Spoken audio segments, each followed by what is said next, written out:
All right. Hey there, StarCraft fans. It's Falcon Paladin coming at you with yet another edition of the Sunday Brood War stream. Out on the Twitch side today, we've got people watching. We have Bovine Slime there. We've got Yes Slayer, who is also bigwan. We have Nim O'Noom. Nim O'Noom was here yesterday. Well, streaming StarCraft 2, ladder games, 3v3, very fun stuff. We have Trevor here on the YouTube side. J-Talks, Richard Button, Bob Jagger, Gallons in the house. We have Ryan. He says some kids showed up unannounced to my house, so I'm going to drop them off at the pool. I guess it's hot in Colorado today. Not in Colorado, but otherwise accurate. We have Vincent. We have Jacob Martindale, Dark Soldier, Chicho Dormy. Yimmy is here too. Salicky Fats, Trogdor the Burninator, burninating the countryside, burninating the peoples. Music with John in the house. How's it going, Music with John? Happy late August. Looking through. Corey Allen is here too. Nibbler! Nibbler's here.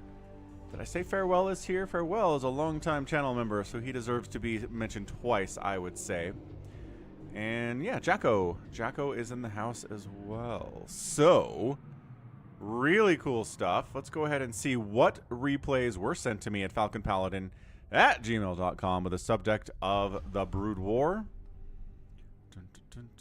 Yeah, let's do that. Let's do that real fast. What's up, PJ? What's up, Ashton's Gaming Show? StarCraft. StarCraft be popping up in here, sir. And Justin, how do you create a name on YouTube? Says Justin. I mean, you have a name on YouTube. It's Justin. I'm not sure what you're asking here. No, not Team Liquid. We're not doing Team Liquid replays at the moment. We're going to 2024. We're going to the month of August. We're going to the 25th. Man, August is almost over. My kids are back in school, so I guess that would be the indication that August is almost over, huh? Certainly the case. Hey, good morning, Jacob. You're welcome, sir. Jericho's here. Adun Toridas. That is exactly correct. So, we have some fastest map here featuring Chobo Avenger, Silverwolf from Busan. We also have a TvZ here. I think this is an RJB replay. Yeah. This is a fastest map replay. What did RJB say about this replay again? I must determine what RJB said about this replay. Hold on a second. RJB email says a fastest game for the stream between Doromi and an unknown player. Okay, so that's Doromi there. And then someone we don't know. We also have a Zhanhun versus Light. So RJB likes finding these replays every once in a while where it's a really established player like Light, and then they come up against a relatively unknown player, and the unknown player like gives them a really hard time. So just always keeping an eye out for upcoming talent in the StarCraft Brood War scene, right? Right. Oh, Yes Slayer says that this one is good. Cool. We'll get there. We'll get there. bigwan's got a replay here, also known as Yes Slayer. Nibbler, his replay, he referenced that one in chat just a minute ago. ToyCop sent in a ZVP. Got a TvZ featuring Dark Soldier and Wk'Cross. Wait, is this the same one? Did Wk'Cross send the same replay? He did. Okay. So Wk'Cross is involved in this. Silverwolf's in the game too. I forget. Wk'Cross isn't Chobo Avenger. Man, these players that change their names constantly in these replays, it's tough, man. Chicho, Gareth Stevens in the house. I don't have any Jadong on the list today, Ashton, but we could maybe toss one out.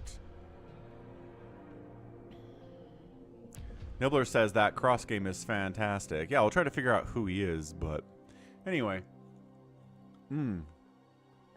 Got the Coke Zero.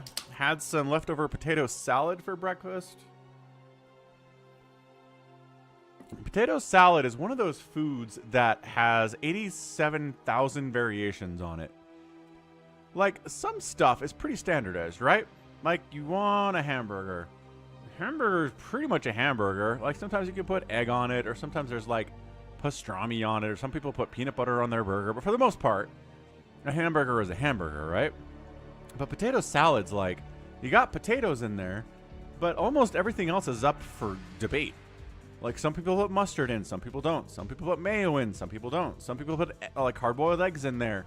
Some people put celery or pickles in there. Some people don't. Like, if you're handed a thing of potato salad, it's really tough to know exactly what you're in for unless it is, except for the fact that there's potatoes in it, right? See, there you go. Justin's like, I've never had a potato salad that I liked. Exactly. That's what I'm talking about here. Yeah, see, Dark Soldier, tomatoes, onions, ketchup. Like, that's standard hamburger fare. It really is. Like what McDonald's does with a hamburger, with like a basic hamburger, is a hamburger. They have lemon Coke. No, I don't think I've seen lemon Coke. Interesting. What's up, Phil? Tier 3 sub. Phil, Epic Bread out on the Twitch side. What is up? Phil has been off work recently. Phil's been bored, tragically. Work was killing him, so he took some time off of work, and now he's bored. That is the nature of life, isn't it, man? Sometimes something is terrible, and so you change it up and get rid of the thing, and then a new terrible thing shows up. It's rough. It's rough out there, man. Okay, we're going to save this awesome replay for when more people are here, because we've got some viewers, but we could do better. Usually people don't show up immediately at the beginning. So let's go ahead and warm up here with these little, these little light versus Zhanhun replays from R2JB of R2JB TV.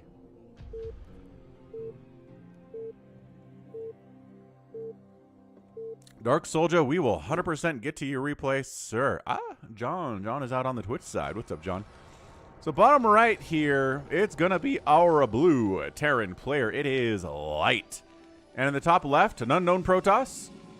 It's, gosh dang it, Zhanhun or something like that. Gosh, playing under a barcode name. Honestly, man, is that what we're here for today? I have to go back into the email and figure out what your name was.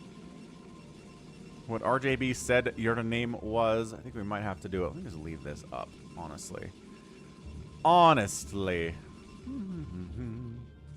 RJB says it is Zhanhun. Zhanhun. A Protoss player who is this kind of tan color. So, curious to see what this man does. Is he going to be aggressive or what? Man, I've got a crazy good light versus snow. Is it light? I think it's light. Light versus snow game on Benzene. It's coming up next week. It's awesome, man. I mean, it starts out aggressive. Weird stuff happens. It's a pretty good, like, back and forth battle. Some unexpected events. Look forward to that one. It's going to show up on the channel here in about a week. So if you see a light versus snow game, mark your calendars on that. So what is up here, man? Barracks coming up. Guess what? Gateway's done. Cybercore on the way. Looks like our guys got the gas. We're going to factory this sucker. We're going to treat this barcode Protoss with respect. If Light did not respect him, he'd probably go for a command center first or go for a Rax into an expand, but not what he's doing at all. That factory is coming up sub 3 minutes. Snow played Bisu on the ladder, and Snow's Reavers were awesome. Yeah, there you go. That's the play. Snow and his Reavers. Name a more iconic duo, right? Okay. SCV scouts up. Cross spawn. Oh, it's a proxy citadel. Is it one base DT rush? Feels like it's DTs. Feels like it's proxy citadel into proxy Templar archives into DTs. Dude. It all comes down to detection, doesn't it? Sometimes StarCraft comes down to, can you see the invisible stuff? Can ya? Oh, he scouted it with a vulture. Oh, no. Oh, no. So some Marines and a vulture are here. Dragoons are like, no! All of my plans to kill you with DTs have been shut out, and destroyed. Oh, sadness. Well, you could still make DT. Hold on. Okay, got the pylon, just barely, though. So,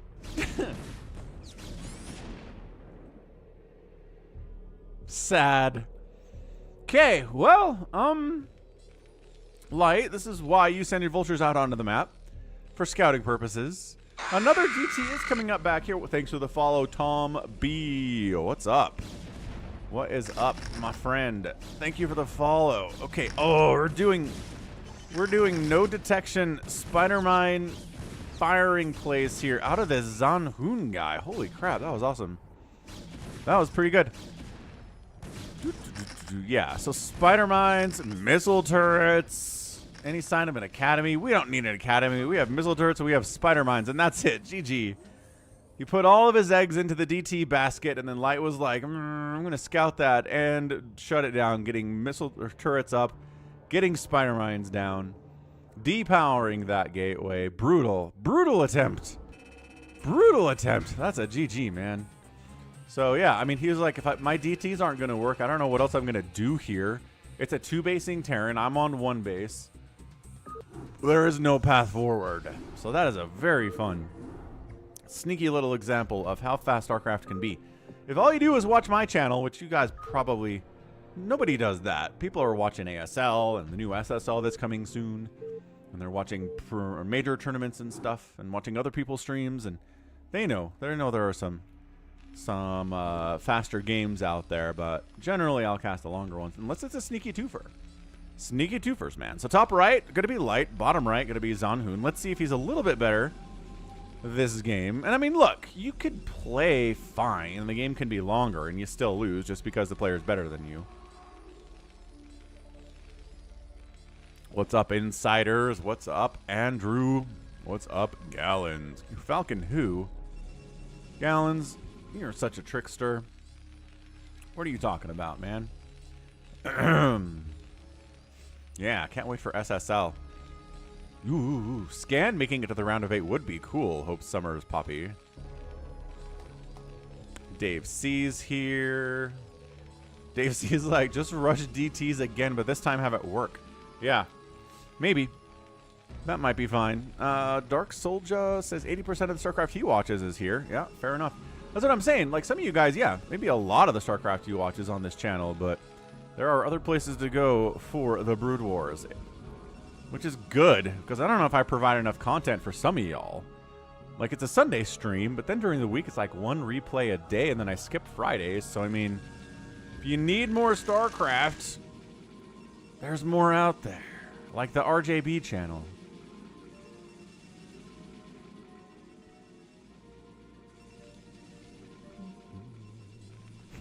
StarCraft 2 players can't figure out vultures and science vessels. I feel like, I mean, stalkers, right? Like, I don't see why stalkers are not the answer here. Ravagers trade really well. Roaches. I mean, I don't know that vultures are significantly different from Hellions, at least in the roles they provide. Anywho.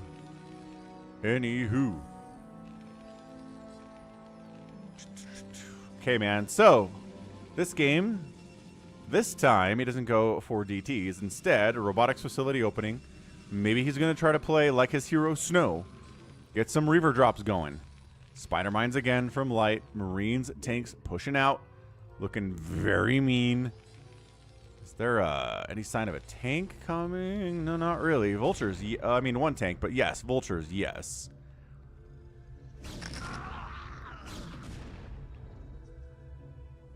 Ah, thanks for the fine words and the kind words, Andrew. Yeah, I posted an incredible Tengu versus Shuttle game yesterday. My heck. I epic tagged that sucker. It is amazing. It's on Troy, which you guys all know Troy by this point. It's a really dumb map, but leads to some really interesting games. Really interesting games.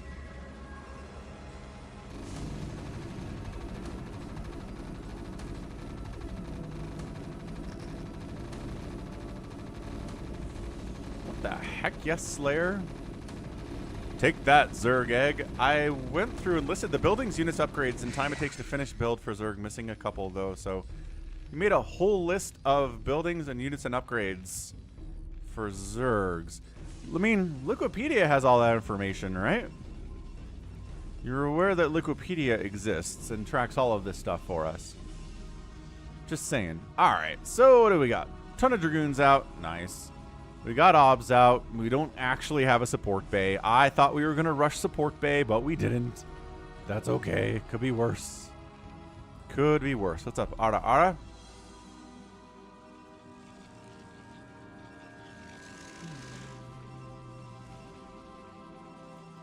Did you send me the replay to falconpaladin@gmail.com with the subject of Brood War? Ara Ara. That is how we get on the Sunday stream. All right. So, Dragoons out. Good stuff. Obs out. Good stuff. Range for Dragoons done. Fine. Everything's great for the Dragoons right now. Third base coming in from the Protoss. Siege mode on the way. That's where everything flips for these Dragoon boys. Things get bad for them when siege tanks start going.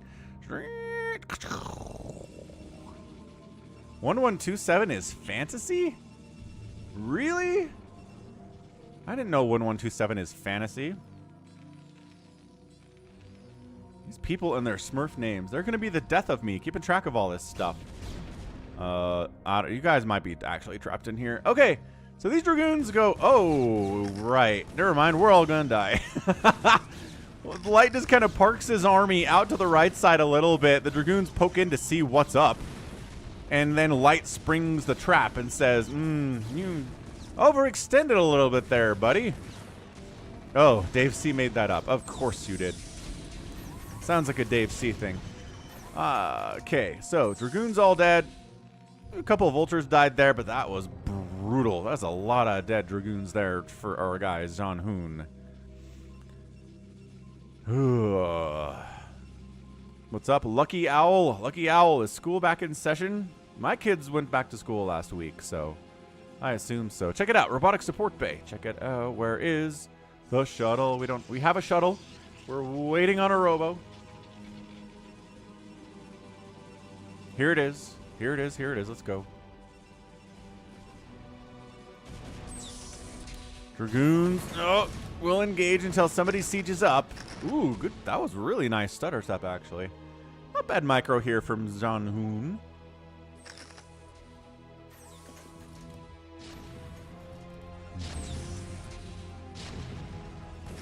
Yeah, I think that's fair, farewell. Reaver defensively? No damage. No damage. Oh my gosh, it killed the Vulture. I don't know, man. Sometimes Reavers... Oh, good control there. That was nice. That was very risky. Almost lost that shuttle. Yeah, and then just letting the Dragoons handle the stuff on the backside, not risking the Reaver anymore unnecessarily. Nice snipe. I'm telling you, Scarab shot sometimes. Sometimes they will go and go and go and go forever. This Vulture got behind this mineral line. Ended up getting 2 probe kills, and not too shabby, not too shabby.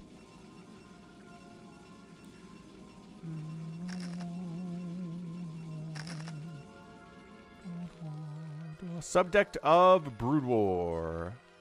Ara Ara. That is how they end up in the folder. Nice, a bad SC player. What you building? You building IKEA furniture?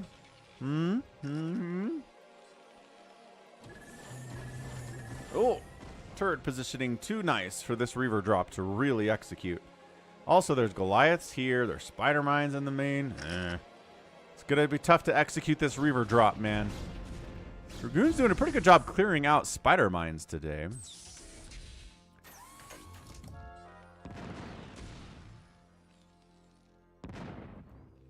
See, no damage on that. What? You're like, well, it was running away, and it was far away, but it sniped. Reaver here sniped a Vulture like here just 10 seconds ago and killed it. So Reaver damage output is incredibly inconsistent. I used to think it was all about distance and angle and... But no. Oh, gosh. Unnecessary. Why are you attacking your own Dragoon? Careful, Zhanhun. Careful, buddy. My goodness. A display case for a cluster of NVIDIA Jetson. What the heck is NVIDIA Jetson? For a demonstration of parallel computing to visitors of my lab. I get all of the words in that sentence except for Jetson. Is it like Meet the Jetsons? Meet the Jetsons.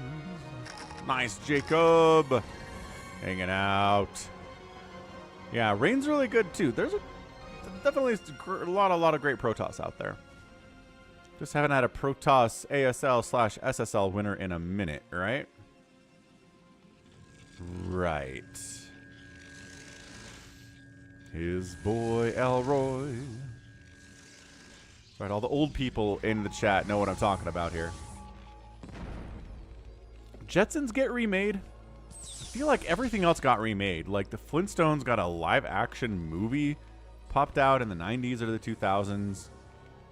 Obviously, like stuff like Josie and the Pussycats got a movie. I mean, we're doing all that retro stuff got remade. Is there a new Jetsons? I don't know if there's a new Jetsons. Jetsons are an embedded computing device that NVIDIA makes. Oh. They sell it for cars and stuff. Oh, all right, all right. All right. Well, that's neat. Good stuff. Good luck, About SC Player. Thanks for explaining what you're up to. Yeah, Flintstones meet the Jetsons. That was a cartoon. That was definitely a cartoon. Reverse stuff in the natural. No! One hit on the tank. Couple SCVs died there. Some got pulled out, though. There's still... Oh, there's still a Reaver back here. Come on. Oh. There's a turret down here. You know there is. Oh, he knew there was... He knew there was a turret down there, and he died anyway. Brutal. Brutal stuff. Well, good news for the Protoss anyway here is that he's on 4 bases. 3 bases from light, though. I mean, this is... The 3 base is pretty rough stuff. And then we just drop a couple vultures behind this mineral line. No tanks protecting these guys.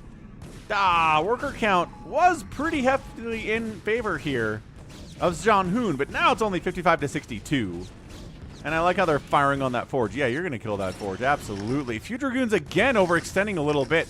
Trying to... High Templar storm... Got a storm off, but I think he got sniped. He's dead now if he was in that shuttle. Real spider mines. Unnecessarily killing his own vultures there. A little bit sloppy from light. Okay, cool. Vultures... I mean, yeah, the vultures have been awesome. They drop down here. Snipe a probe. Drop down here. Maybe snipe a zealot. Is there... Ooh, if you get down here, maybe... You can get a hit off. This is nuts. So the dropship dies running away, which means the vultures are here until they are not. No escaping. All right. Bam. Some more probes down. 55 to 56 workers.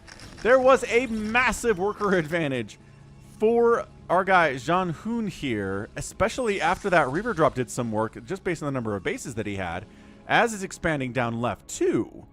But as it turns out, vulture drops are pretty great, and Light's able to whittle down that worker count, pull himself back even on workers, be on 3 bases, and be a serious massive threat at 1-1 to push out here across the map. The Dragoons are at +1 attack, along with their Zealot buddies.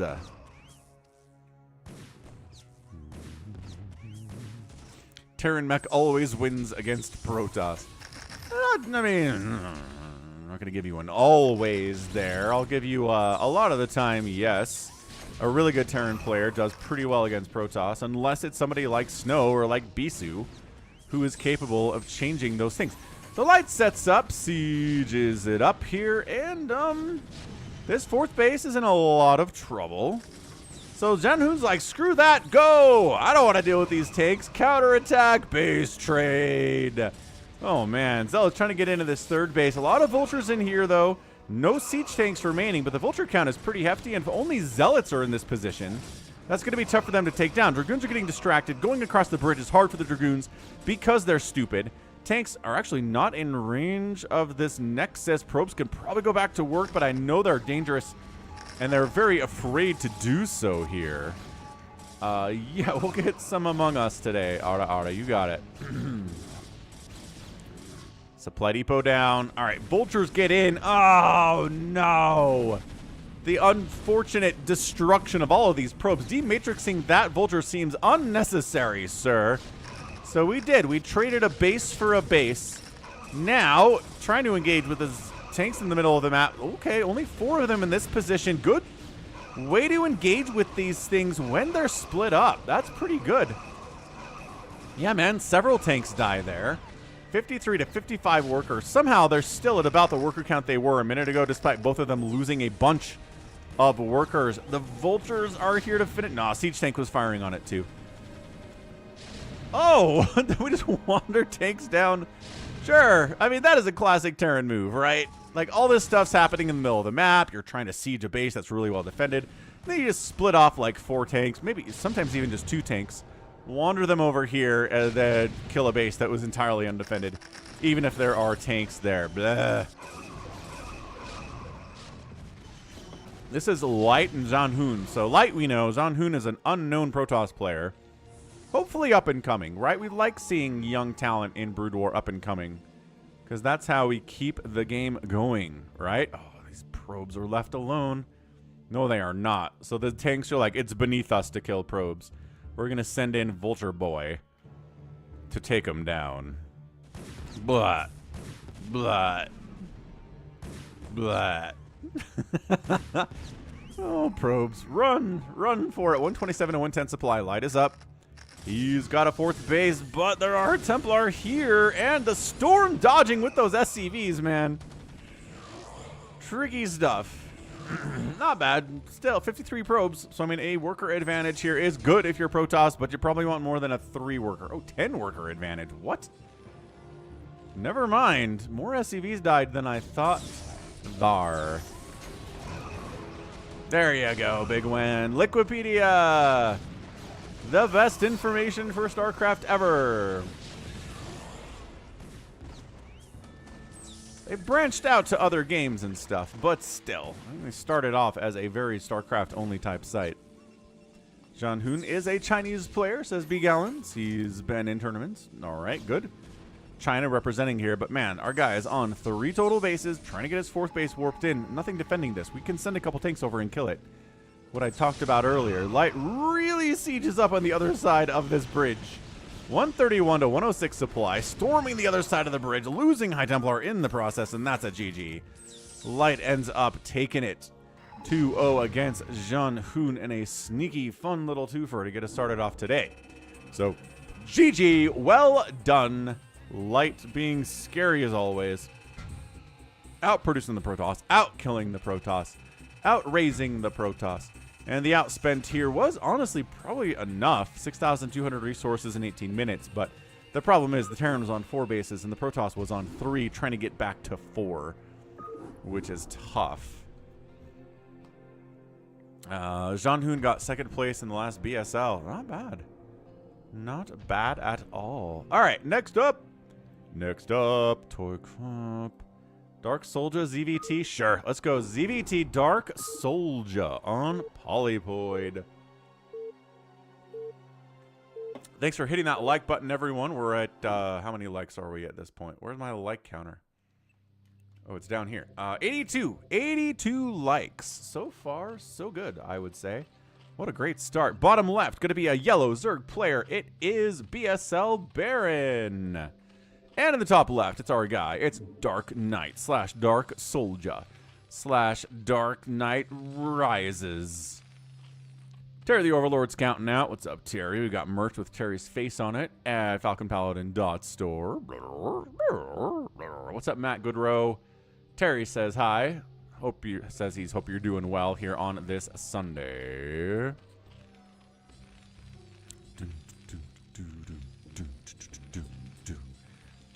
Yeah, we're gonna get 400 likes today. Easy peasy, because you guys are the best. Gonna overpool this opening here from BSL Baeren with his 47 APM, man. Chat, I bring you a screamer. Ah, we brought a kitty in to scream at you guys. Ah, there she is. That's Belle. Hello, Belle. Do it for the people, Belle. Hey, Belle. Oh, there it is. That's so cute.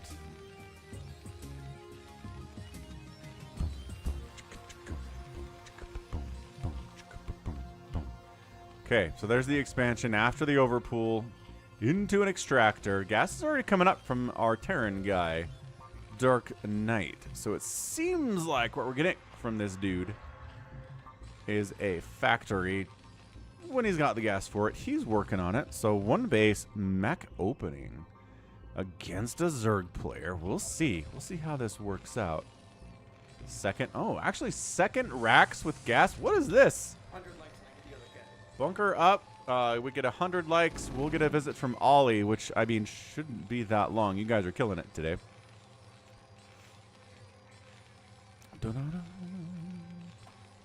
And an academy. So what's all this gas for?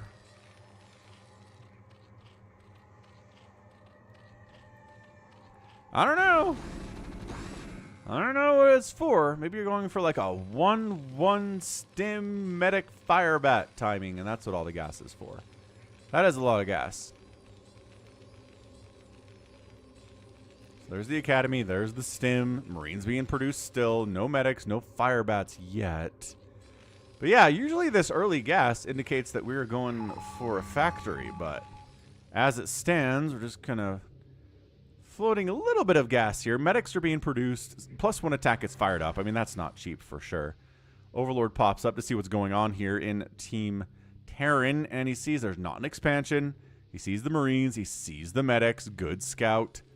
Beautiful scout there. What's up, Kareth? What's up, Wal Mogu? Justin, yeah. No, definitely mech is hard for lower level and mid-tier Terrans to deal with. The problem is the elite Terran player or Zerg players have managed to deal with mech pretty effectively. 3 Sunkens up. Thanks for the super chat, Andrew. Like and sub, tickle that bell for the kitty. That's right. Hit the like button, hit the notification button for more kitty visits if you're into that stuff.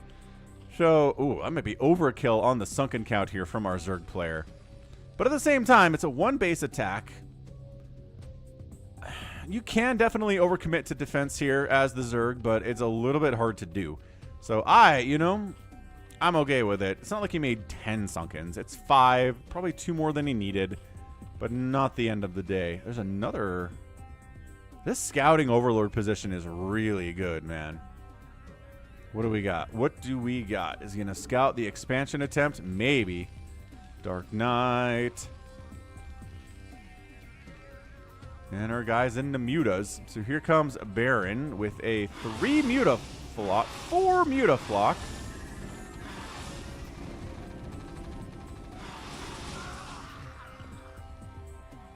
Fine. Killing the SCV that was going to build the expansion. Also fine. Losing a Mutalisk. Not fine. Yo. Yo. Range and they have plus... They don't have +1 already. They don't. Okay. They're working on +1. Marines out. Medics out. All thoughts of an expansion seem to be temporarily misplaced right now. Goliath's being added out. He's like, okay. Gotta deal with these mutas. Goliaths have better range than my Marines do. Let's get some of those guys out here. Zerg player hasn't taken a 3rd base yet, so it's not like you need... Wow, Mike, you are so late to this party, dude. But thanks again. Thanks again for the super chat, Andrew. Okay, mutas, your job is to not fly in and die to all of these Marines. Oh, yeah, fight these Goliaths. They don't have Charon boost. There aren't that many of them. Killing an SCV, losing a Mutalisk in the process, and they didn't get the other... Ow, and another Muta goes down, and they didn't get the second Goliath there either. So our guy's going double Spire for double upgrades. It's gotta be. That's a +1 flyer attack. Queen's Nest coming in. Maybe he's planning on rushing... There's your 3rd base to Guardians or something. Not a bad idea. Yeah, Guardians on the list of things that are better at lower levels than they are at higher levels for sure. There's a bunch of that stuff. Yeah, considering, honestly, how much he's investing into this flying stuff. He doesn't have that many Mutalisks. Like, I'm concerned about this. Hey, what do we always say? Did you kill the enemy's 3rd base? You probably won. That only really counts if you have a 2nd base of your own. If you're still a 1-basing Terran player and you force a cancel on your Zerg enemy's 3rd, doesn't really count. That's not how the rules work. Okay, mutas. Once again, this guy's just incapable of getting a big mutaflock. Okay, hang on. Hey, there we go. He's got the full 11 stack now. His +1 attack is complete. He's working on, yep, there's a Carapace upgrade and a +2 flyer attack as well. and he's got a hive. So what's he doing with the hive, you may ask? I don't know. Ooh, he's getting into Filer Mound. All right, fair enough. Fair enough. Muta's wreaking all sorts of havoc over here. Says you still don't have a second base. Are you kidding? Light, or rather dark. Oh, I called you light. Marching in here. Does Sunkens. All right. Yeah, man. 5 Sunkens kind of necessary at this point. Mutas need to come back and maybe, yeah, they're going to need to come back and help with this for sure. Okay, now the Mutas are like, oh, you have to engage with this, but the +1 Marines with Stim and medic support wipe out every single Mutalisk. Scans, yes, scans are in. Slowlings against the, with these lurkers in conjunction. The lurkers are dead. The slowlings are trying to fight. Dude, that is these Marines are killing it right now. Literally, 4 kills, 5 kills. 5 kills on these guys, 6 kills, 7 kills. These are Rambo's in here. Yeah, poor BSL Baeren. He is just getting absolutely wrecked by this one base Marine Medic Goliath attack with Charon boost. 776. 3. These Marines are menaces. Menaces. Some more Mutas try to fight here, but what happened to that group you tried to fight this with earlier? They did. Any reinforcements coming? Another round of macro is happening here from DarkKnight. He's going to come try to make this thing happen. Maybe a little bit late on that macro run. Still floating some cash here, but yeah, no, that's it. 58 to 16 total supply. All the drones are dying. BSL Baeren has no cash whatsoever. It is definitely Terran 3-0 to start the stream today. But we mix it up. We definitely do. That's it, man. BSL Baeren is tapped out. Yo! Alright, so GG DarkKnight. 1 base. Marine Medic with range, with Stim, with Goliath support, and Charon boost.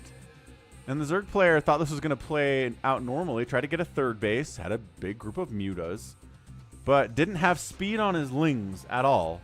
And Lurkers were late. He needed Lurkers out a little bit sooner.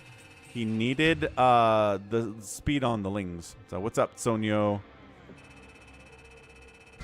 Yeah, an outspend here of 2,000 resources, 2,500 in only 13 minutes really should have been enough. But, you know, at the end of the day, when you're getting 1 base like that, you're just going to die. Okay, let's go ToyCop versus zzerling on Radeon. ToyCop.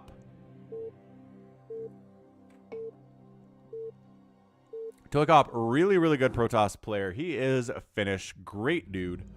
Moderator. Member of the Discord server. We're almost at 100 likes for a visit from Ollie. Bottom right, it's going to be a yellow Zerg player. It is zzerling. Not Zergling, but zzerling. In the bottom left, going to be a Protoss. It is blue. It is ToyCop.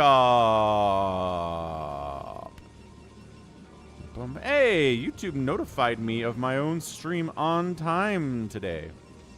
How do you like them apples? ToyCop is absent today, but he usually shows up. He usually doesn't miss the stream entirely, but maybe he will. Who knows? Yeah, I agree with you, Dave. If the Mutas had been fighting with the Sunkens when the Terran army showed up, might have been a different outcome. But that's, you know, that's part of the thing, is scouting, map awareness. Where is the enemy? If you lose track of them and they pop up unannounced at your natural base, especially if you're a Zerg player and your army's on the other side of the map, you're going to have a bad time. Oh, there we go. There's the 100 likes. All right, we'll get Ollie in here post-haste. Post-haste. So both players drone probe scouting, trying to see what's up. Forge expand here from our guy ToyCop. Gets a cannon up defensively. Quick 3rd base from the Zerg in response. Doing a bit of, ooh, a Maynard transfer here down to the natural base. No, actually just wanted to fight the probe, win, lose some mining time, and then get back to work and wait for the natural base to finish.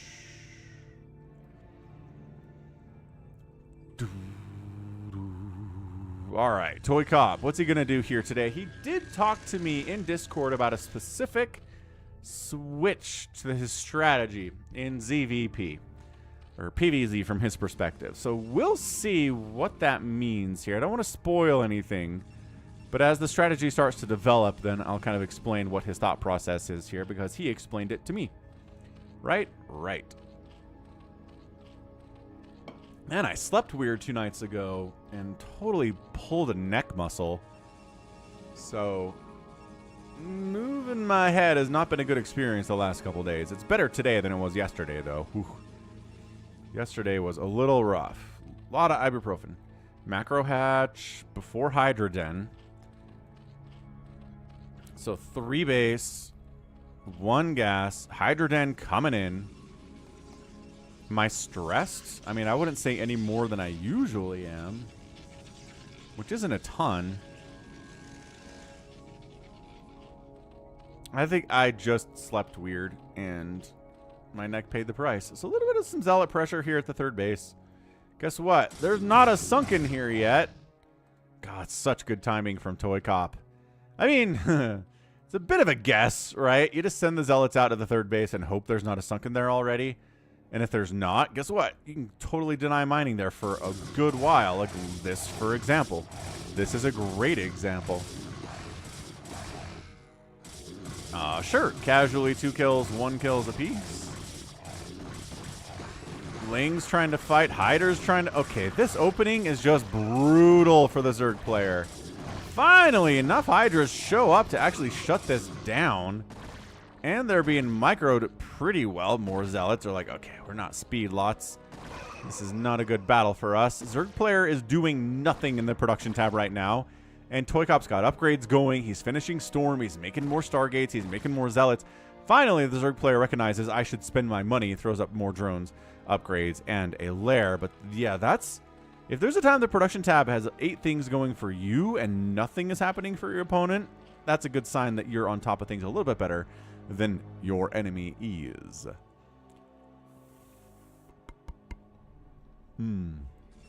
All right, so Hydra bust here.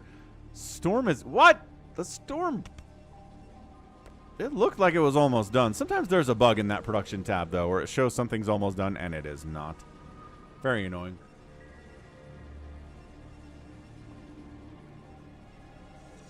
All right, man. Hydra bust. The longer you wait for this thing, the harder it's going to be for you to succeed. So, are you going to try it? I mean...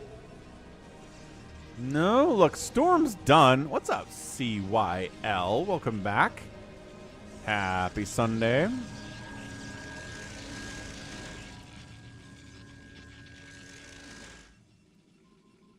Well, if he was waiting for range, it's done now. So... Oh, no. These... No! Oh, that was great. He almost got a surround on those Hydras. I think he could have. I think he could have. He just ran a little bit further past, and bam. Get a surround on those suckers. Lurker aspect on the way. More Hydras being produced. But yeah, Lurkers are what you're going to need here. This Zealot count. +1 attack and speed. Brutal. Brutal stuff. Hanging out in the middle of the map, not really providing much value here. Unless... Maybe go for something like a storm drop and then the zealots dart into the 3rd base while the Zerg's all distracted by that. Not a bad idea. Hydra count good, but as you know, you need more than that. So where are my lurkers? Lurker aspect is not done yet. Very vulnerable position here for the Zerg player. Zealots, High Templar, just force multiplying like crazy here. And yeah, I think you can attack this 3rd base, storm the Hydra, Zealots will clear everything else out, and you probably got it, man. Again, if you're going to wait until lurkers are done, it's going to change the whole calculus here. So yeah, both players kind of in positions to get work done and then just sort of wait a little bit too long. I don't know if he's waiting for these guys to have enough. They've got enough energy for Storm, and they have for a minute. Maybe trying to get a 3rd base up while getting this attack on. So Zealots don't want to engage here. There are some Lurker eggs coming up. That's going to be big. Okay, Lurkers do pop. Storming this whole just group over here. There you go. That's a good storm. Another one would be nice as well, though. Nice Hydra Micro. Trying to get in here and snipe those High Templar. They don't get all of them, but man, these lurker spines have been doing so much work. More zealots coming on in. There's an obs right here, though. So lurkers against speed lots with +1 attack, not ideal. The micro here from ToyCop, a little bit struggling, but they're going to make sure the sunken dies, reinforcing Hydras come in. High Templar gets sniped. Not enough energy on that guy, but the sunkens are gone. And I think a further attack here of a bunch of zealots would be able to clear this thing out, but more dragoons being added in with the lurker aspect existing. Obs gets sniped, could have probably hit up here, but ToyCop, I think, too busy working on defending this third base. He knows there's a bunch of Hydras. He knows they're counterattacking. He knows they don't have any attack upgrades, nor are any being researched here. So that's definitely a weakness for this zzerling, is not getting missile attack whatsoever. Not even a carapace upgrade for this guy. Burrow, yes. Big fan of Burrow, but I don't think you should forego your attack upgrades just because you're getting Burrow. My personal opinion. Yeah, once again, just small groups of Hydras against Zealots. Bad. Huge groups of Hydras against Zealots. Much, much, much better. You really have to, like, overcompensate here for that thing to work. More Zealots coming in, man. 2-1 upgrades to 0-0 Hydras against 2-1 gateway units. Ground units from our Protoss ToyCop. So upgrade advantage massive at this point. Third Nexus continues to warp in. It's 42 to 30 total workers in favor of ToyCop, which is really nice. Had to sacrifice some drones to remake some sunkens here. And yeah, he's just too in love with Hydralisks. And not giving them upgrades. There is a +1 carapace upgrade coming in, though. So that's all right. I'm okay with that. Another obs did get sniped. Good grief. What's up, Glebe? Happy Sunday. Yeah, 83 to 71 supply. Not looking good. Maybe a 4th base, maybe a 5th base here. Hives on the way. I mean, at this stage, at 12 minutes, probably wish you had a hive coming up a little bit sooner here. Little Dark Swarm, little Plague action. ToyCop has no Stargate. That is true. A Mutatech switch would be kind of killer here. But man does not seem to be considering that. I didn't consider that. I wasn't like, there are no Corsairs out. I wonder what we can do, says Gallons. Smart. All right, so a shield upgrade coming in and a +2 armor upgrade coming in. This is so much. So much upgrading. Where'd that drone go? Oh, here it is. It's got the cash for it. Might as well do it. Your enemy's already on 3 bases. If you're not on 4 bases, you're gonna die. Pretty much no matter what you do. Robotic support bay coming in. ToyCop likes them Reavers. He is another snow fanboy, which everybody should be. Everyone should be a snow fanboy. Zerg player hive is up. Defiler round gets tacked on. No sign of Adrenal for the Lings, but I'm not sure if he even has speed. I'm pretty sure he just went straight Hydra today. Maybe he had a couple slow Lings out there, but they didn't really accomplish much, and I don't think Metabolic Boost came through the production tab yet. So we'll see. We will see exactly what we're working on. There it is. He fires it up. Metabolic Boost is here.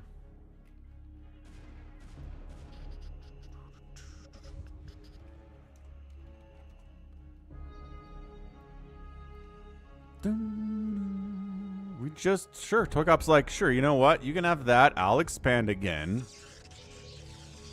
We'll just split it out, split the map in half, and good luck. Good luck on a map split in half against a Protoss player who knows what they're doing. Not good. That is always the trick with Zerg, right? Against Protoss and against Terran, you have to be the aggressive one. You really can't be the one to sit back and take half the map and call it good. You have to go out, try to take out other bases. Hey. Yeah, we got 115 likes. We're killing it. We got an Ollie visit here. What's up? There's Ollie. Whoa. Yeah. Oh. Purr, purr, purr, purr. Yep, that's all he does. He's the purr, not the meower.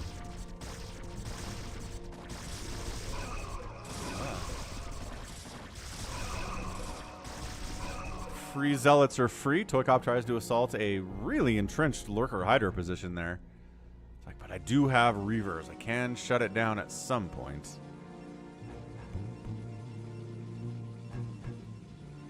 Overlord sees this space exists. Hydra's moving out. 125, and I'll get them both. Consumes coming on at 125. We'll get a visit from both of the kitties at the same time.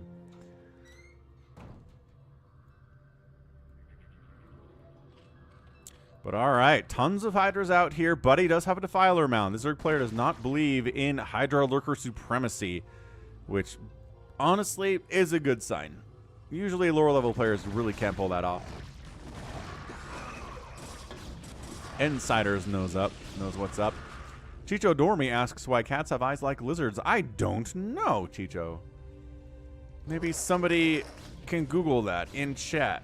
Or maybe somebody could, someone isn't a biologist and they can tell us this stuff.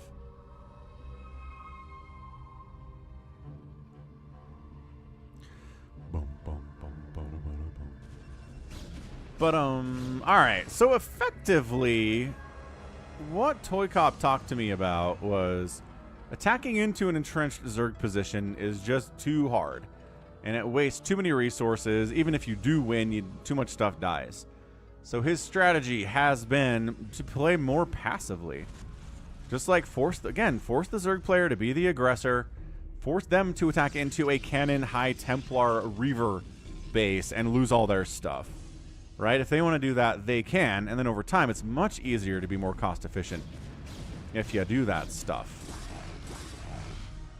Plague. Ooh, wow, that was a good plague. Okay, Defiler gets sniped out. That's a pretty big deal. That Archon does allow... It finishes up. Oh, the storms, though. Woo! That was a dicey spot. And then ToyCop's like, oh, that's right, I have High Templar. Never mind. Not even worried about it.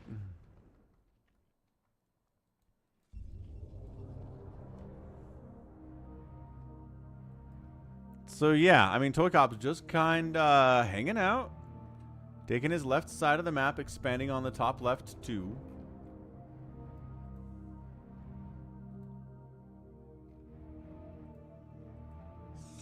So what do we got? 1, 2, 3, 4, 5 bases for ToyCop. 1, 2, 3, 4 bases for the Zerg. Hydras try to run out across the map here, kind of get caught out. And have to retreat back. So I don't know why he hasn't expanded here yet. You know, might as well. I don't know. Defiler tried to get another plague off, it looks like, but then got totally assassinated and sniped. Phew.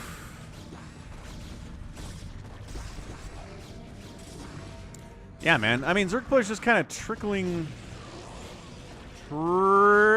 in here. Plague catches one of his Hydras and 2 Zealots. And he died. So I don't know if that was a good plague, but it was not a complete waste of plague.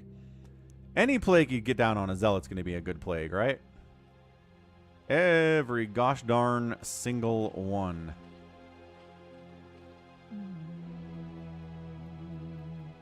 Yeah, more cannons coming up. ToyCop's like, I don't have to smash my face into you.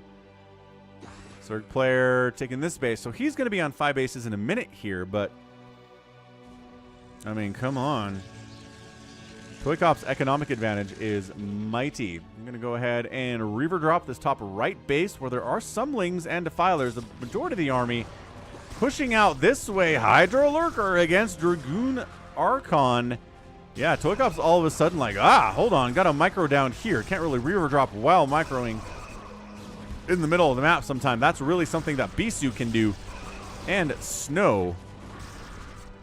Hey, Carlos. StarCraft versus SE1 versus SE2 is fun. I think it's fun. I'd like to cast more replays of it, but I need people to send me some good replays. of that mode. And then we'll get some up on the channel, maybe. We'll see.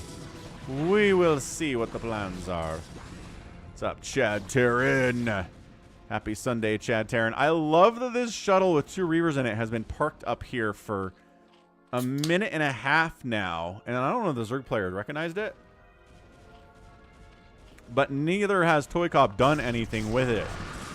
Because all this stuff in the middle of the map is engaging. All these lurkers are going down.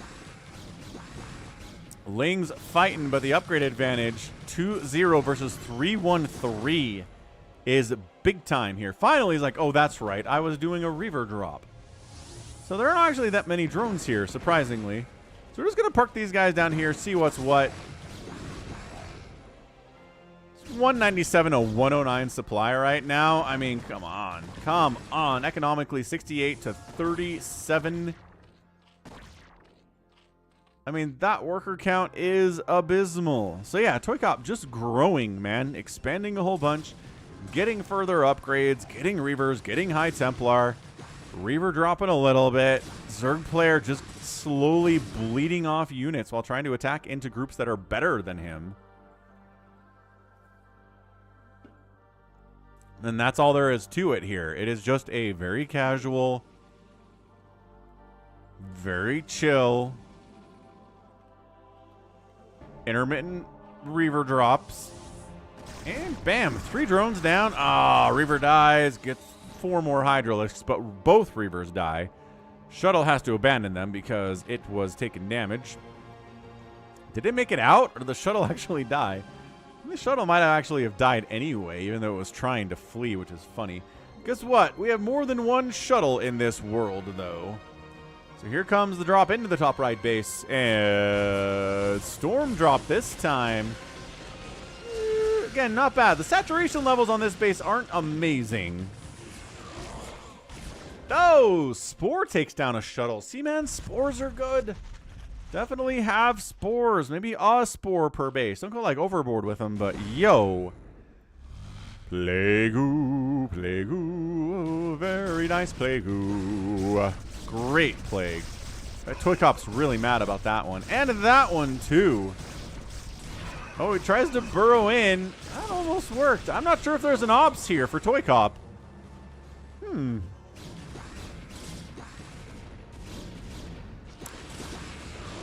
What race is the hardest to play at the highest level?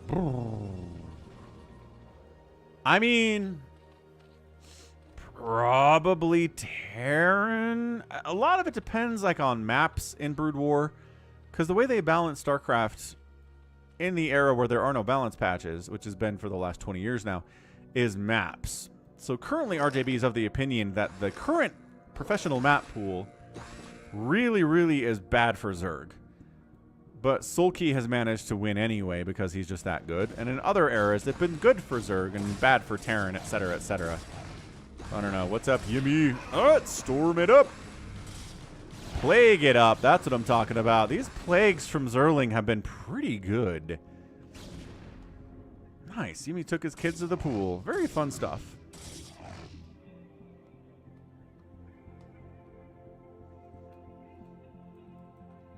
Yeah, so ToyCop's like, I'm just going to kind of cover the middle of the map here. You can keep... What is this? You can keep sending groups of 5 or 6 lings at me, get no value from them, have them all die, and continue to add to the incredible economic efficiency of my army. It's already good. You're just making it better. Yeah, look at how much Protoss there is. 190 to 119 supply. Yeah, this Lurker Ball's undefended by anything. There's no Dark Swarm. There's no Lings helping out at all. I mean, that Dark Swarm is there. So ToyCop's got to fall back here. But look, I mean, he's got this base. He's not even saturating that base because he doesn't need to. He's already got enough income, dude. And yeah, Sulky, definitely the favorite to win this upcoming SSL. But it's, yeah, RJB basically posted that the only other Zergs in the top, there's like 2 other Zergs in the top 20 ELO rankings right now because the maps are so Zerg disfavored. But then you got Sulky, who's unstoppable, despite the fact that the maps are Zerg unfavored. So, I mean, that's Yeah, he's playing like a monster right now.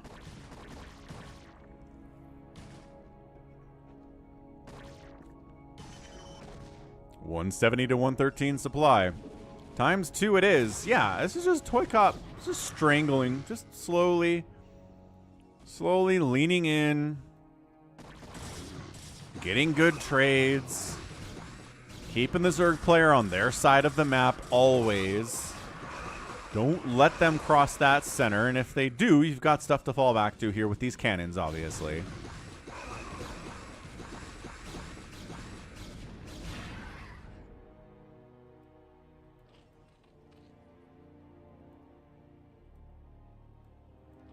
Yeah, we're just sending out 3-1 lings. 7 Ultralisks are on the way. We don't see Ultras in this matchup very much at all. So I'm very interested to see what these guys are going to do. Here they are. They can be good. They can also just straight up die to, like, Dragoons, for example, or Reavers, for example, or DTs are a good unit to use against Ultras because of their big swings. What's up, monster?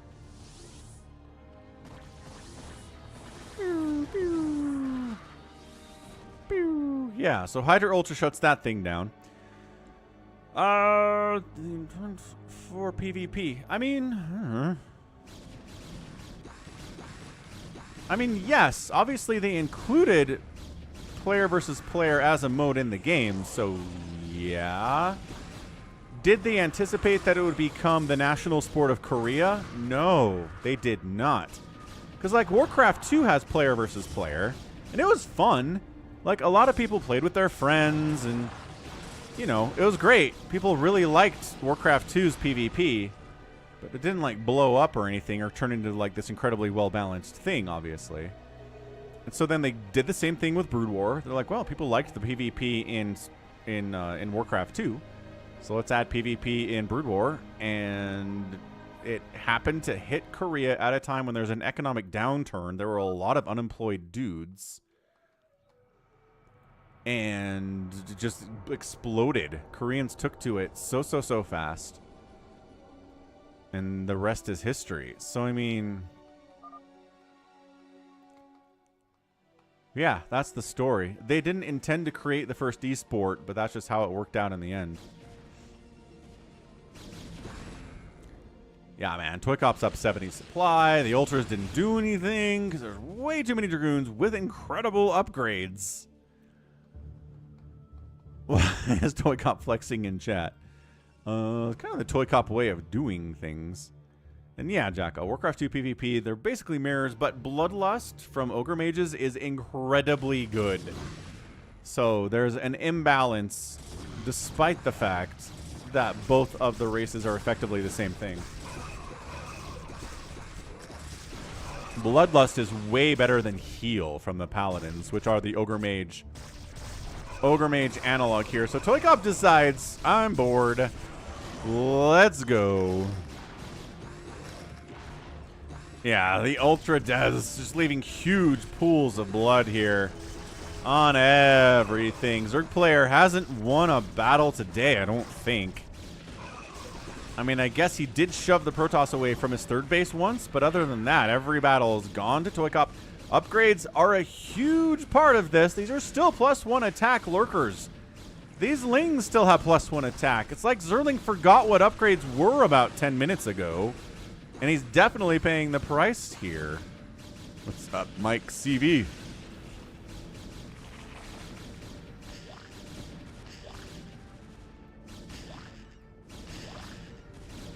And yeah, the AI's ability to mass Bloodlust and mass heal makes them pretty darn good in a lot of situations. Better than humans in most ways.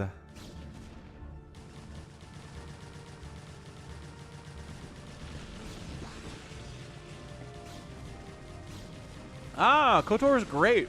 I played through KOTOR 1 back in the mid-2000s and then KOTOR 2 just a couple years ago.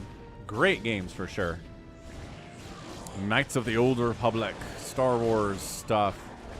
Yeah, trying to make some Guardians work here, but what do we always say about Guardians? They're slow, they wander into cannon range, they're too easily countered by a million things like Dragoons, for example, or Psionic Storm. And that's it. Zerling's like, well, I tried Ultras, it didn't work. I tried Guardians, it didn't work. And that's a GG. Ugh. Whew, so ToyCop, 150 APM, 4-to-1 kill-death ratio, 7-to-0 buildings raised, and outspent the Zerg player in 32 minutes. That's going to be a win about 9.9999 times out of 10. Nicely done. Well played, sir. All right, time to move into fastest map, I suppose. So RJB sent in a 1v1 Doromi versus 2214. Fastest map here. If you enjoy fastest map, be sure to check out RJB. He is at the YouTubes. So top right. It's just red versus blue. This could it be a blue Terran player? It is a 2214. And in the bottom left, it's a red Zerg player. It is Doromi. Doromi is a really great fastest map player. We've cast several games featuring him. He masses. He shows up. He's always scary. There's never a time where like, man, Doromi doesn't look that threatening at all. Nope. He's always terrifying. So let's see what he can pull off here today against this 500 APM unknown 2214 player. Terra the Overlord moving out, having a good time here, not dead yet.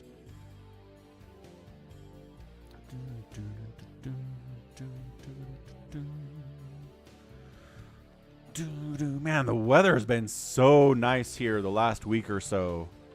We spent a bunch of time in August getting 100-degree plus days, and that was like, oh, so much heat. But lately, like today is only supposed to get up to like 80 Fahrenheit, which is something in Celsius. I'm sure somebody can convert for me in the chat, but what are we at? 127 likes so far, so good.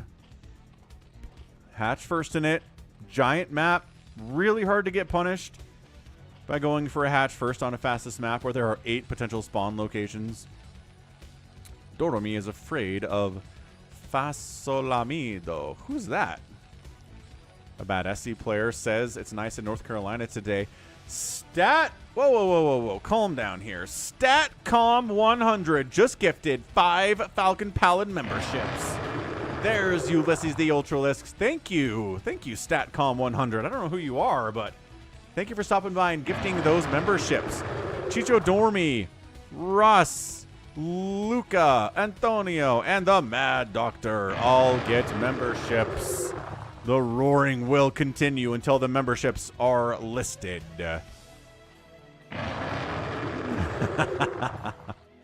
up, Psychonuts? How's it going, man? I am in Utah, Justin. In the Salt Lake Valley. So, yeah, we're one of those places in the country. There are a bunch of them where you will get 105, 110 degree days in the summer, and then like -20. About -20 is about as cold as we get here in the winter days. So, the hottest and the coldest. I mean, not hottest and coldest, but you know what I'm talking about. Extreme heat, extreme cold. That is here. So as usual, Terran player just going to open up a lot of racks to the open. We'll honestly probably move into mech eventually here. I'd be shocked if 2214 just goes straight SK Terran here forever in this game. But maybe. And yeah, Minnesota's another place where you get really hot, really cold. Some places in the mid. A little bit of that in the Midwest, like Kansas or Nebraska plays that way too.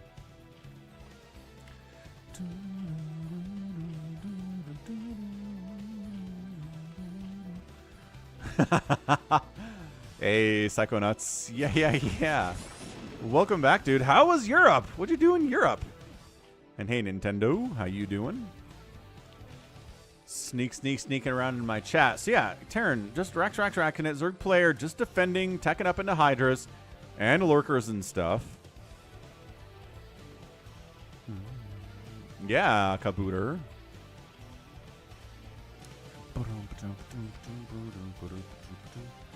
Very cool stuff. I don't know who this StatCom person is, but thank you again for gifting those subs. And I'm sure the people who got the subs are also very thankful. All right, so going to try to show up here with Marines and Firebats and Medics, but the sunken count in this situation is also 5. Nope, 1, 2, 3, 4, 5, 6, 7. 7 of them. 7 sunkens for this? That doesn't seem like it's necessary. I mean, this is definitely probably overkill as well. But Engineering Bay, there you go. And a double fact. Now, whether this is straight up a mech transition or if we're just adding tanks to our Marines and Firebats, that remains to be seen. Psychonuts went to London to see... Oh, Taylor Swift. Saw Harry Potter Studios. Had good food. Nice. That's very cool. Hope they had a good time at the Taylor Swift concert.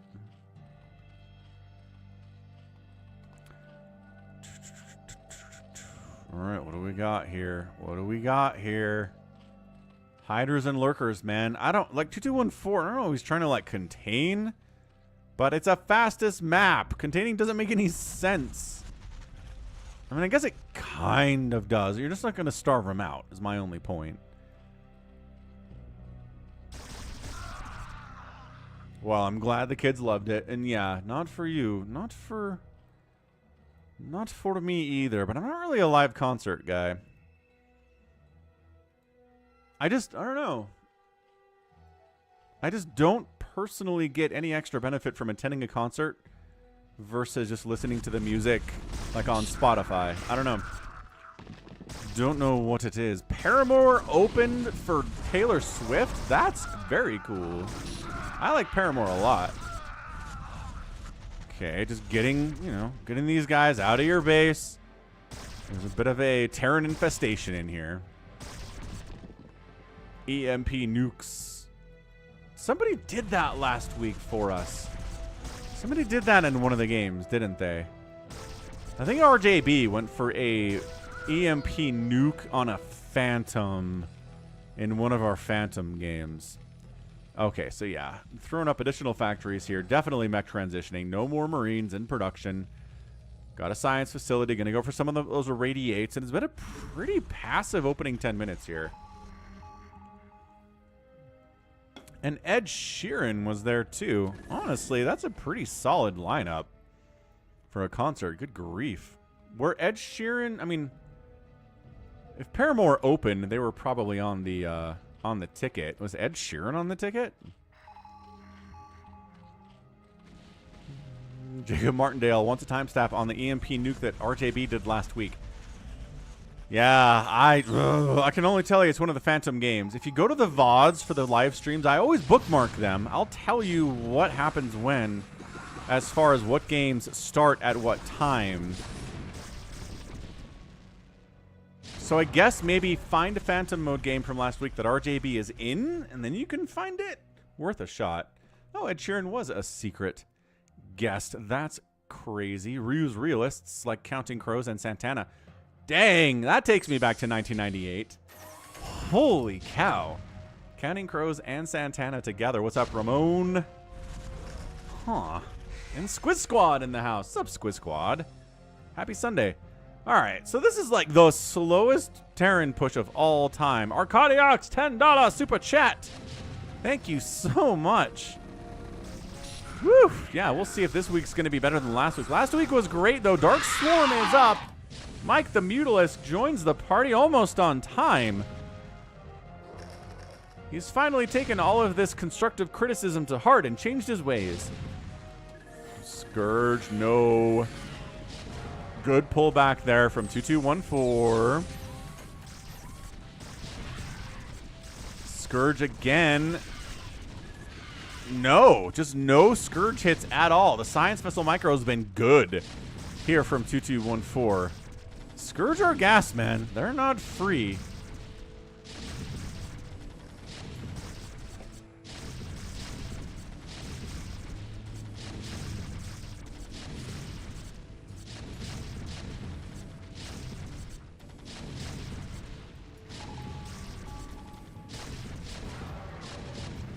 Scourge connection. Oh, he had it. And he gets it anyway. He had it, pulled back, went for it anyway, and got it. The Science Vessel reaction time there was a little bit too slow. And we've got ourselves 10-minute Guardians, folks. That's what Doromi was going for here, was 10-minute guards in a fastest map. Not that difficult in a fastest map compared to a 1v1, but yeah, we're irradiating stuff. Siege tanks on the other side of the wall. Irradiated Mutalisks trying to clear those out. No. The Guardians will clear those tanks out very, very quickly, however. Let's see if they do that. Yeah, they're going to go for these tanks on the left side of the wall, then these tanks next. And you know there are Guardians here. Where are the Goliaths? There's like 2 Goliaths. I guess maybe you're going to try to rely upon the Irradiates and the Goliaths to get the work done here because, yeah, that Guardian's dead. Chicho. It depends on the angle. Good snipe there. If a lurker's inside Dark Swarm and there's only one, or you're not close enough to your neighbor to get splash on you, the angle the tanks are firing from and where exactly you are in the Dark Swarm has a lot to do with it. So technically, yeah, if there's nothing to splash you inside the Dark Swarm, you should be fine. But sometimes you die anyway. It's glitchy. It's glitchy and inconsistent, just like Reaver shots. So good Scourge connections there, taking down a dropship. There is a dropship down here, but still 58 workers from Doromi. I don't think that did much work at all. Depends on the position, RJB. What's up, RJB? Got 1-1 upgrades on this mech. The Lurkers and Hydras are at 1-0, and the Lings are at 1-0 as well, because they share that Carapace upgrade. So this contain, I mean, 2214's been here for like 5 minutes already, just kind of bunkered up, making siege tanks, pushing in. Setting up tanks in range of Lurkers. They decide to go for it. D-Matrix will only save you for so long. And all the tanks are dead. More tanks on the other side of the wall here, causing all sorts of issues. Another Guardian gonna die. There just aren't enough Guardians to really be super scary here from Doromi. So 167 and 123 supply. This unknown 2214 player is really pushing in. It's, you know, it's slow and it's steady, and that's another Scourge hit, though. You can't have that happen. Devourers and Scourge? I don't know what for exactly. Good Dark Swarm. Ling's trying to jump in there. I guess you fight the Science Vessels with Devourers.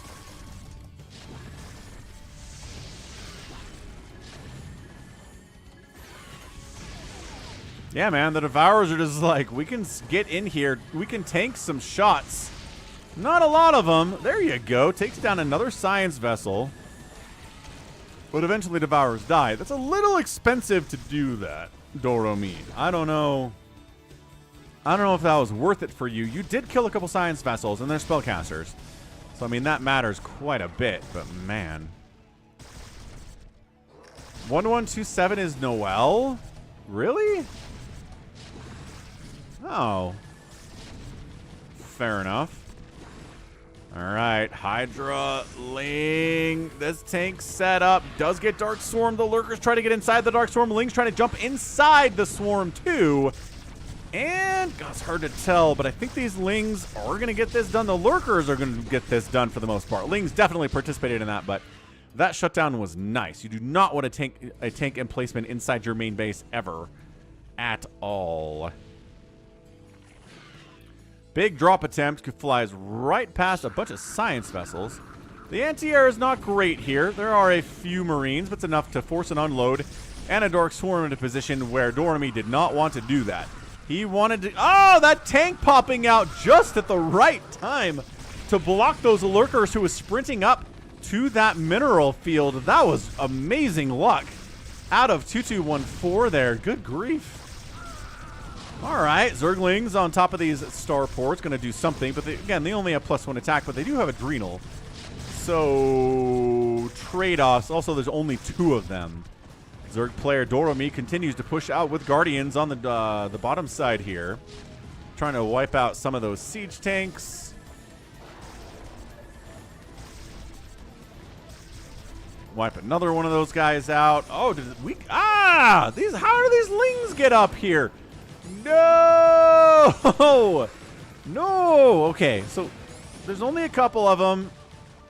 It's a tough fight for these SCVs. My goodness, it's 80 to 46 workers right now in favor of Doromi. What a reversal. Drops, man. Successful drops. They can change everything in a game of StarCraft. Yes, RJB. I know.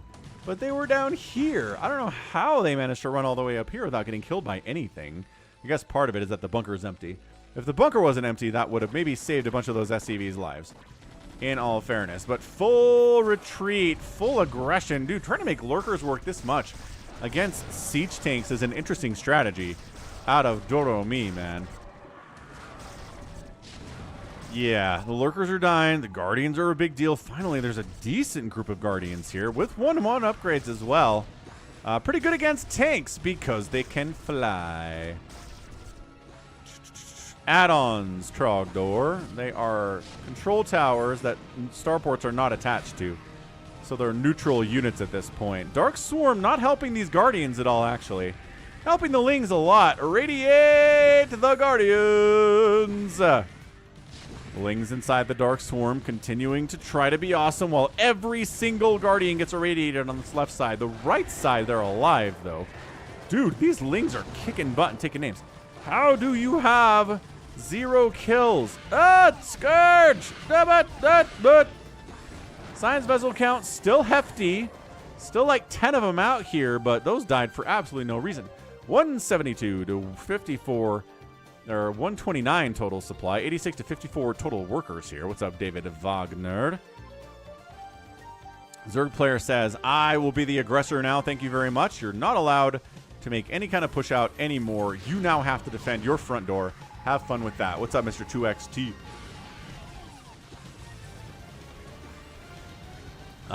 Guardians are rallied out to the middle of the map. I mean, Goliaths are.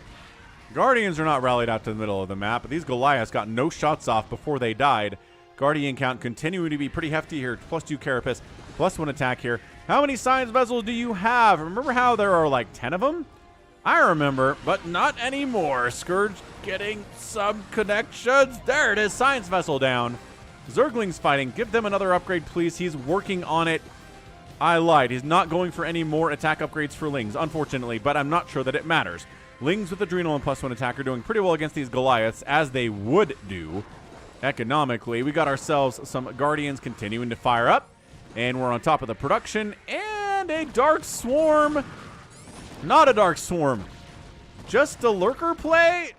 Or just a Hydra play, because the SCV count's not as low as it would be if it was Lurkers. Just a Hydra Ling drop. Okay, we got to see what that was. Hang on. But GG, man. What a reversal there from Doromi. He was getting pressured hard. And then he gets a single drop off on the Terran player, wipes out a couple starports, kills a bunch of SCVs, and then the counterattack is amazing. So, let's see. Where'd this drop come from? This whole thing is awesome. The Guardians are pushing. Here it comes. I guess there were 60 SCVs. So there must... Is it just...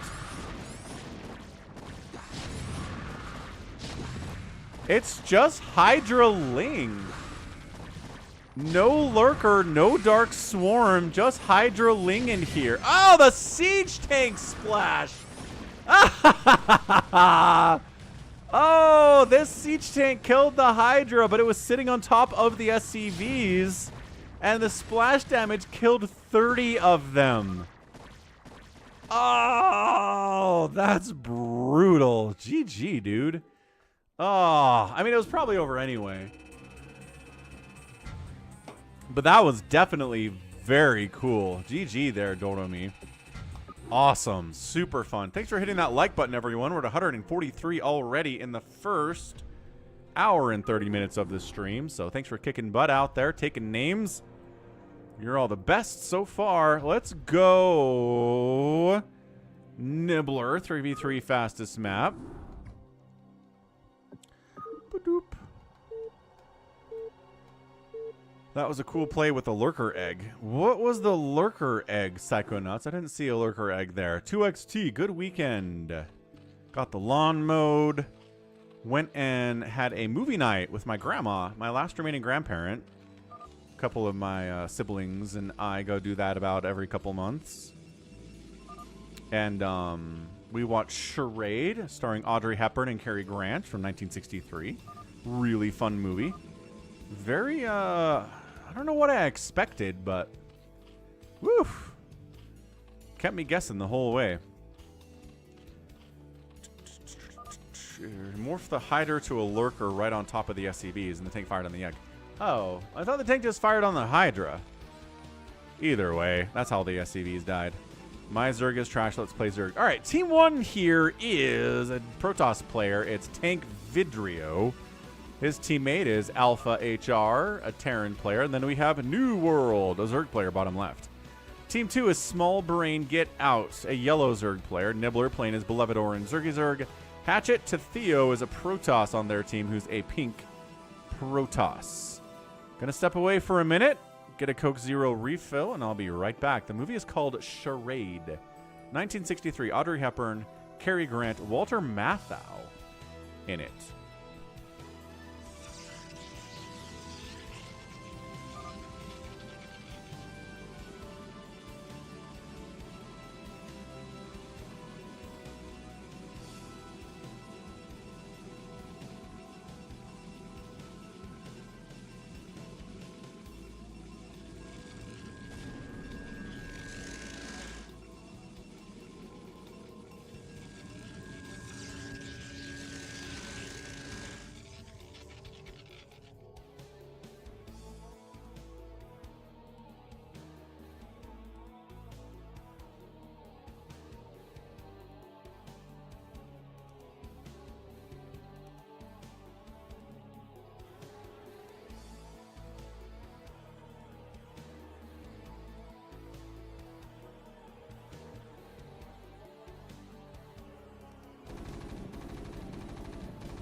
Well, Probert died, tragically, but we got some Marines out, got some Zealots out, no big deal.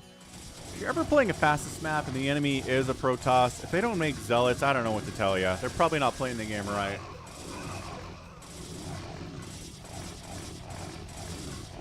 The important thing is, what's Nibbler up to? He's got Sunkens. He has an enemy with an Overlord parked over his base, which isn't great. Also, what's up, SOS? Yeah, you don't, you really don't want to have an enemy just seeing what you're doing at every point in the game. Lucky Owl. I don't know. Define soon, I guess. What does soon mean to you? In the next 5 minutes? Absolutely not.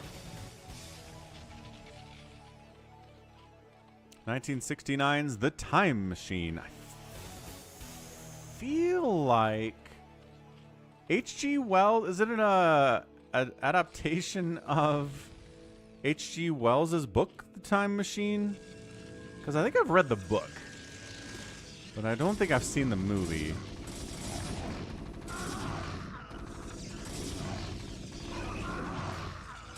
It is! See, Richard Button knows. I know what you're talking about, kind of. Yeah, H.G. Wells, great author, dude. Good early science fiction stuff, along with Isaac Asimov. Ooh. Really, really, really seminal, trope-defining stuff.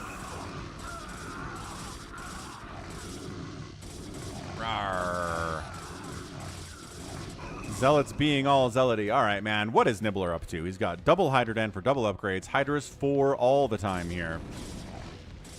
We need a lot of them to counter the Zealots that certainly exist, that we've been seeing. Who's getting pushed here? Hatchet to Theo's getting Zealot pushed all of a sudden. He's throwing up some panic cannons, but it's a little bit late for that. And then Nibbler says, I will save you with 3 Hydralisks. And he's like, nope, nope, nope. Bad. Hydras, no. Hydras, no. I don't think Wk'Cross is in this game. bigwan.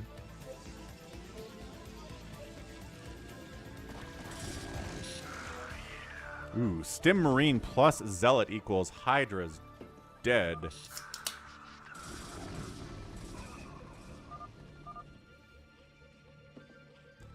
GPB.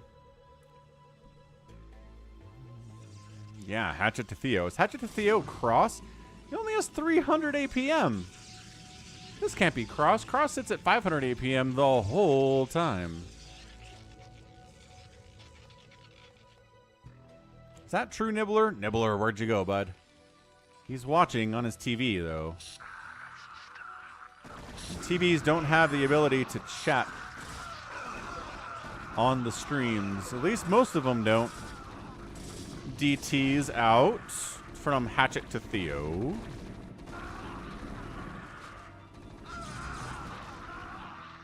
DTs are out. The thing about fastest map is sometimes players just make stuff and send them. And so you don't realize they're running into DTs for a while. Bad stuff happens. Tank Vidrio seems to be maybe in a bit of trouble here with a massive Hydraling army coming in with the support of Tank Vidrio. DTs are just making sure that any reinforcements from Alpha HR that try to come out here die. Look at this. Look at this. Okay, did let the medic through. That's not great, but this is awesome.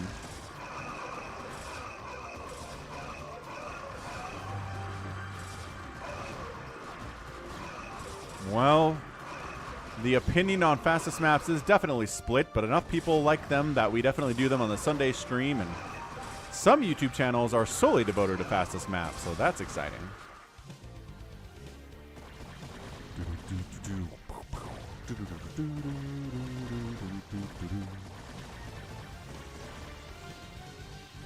So DTs, they're like, oh, can we? Oh, Overlord.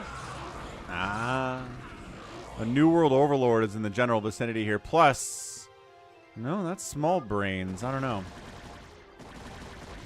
Small Brain and Nibbler taking down the Robo, taking down the robotic support bay. There you go. They're like, no. The answer to Hydras is Reaver. So we're going to shut that out. Tech completely wiped off the map there. Got to rebuild that one from scratch. That's awesome stuff. What's up, SaviorSword? Don't know, man. We will see. They get here when they get here.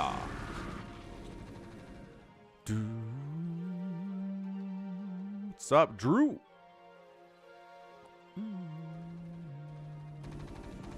Got at least a couple more games at SaviorSword. Does Hatchet seem like Cross? I don't know. I feel like Cross would have more than 44 workers at 8 minutes. He's definitely... Hydra is trying to fight it against straight Marines with stim and medic support is tough. But if you outnumber the guys, it'll work out for you in the long run. Where did that Reaver drop go? Here it is. Yeah, would he have a slow Reaver drop coming at 9 minutes? I feel like it's slow for this guy. He did get pushed early, you're right. Reaver unloads. Oh, again, no damage. Oh my gosh, more damage. All right, Alpha gets knocked down to 50 workers. It's like, come on, stupid Reaver, fire. Fire on these dudes. Oh, gets it. Big one, 39 workers remaining. That was about 20 SCVs down on that shot. That was some brutal, brutal stuff. Okay, man, Reaver drop shows up. You don't have any turrets? You're probably going to be in a bad way as a Terran player, generally so. New World.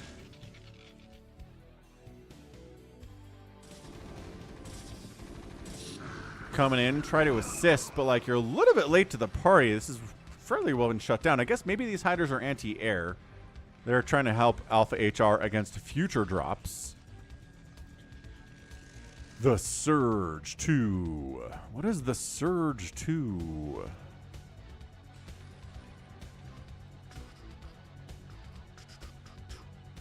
Okay, so we're covering Hatchet's front base here. Whoever this guy is. People are saying maybe it's Dizzy. Maybe it's Wk'Cross. Nibbler's not here to confirm or deny.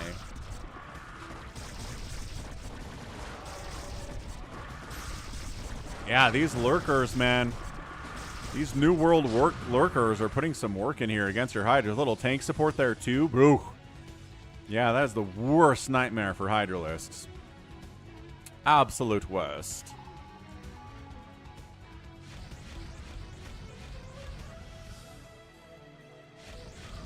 Haven't seen Romulus yet. I think Gallons has.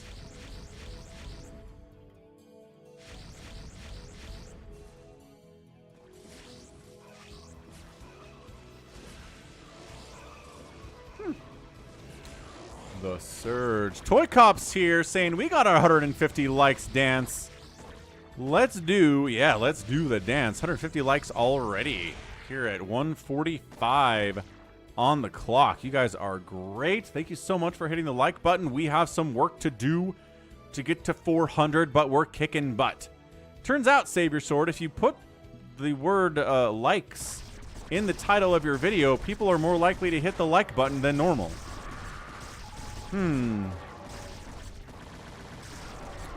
Dark Souls Mad Max theme. Small grain push in. Nibbler probably wants to join this party and does. Hydra versus Hydra. Upgrades are 1-1 from Small Brain and 1-1 from New World. But the numbers here hugely favoring our dude Small Brain get out. He brought detection with him so the lurkers aren't as big of a deal. Yeah, Tank Vidrio tries to bring some zealots in to shut this thing down of Small Brain, but Nibbler intercepts it. Deals with most of it. Only 4 zealots make it in. That's still pretty scary, though. Unless they don't have upgrades, they don't. There's 0-0 upgrades. Oh, Tank Vidrio. Your upgrades are not good, sir. I guess he was trying to go for Reavers, but still, man. Whew. Thanks, Drew, for hitting the like button on the YouTube side of things. Nibbler comes in, and it is a 2v1 scenario in the bottom left.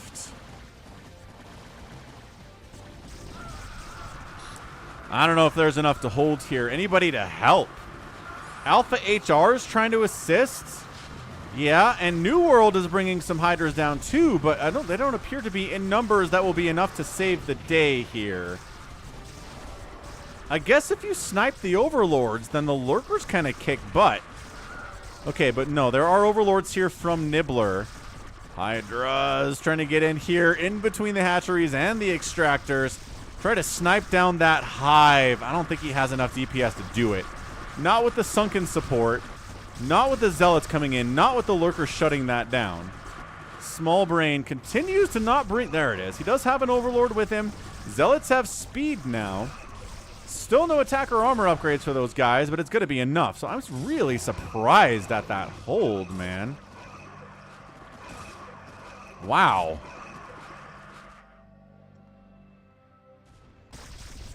So Surge is Dark Souls, but when you die, you don't lose runes. Fair enough. That is a metric that most people are about here. Yeah, which one of these players is large brain? That's a fair question.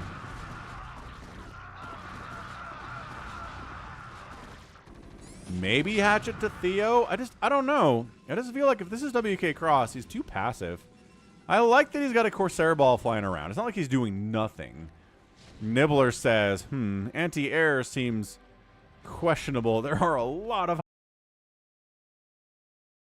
Wow, dude, this is a lot more mutas than I thought there were because they are getting some serious work done here. Queen's Nest gets killed for reasons... Stream did die. Come back, stream. Come back, stream. Oh, now it's complaining we're interlaced. Now we're back. Looks like we're back. We back? Seems like we're back. Okay, we're back. Man, it's been like a month since we had that happen. Alpha HR is at 55. Oh, gosh.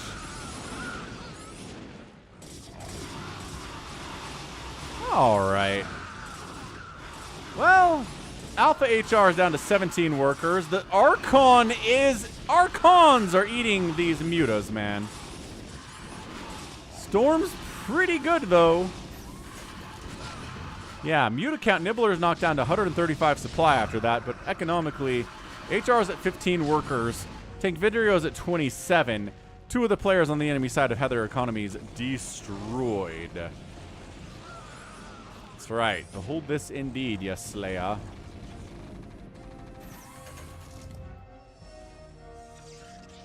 So still continuing to be into Mutalisks here. Is Nibbler working on upgrades for the mutas? Not really. It's getting Adrenal and Consume. But mutas don't need attack upgrades at all.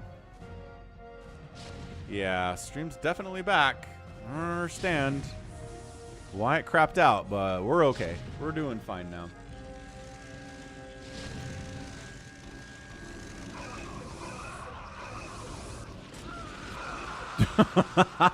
You're still making Marines at 17 minutes? Says Hatchet to Theo. I'm just going to storm all those guys if you don't mind.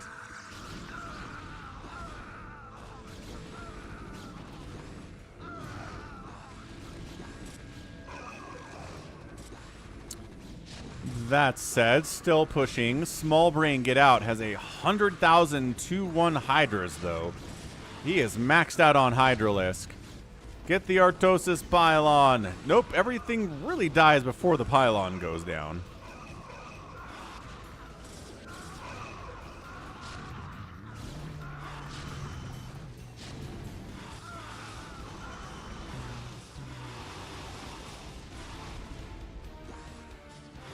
All right, well, that's a hold. So nothing really bad happened to Hatchet Theo. Alpha.HR was like, nope. No real coming back from that. If we could have taken down this Protoss neighbor, then yes, maybe we could have won. Tank Vidrio's about to eat Nibbler Guardian ship. What does he have to deal with Guardians? He's got some High Templar. He's got some Dragoons. 100 upgrades, man. Nibbler says, I need some scouts to cover my Guardians. And then Tank Vidrio taps out. So never mind. We don't have to go in there anyway. Unfortunately. Nibbler calls it GG. New World is interested. Did the stream die again? And that's it. Ow. Okay, so that, yeah, one of those games where you just had to kill one of the players. I mean, not even that. They didn't fully kill anyone. They just killed the economy of our guy, Alpha HR. We not complaining about the stream, but we're alive. Somehow, some way. Let me refresh my stream, see if it's good.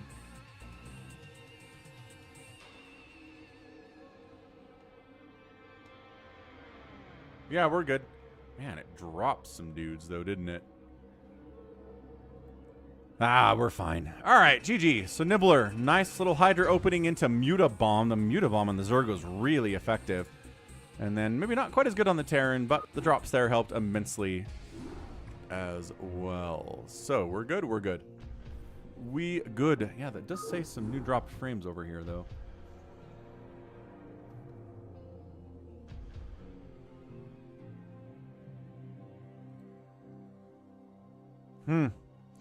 Hum. Next up, do we have... Yeah, Monster. No, Bigwan. Bigwan, fastest map. Protoss and Zerg only, no Terrans allowed.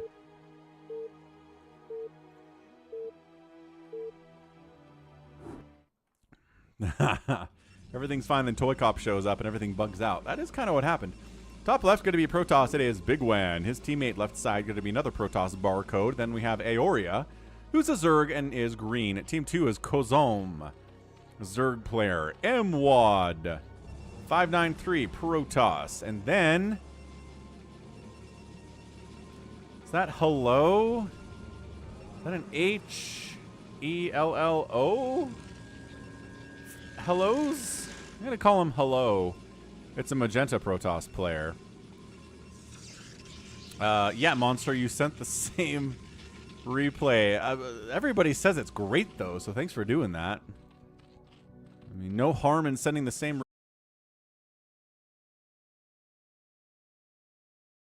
back. I paused while you guys were away.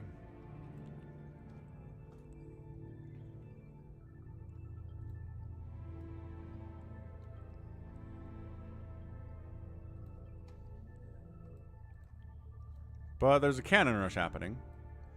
All right, Jacob, we'll catch you later. Thanks for being here. Oh, it's doing the green thing again.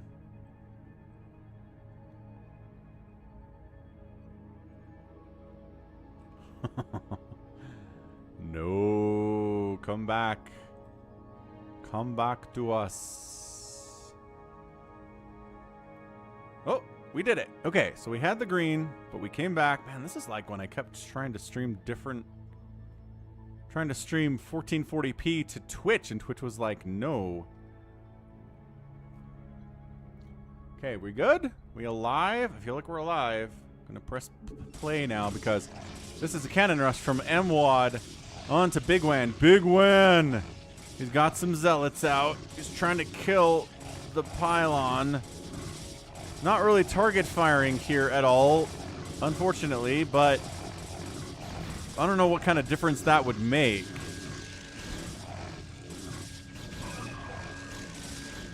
Yeah, like all the zealots are attacking different targets. I don't know what's going on here, bigwan.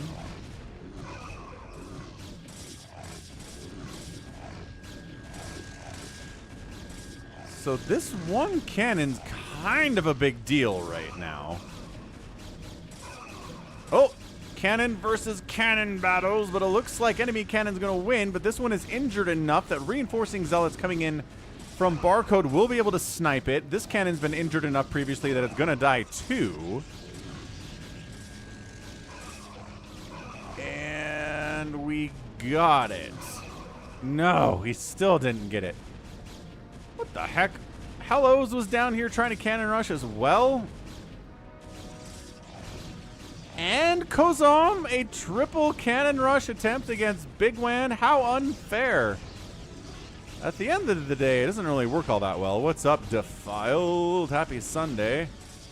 Andrew's Firefox crashed. Yeah, we're okay. I mean, I'm assuming it died out on Twitch, too. Because I'm seeing, yeah, the whole, whatever, everything died there, but.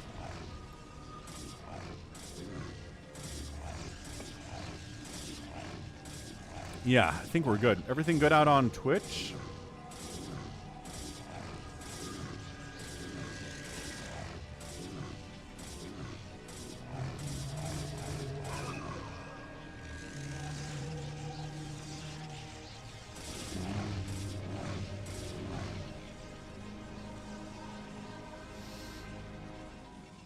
Okay, so everything's cool, except that MWAD is down here, continuing to try to cannon rush our guy. What the heck? So mean.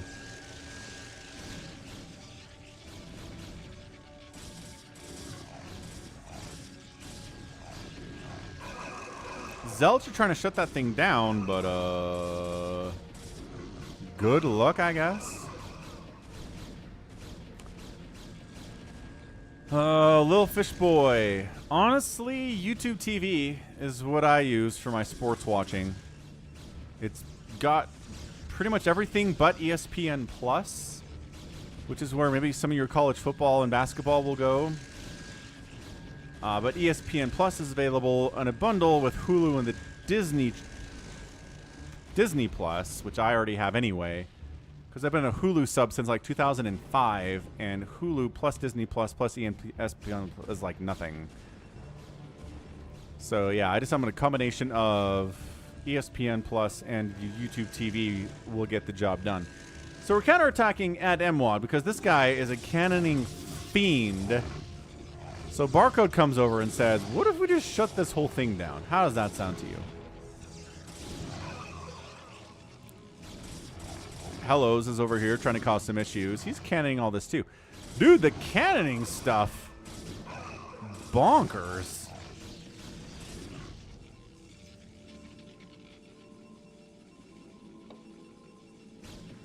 I love that MWAD has 33 APM. Where's ToyCop? He's got a root for this guy. Cannot believe this got up. So now it's hard for bigwan to leave his base over the ground because of that. Dragoons are firing on these gateways. There are no zealots in production from MWAD because he's got 35 APM, and it's hard to make cannons and produce stuff. This game is weird, bigwan. This is a really, really strange game for sure. Thanks for the follow, Lukuku00 out on Twitch. Hydra's joining the party from Kozom.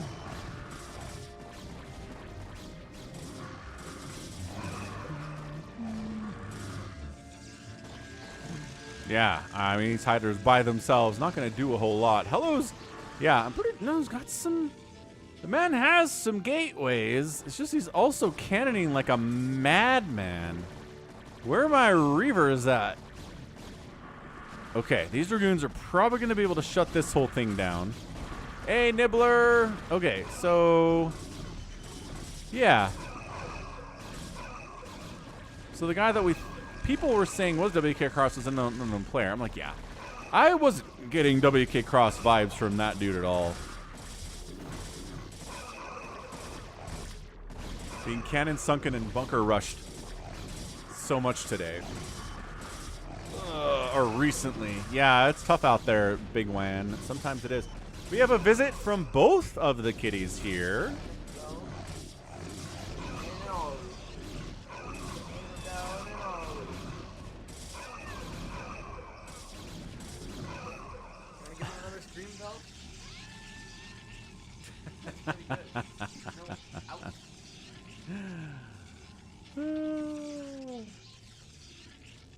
Good visit. Good visit from Bell and Ollie's. Cannons are still here from bigwan. Kitty stream indeed. A lot of kitty visits today. Excellent, excellent, excellent stuff.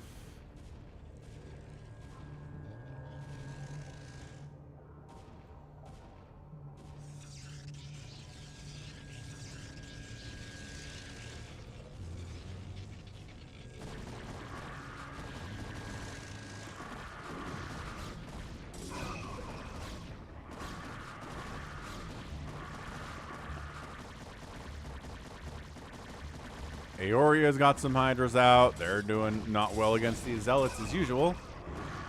Also, unupgraded Hydras against cannons don't trade super well. At least not in a 1-to-1 ratio. Cost for cost, they're pretty good. But if you don't bring enough to make that the reality, you're just going to die. Yeah, RJB stream has crashed a couple times in the last 5 minutes or so, but it seems like it's back.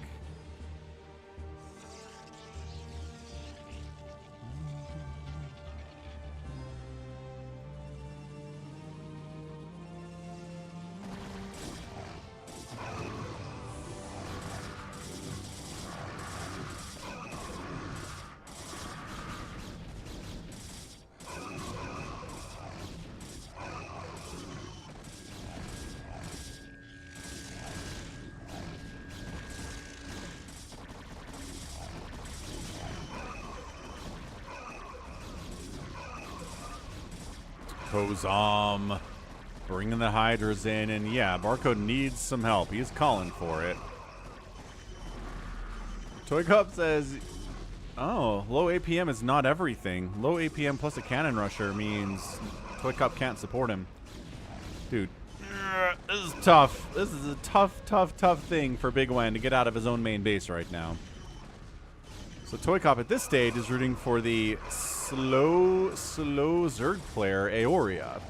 At 60 APM. Hellos is cannoning a whole bunch too. I guess that's the problem with him. What up, Anth?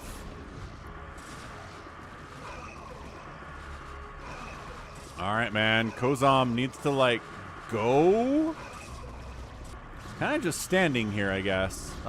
Trickling in units a few at a time into this engagement is not going to look too good. What's up, Hogarth? Long time channel member Hogarth. Happy Sunday, sir.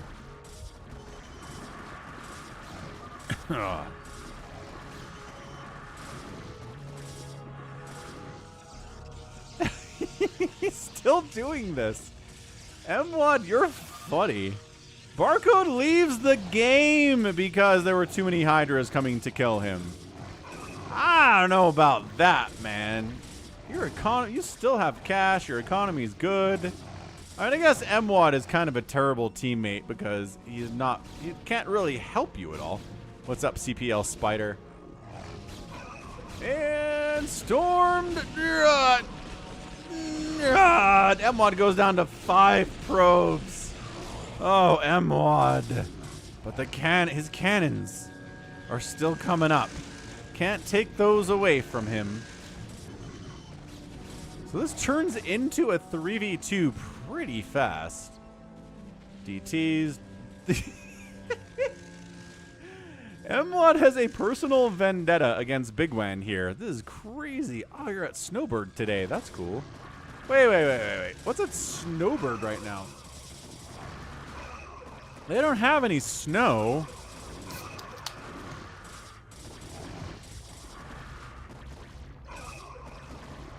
Hiking, maybe?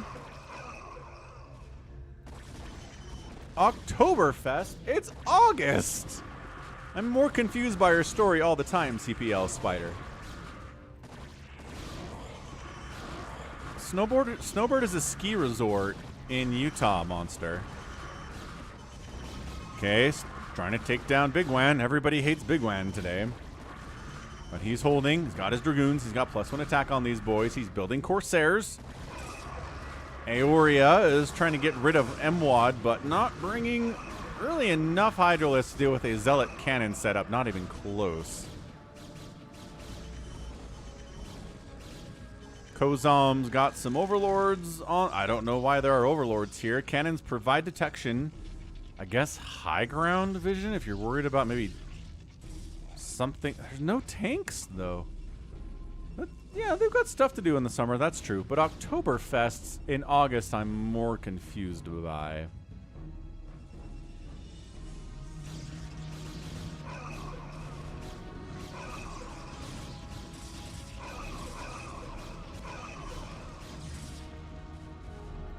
Look at this man. Look at this man. Look at him sending probes out. For what? What are you gonna do? You're just hiding a probe in your teammate's base? It's like, well, if I die, I'll be able to live by building a nexus in this corner. Or maybe this corner, but that's about it. That's about all you can do with that probe, man. Oktoberfest runs from mid-August through October. I did not know that's how Oktoberfest worked. I thought Oktoberfest was in October the whole time. Partially it is, it would seem. All right, neat. How's Aoria doing? Floating 7,000 minerals and 500 gas. Could really use... I was going to say use some more gas, but every single extractor is taken, and then the gas income looks pretty darn good. Yeah, I don't... Reaver Tech technically exists. I'm not sure you can get anything out of that robotics facility where it is. So that's a problem for bigwan here.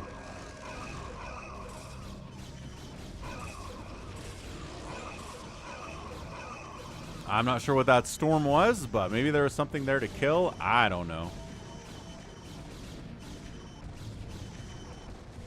Ugh. More Dragoons die. A lot of Dragoons have died to this little cannon setup today because I'm pretty sure, again, you can't get units out of this robotics facility. You've got the Robo Support Bay, but if you don't have the ability to make anything, make any Reavers, it's not doing a lot for you, you know?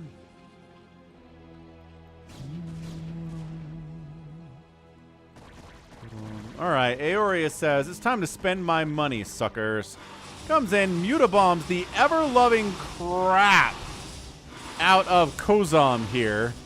The man doesn't have enough anti-air to deal with this. Maybe he's got some Hydras. He's not really responding to it, unfortunately, though. Okay, Hive down. Spire getting focused. Spawning Pool getting focused. Aoria is just redoing what Nibbler did in that last game. That was cool. But then Hellos has a ton of carriers. Whoa, hold on a second. 11 carriers have arrived. They have +1, +2, +1 upgrades. The Mutas abandoned their attempt to completely kill Kozom to come fight the carriers. They have 1 Carapace upgrade. Here goes nothing. Good day so far, Tyrion. Just casting some StarCraft. Yo! The Mutas took down a couple of the carriers. Hydras too. There are still 10 of them here, though, so never mind. 1 of the carriers died. That's all it was. Any Dark Swarm here? Scouts!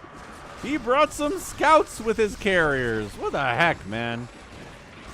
Just in case, I guess some Devourers showed up.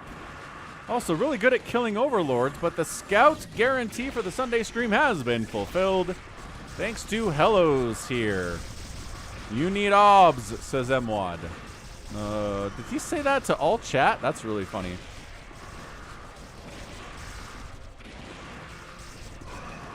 Yeah, million Hydras with 2/2 upgrades from here Aoria attacking Interceptors, which he's killing them, actually. Interceptor count doesn't look too hefty. And suddenly the carriers are like, oh, hold on.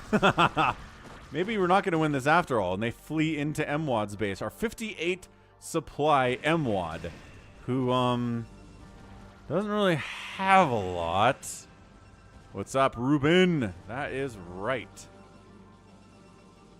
Mwad is arguing that his teammates are bad. Mwad, you have 48 APM.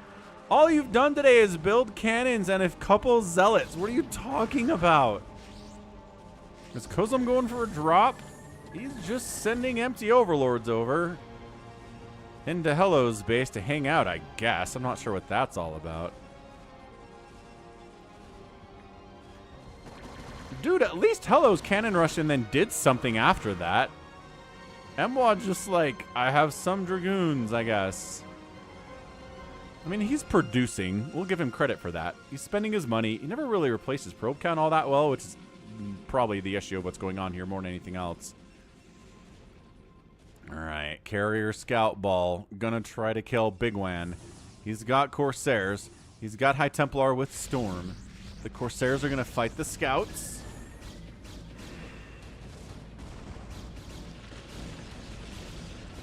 And then we're going to try to storm these carriers down. They are just move commanding into Bigwan's base.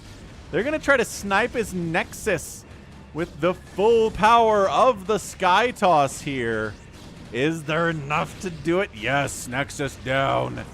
Hellos supply blocks Bigwan by killing his Nexus. Get his other one, says Mwad. Again, I still think talking to everybody. He doesn't have allied chat on, which is actually pretty entertaining.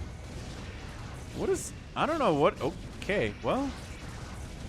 Never mind. All his carriers died thanks to the Dragoons with +2 attack and all of these cannons that got shots off forever because they didn't get attacked because we were attacking the Cyber Core.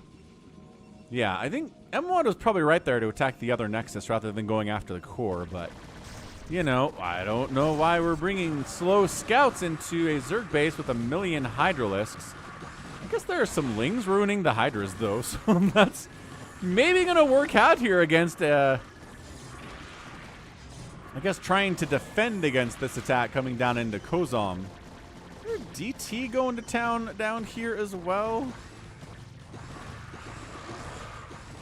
I heard a DT, but it seems like it's dead.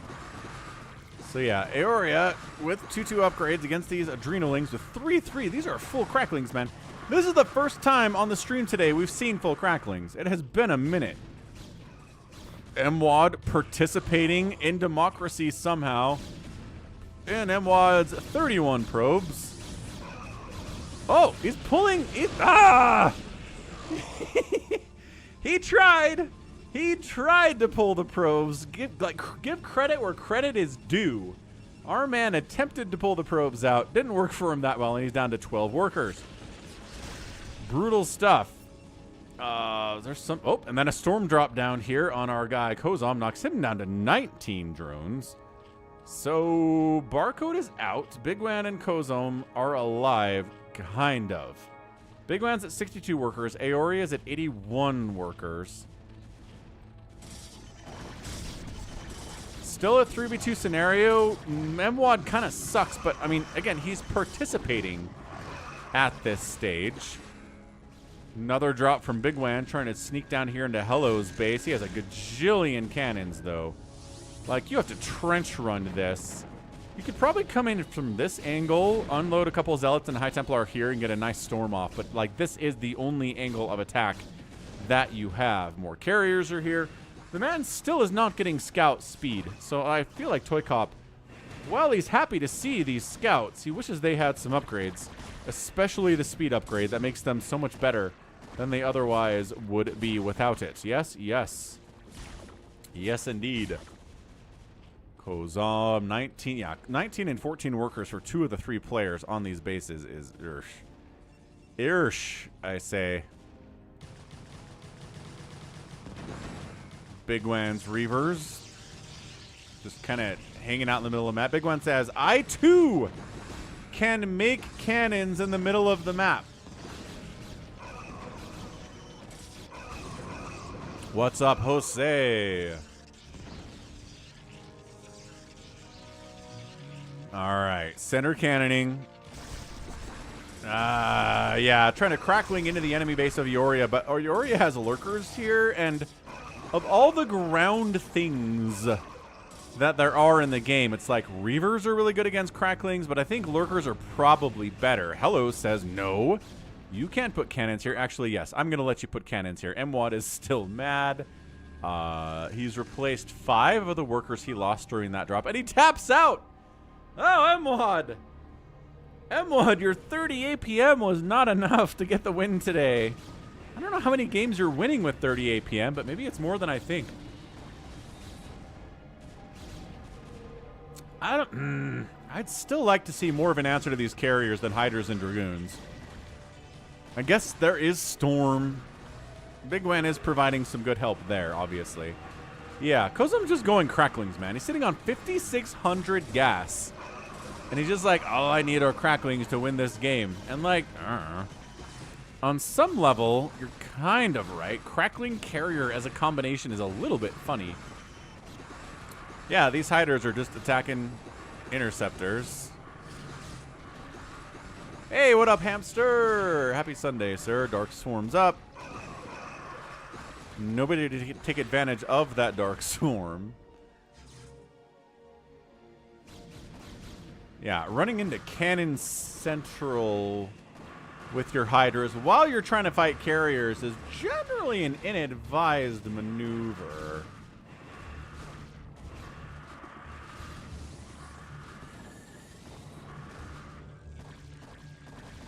Not good. Not good at all. Let's see. Bigwan, 8,000 minerals, 3,600 gas, 167 supply, making his own scouts, making Reavers. The Cracklings continuing to try to do this. While there's a DT here with 12 kills. 12 of them. Yeah. Kozom, still at about 19 drones, and he taps. Kozom. I don't know, man. He's like, my lings aren't winning. Boo, GG. Like, what are you doing? Carrier count 12. Got 3, 3, 2 upgrades here. The upgrades are good. Carriers against a Protoss Zerg team should really never work, but fastest map, okay. GG! Bit of an anticlimactic ending there. I think all 3 players left without actually losing their main bases. They got their economies hurt, or Hellos didn't want to play 2v1. Dude, M1's 41 average APM is actually impressive. Actually impressive. He produced 200 total units today. And killed 200, the lowest kill count of anybody except for Barcode, who tapped out early. And then, weird game. Definitely a weird game, man. All right. Is it time? I think it might be time to do the double submitted incredible fastest map game featuring Wk'Cross, Chobo Avenger, and Silverwolf 8. Let's go. Well, yeah, let's go Wk'Cross. Check him out. He's on Twitch. He's on YouTube. Go give him a follow. Go give him a sub. Whatever you gotta do. Check out Wk'Cross, man. All right. Is it left versus right? It is not left versus right. But top left, going to be a blue Zerg player. It is Bisu. His teammate is going to be a yellow Protoss rested. And then finally, Chobo Avenger in the bottom left is a Terran. Team 2 is from Busan. Who is our Wk'Cross? Sadistic Love is on his team. A teal Protoss. And then Silverwolf 8. Who is a magenta Zerg player. Rested is Cross? Oh no, rested is Cross. Fair enough. Bisu is Chobo Avenger's wife. Fun. Alright, cool. So, Wk'Cross is up here. Oh, his APM is enduring past the 30-second mark. Oh, Silverwolf's actually spamming pretty good too, though. Nice job, Silverwolf.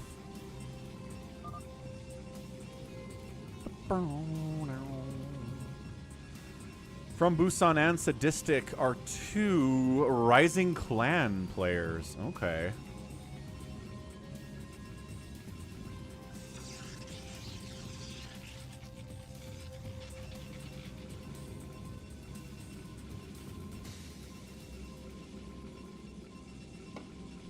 All right, man. Wk'Cross, absolutely terrifying player. I feel like... I don't know if this is fair to say, but I feel like his Terran and his Zerg are probably his two best races, and Protoss is his third best.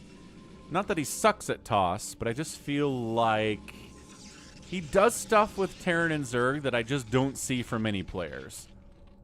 His macro's insane. His positioning is great. He always has a giant army going. And with Protoss, it's less that and more drops, which I guess are just kind of less visually impressive, but that's what Protoss does in fastest map.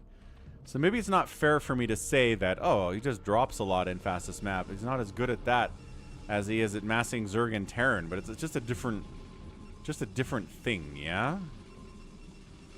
Chobo Avenger met his wife on StarCraft? Holy crap, dude. That is a success story. Holy Hannah. Sadistic Love is cannon rushing a Zerg today. Interesting. Took a second here for Bisu to recognize what's going on, that she's getting cannon rushed, but we're responding. We got some lings out. We're good.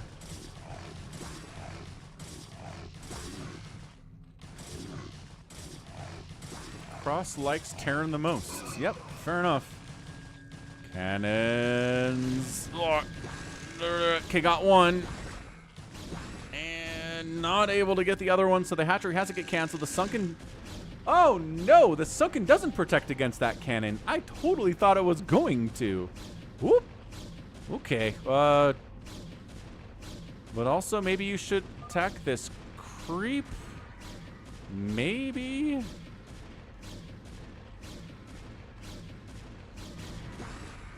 God, free lings are free. Cross is coming over to try to assist with this thing, but then he gets caught up fighting enemy zealots here from Busan and Sadistic Love holding that off. Cannon! No, Cannon lives! Cannon lives. I wish we saw how many kills Cannons would get. What's up, Z? And drones! They get it! They get it! Drones take down the final cannon. The work was done by Lings. But the drones did what they had to do. Wk'Cross out. Oh, we got vultures out, though, from Chobo Avenger. Man, every Terran player, honestly, if you've got a Protoss on the other side, open vultures. Like, when are you going to be sad you opened vultures against an enemy Protoss, right? They're going to make zealots. Man, thanks for hitting the like button. 189, man. Like, we are killing it with likes today. 400 is definitely within reach. Yeah, and then if zealots show up, you just go pop, pop, pop. They all die. Your vultures continue to live. It's awesome. I just feel like every Terran player should go vultures all the time in fastest map.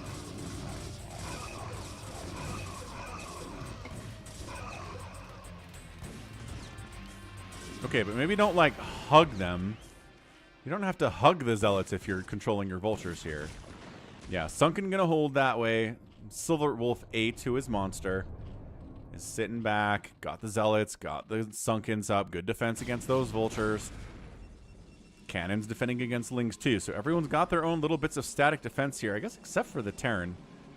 But at this stage of the game, everyone's got Lings and zealots. So vultures are pretty good defense there regardless. Once we start seeing Hydras and Dragoons pop out, then yeah, the vultures are going to be a little bit less able to defend. But that's what the tanks are for.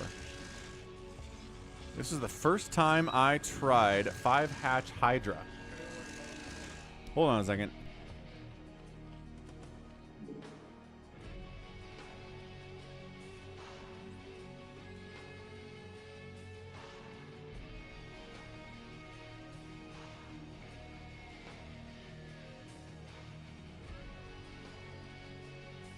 Sliverwolf.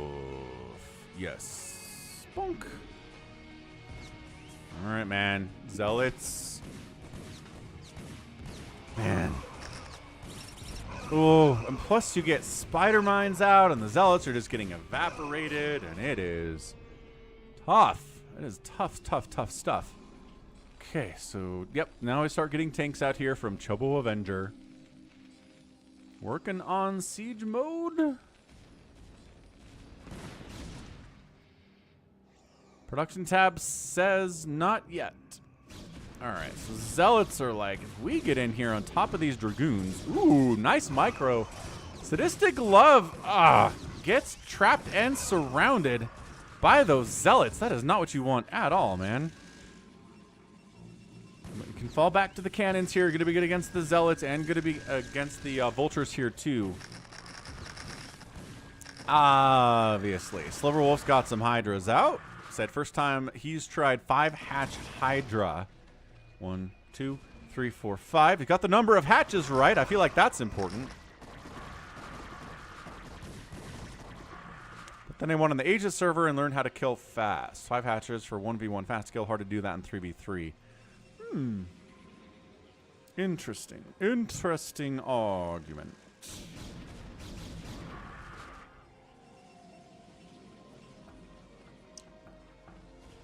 Wk'Cross is bringing a DT in for defensive purposes, I guess. I don't know what we're worried about, though.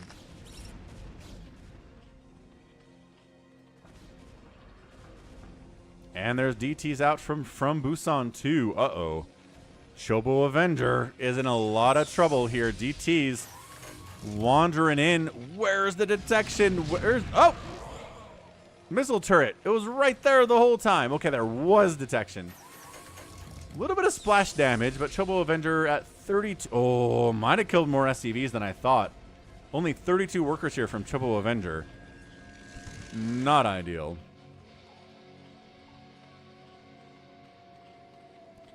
DT here, or rather Archon, Dark Archon here, maybe to Maelstrom incoming drops on the Zerg player.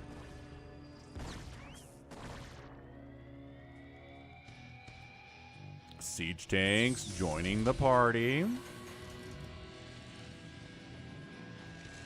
Okay, so Chobo didn't lose any workers. All right.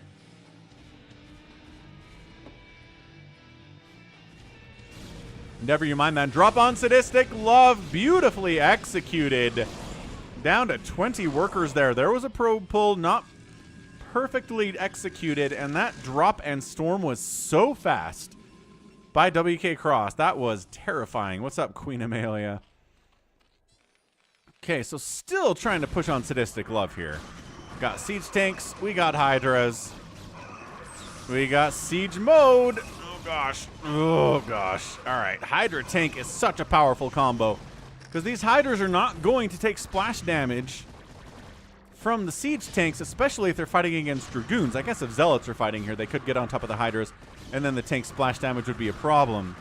But no, you guys got to fight together. The tanks and the Hydras need to fight together. Yes, we're at 191 likes already, Queen Amelia. We're going to get 400 today. That is the goal. So far, so good. Siege tanks. Now the Hydras are dead.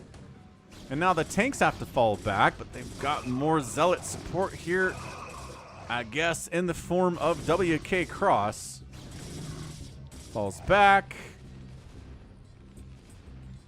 Chobo Avenger getting up to 46 SCVs. And Wk'Cross had some kind of an attack on him. He's down to 32 workers. Oh no. There's probably some kind of a Hydra drop. Son of a butt. I gotta see what that was. Must see what happened to Wk'Cross. Well, everything was happening on the left side of the map. Just trained myself to assume, oh, it was from Busan. 43 probes. Good probe pull. Plus Zealots in here and DTs. So they wipe out the cannons. They knock Wk'Cross down to 36 workers. Not that. Okay, hang on. Down to 29 workers. A secondary storm comes in. DTs finally get wiped out by other DTs and by cannons. And shuts it down. So, okay. Woof. That's what that was. And then these guys have to fall back. And the most workers from Busan, who's largely been left alone, is at 64 total probes and 115 supply. Only player over 100 supply right now. Looking good.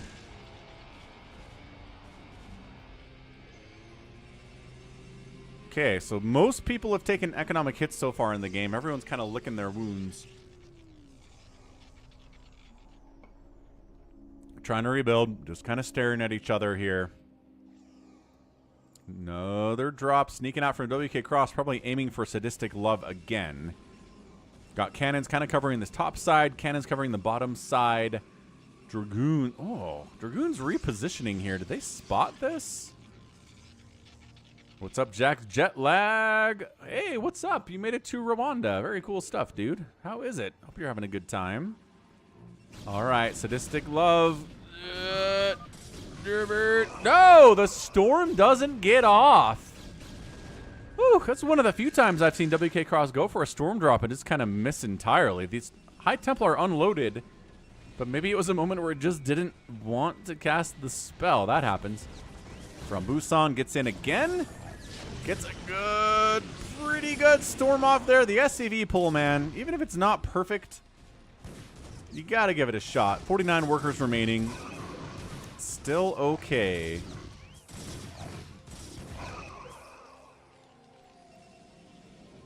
Yeah, so we just had a series of drops here. Players are gradually starting to get up to 100 or more supply here at 11 minutes. It's been pretty aggressive.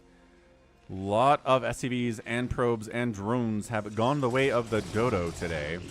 Maelstrom finally getting a research here from Wk'Cross. Dark Archon, I guess, didn't have Maelstrom, but was just hanging out for a while, I suppose.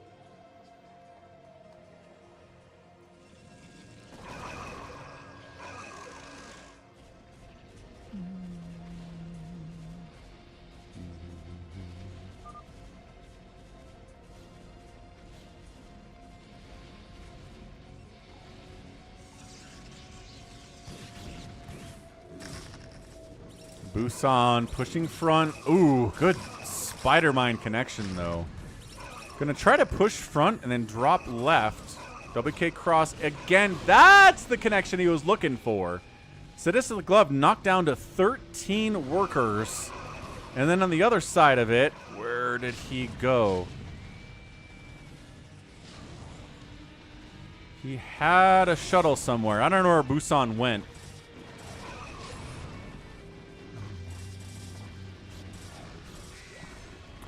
Yeah, that's what I think about fastest map. Drops are good, but man, massing while getting drops off is really good too.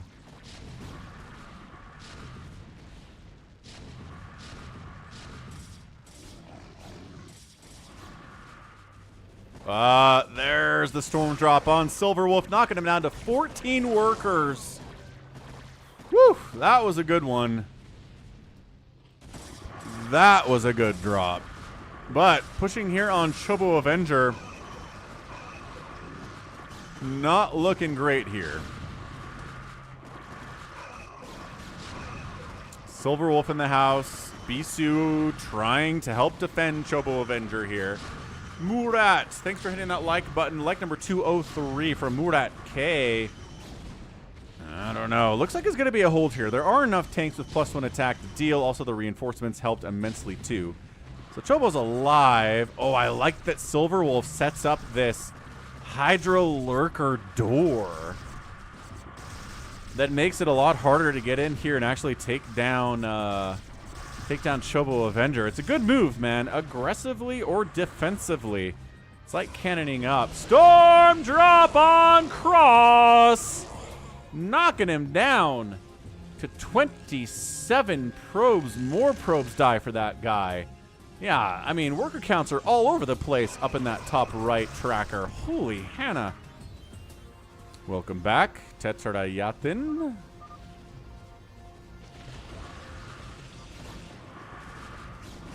$11 drop? I don't see an 11 drop. Maybe Hydras from Silverwolf pushing on Cross. Very brave, man. Yeah, not like a huge massed army here from the Protoss, but still the combination of Storm plus the Zealots here. Plus maybe some Reaver Tech in a minute. That would be super nice. Ah, this is a tank drop. Not in range of those minerals, no. I don't know what that pylon is for down there from Wk'Cross, and at this point I'm too afraid to ask. Wk'Cross setting up for yet another drop. We've got another big attack front, but the tank count here from Chobo Avenger is just a little bit too strong. I mean, this is a lot of tanks to try to defend against any kind of a Protoss attack. Sadistic Love coming in to try to assist Chobo as well. Silverwolf.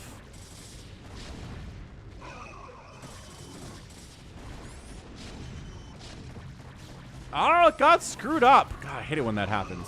That's right. Silverwolf and Busan and Sadistic Love are on the same team. Boof. Can you give me 8 drones in Overrod? I need 8 drones and an Overlord. Bring them to me. So, whoop. That's interesting, but okay. Another storm drop on Silverwolf, knocking him down to 17 workers again. Big old mass here, though, from Bisu. 1-1 upgrades. The combination of From Busan and Sadistic Love are causing Chobo Avenger some issues here. Not really enough to push through everything. The siege tanks are in between the buildings where they want to be.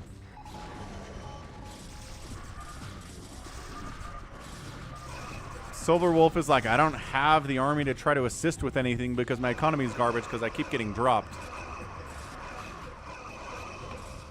And that's right, Ganon. Train to Busan. A fantastic movie. Great, great Korean zombie film. And Bisu with a big Guardian push. Nice follow-up here from the Zerg player, too. Yeah, this Hydra Guardian thing is kind of awesome. Silverwolf trying to assist Sadistic Love. Another drop behind the Guardians. That's so opportunistic. Out of Wk'Cross. And tried to pull. Really did try to pull, man. But Sadistic Love's 19 workers here. From Busan's at 95. Doing pretty good that way. Storm's causing all sorts of issues. The Guardians are trying to right-click on that Nexus, but the Storms are too prevalent. They're not able to pull it off. I mean, 200 hit points on that Nexus is pretty easy, though. Might be able to shut that thing down. I mean, this is crazy stuff, man. The drops are consistent. Chobo Avenger not quite able to get too up on his feet here. struggling a bit. Upgrades could be better here, too. The, yeah, boosts on High Templar that he brought over here are really, really good at keeping Sadistic Love alive right now. Big Mutabomb. Yeah, Bisu, she wants that Nexus. She gets it easy there and then just tries to dodge the storms to get out of there as much as possible. Yeah.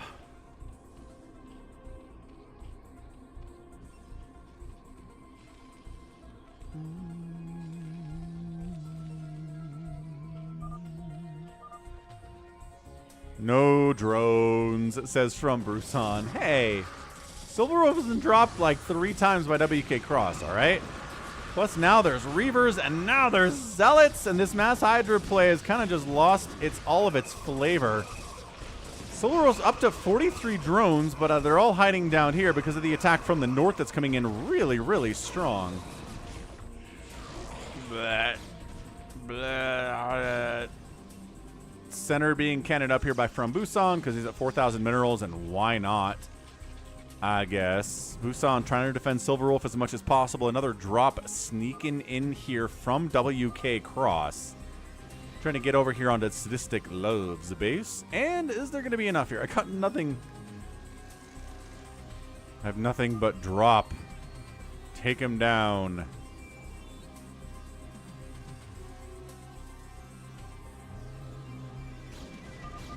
Sadistic Love gets another storm. Okay, good probe pull there. Only 16 workers anyway, though, so I mean, yeah. From Busan, 200 supply. Wk'Cross is at 95 supply himself. Cannon's going to help. Storming all the Zealots trying to defend here. Only one Reaver back here, but they are just kind of forcing their way on in. Silver Wolf, From Busan, Sadistic Love, all 3 together.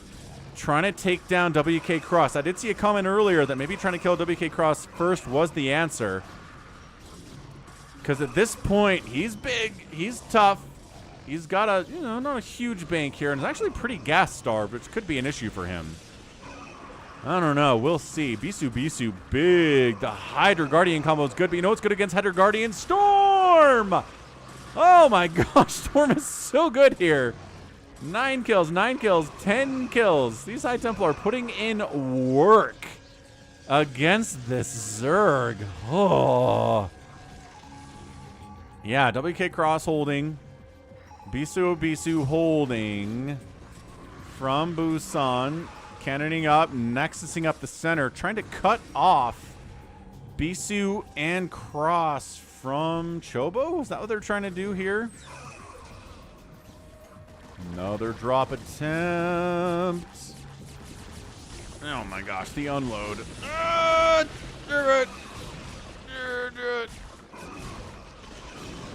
probably got another storm in here if I get, yeah. He's got more storm in here. Might as well cast it. Silver Wolf's just getting absolutely bullied by Wk'Cross into oblivion. Hydra Guardian saying, hey, you don't get to cannon up this center. Get out of here.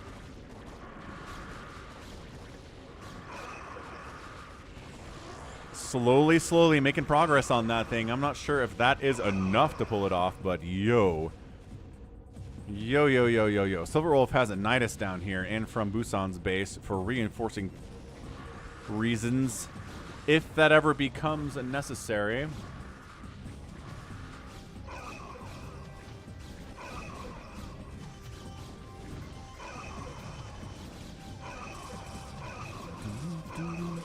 I like it, though. I like what Biso's doing here. I mean, sure, Storm's going to be the answer, but you're a Zerg player. Storm's the answer to everything you're doing. Maybe not Ultras, I guess.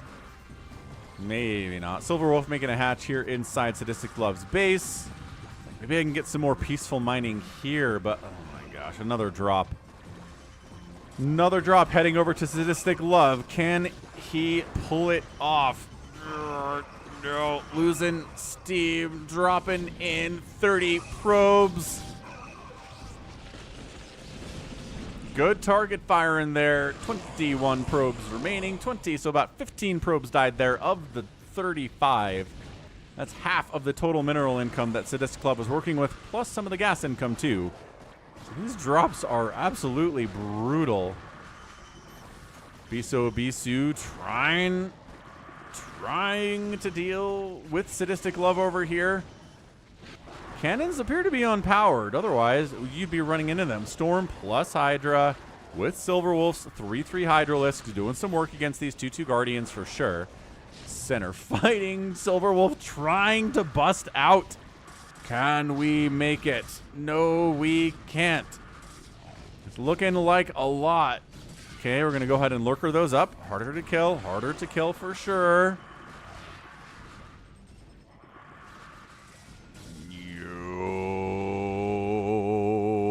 Is there enough Zerg? Enough Zerg to defend here from Silverwolf? It appears that there definitely is. Hey, Triple Avenger made it to the center of the map with 3/2 upgrades too. Looking good there. Big fan of tanks in the center of the map with 3 attack. Yeah, big shots off on these Archons. Hydra's going to do really well too. Sadistic Love down to 40 total supply. Just consistently been dropped way too much for this to work for him. Siege tanks siege up. Hydra's covering them against Zealot attack. There's actually no detection here, so some Desperation DTs out of Sadistic Love might work, but not a lot of gas for that, unfortunately. Oh, hey, what's up, Reavers? How you doing? Good, great. Silverwolf, 57 drones, back up in action. And I don't know, Sadistic Love's like, there's too much! Siege Tank Hydra Guardian is unstoppable force. Yeah, Sadistic Love is gonna die, and that puts a damper on what Silverwolf is trying to do. From Busan's like, I'm maxed out. What's wrong with you guys? I have Mass Stargate. I have some Dragoons. Where is all of your stuff? He's making a Zerg army, which is very cool. Ah! Silverwolf! Help! Help me! You... The bullying here is really out of control. Back down to 11 drones. Man, every time Silverwolf gets back up above 50 workers, bad things happen. So it's Arbiters, and it's Zealots, and it's Siege Tanks, and it's High Templar, and some of these guys are stuck, I guess. But Busan, 272 available supply. Only 176, though, total used now. So, man, it takes a while to ramp up as a Zerg. You got to get upgrades. You got to get tech structures. Ooh, nice Wraith Ball. Wraith Ball from Triple Avenger gets entirely stasised. Sadistic Love stays into the end, but does actually die. From Busan, GG's out. Because Silverwolf keeps getting just absolutely murdered. Oh, my gosh. So, GG! GG! Woo! Team Triple Avenger, Wk'Cross, and Bisu. Woof. Woof, woof, woof. The drops on Sadistic Love and Silverwolf were just non-stop and never-ending. If we look at their incomes, yeah, Sadistic Love last, Silverwolf second to last. It tracks. It really tracks. Shows us what kind of game we were dealing with there. Bisu, yeah, killed 132 buildings with that Hydra Guardian stuff. That was cool.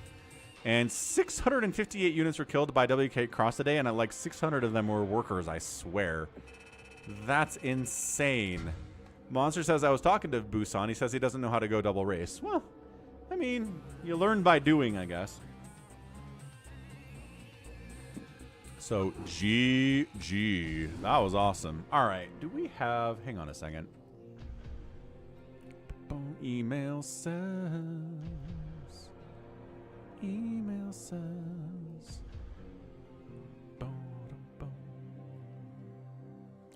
All right, Ara, we'll cast one of your games. You sent me 2. We'll put one of your games up today, and you can resend the other one for next week.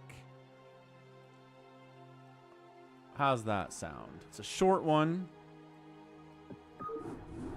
What's up, Fake Promise 94? So here it is. PVT. Wait. Is this the right one? Is that the one I wanted? Ah, so bright.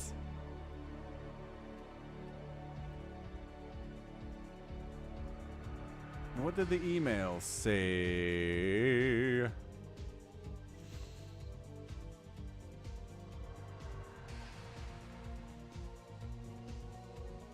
Yeah, interesting. All right, fair enough. We'll do it. Got a PVT here on Challenger. One of the OG terrible maps. Yeah, things are good. Fake promise. ToyCop is back. We are just casting some StarCraft today, Mr. 94. Okay, gonna be Challenger. This is an OG map, like shipped with StarCraft 1 in spring of 94, guys. Or 98. Said 94 because the fake promise. Top side gonna be a pink Protoss. That is Kokomi. Bottom side, a green Terran player. It's 19 Master 88. Gonna follow this guy around. I'll be right back.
What's up, KillerWolves? What's up, Dab Main saying a hero probe. So apparently it was a proxy opening here from 19 Master. Tried building a bunker. Probe must have killed the SCV building the bunker. Another SCV comes up to try to finish it off. Marines chasing the Zealot away. All right. This is an interesting attempt here. And bunker doesn't finish. No, it does finish. I'm an idiot. Okay, bunker down. Marines inside the bunker. Zealot versus 2 Marines inside a bunker. It's burning. But it's alive and it's going to win. It's burning down. Another SCV coming up would be pretty good. Marines not targeting because they can't do that from inside the bunker, and it's going to die. It's going to burn down, and ka-chow.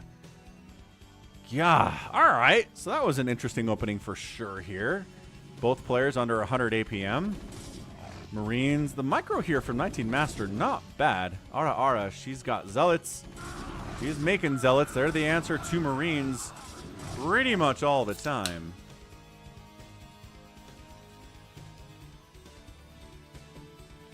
Okay, so more Zealots, a bunker. Ooh, man, still trying to bunker rush here. Okay, now I don't know if that's within range. Let's find out. Nope. Yeah, if you're gonna do this, this bunker has to cover this bunker. If it's too far away to cover this bunker, then there's no point. Yeah, Ara, I will do. I will do this one this week. If you want to resend the other one for next week, we can do that. I'm not wearing my TMNT shirt. No, it's too old and threadbare at this point. I need to get a new one so we can do that bingo square. Which again, bingo cards are available. Yeah, I mean, send another SCV up. Let's get a bunker out. Dude, the whole Zealot Marine micro is absolutely hilarious. Yeah, sending like a Zealot into this mineral line would be pretty rad, actually.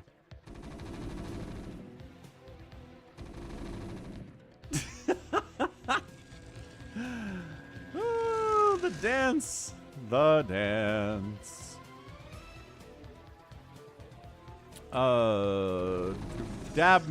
Dabmain. No. Patreon replays actually show up as standalone VODs on the channel.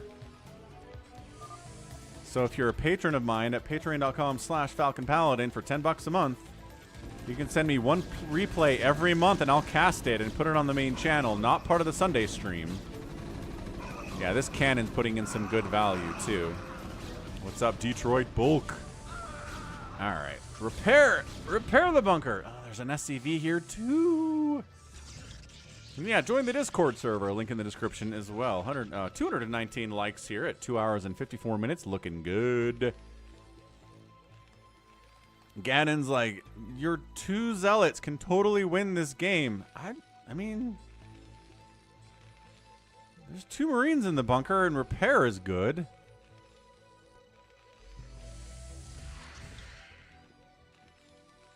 I love that we're still doing this at 10 minutes. We are just staring at each other across the way.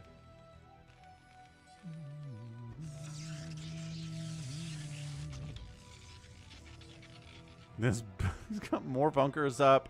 He's building a factory over here. He's like, look, if I can keep the Protoss contained on one base, which you can on this map because it sucks. Look at this terrible mineral pathing. Like, early maps, dude. I love that this game is being played on this, but man, it's a bad map.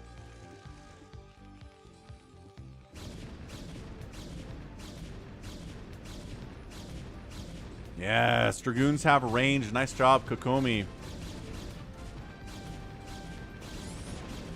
Now we're in trouble. Siege mode's on the way, but there are no tanks being produced, nor are there any tanks here yet. He doesn't have the gas for that. Is he undersaturating? Oh, the gas pathing is bad! Because he put a bunker there. What the heck is this?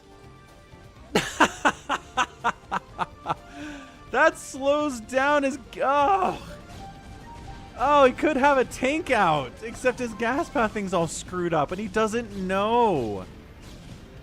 Oh, that's incredible. That's insane. All right. Tank comes out. Too late to really do anything. Dragoon count is hefty enough to shut it down. Oh, my God. Oh, yep. And then, okay, so this whole thing dies. I wonder how long it's going to take him to figure out this is happening. Then he floats his factory out the other... I don't even know. I don't even know.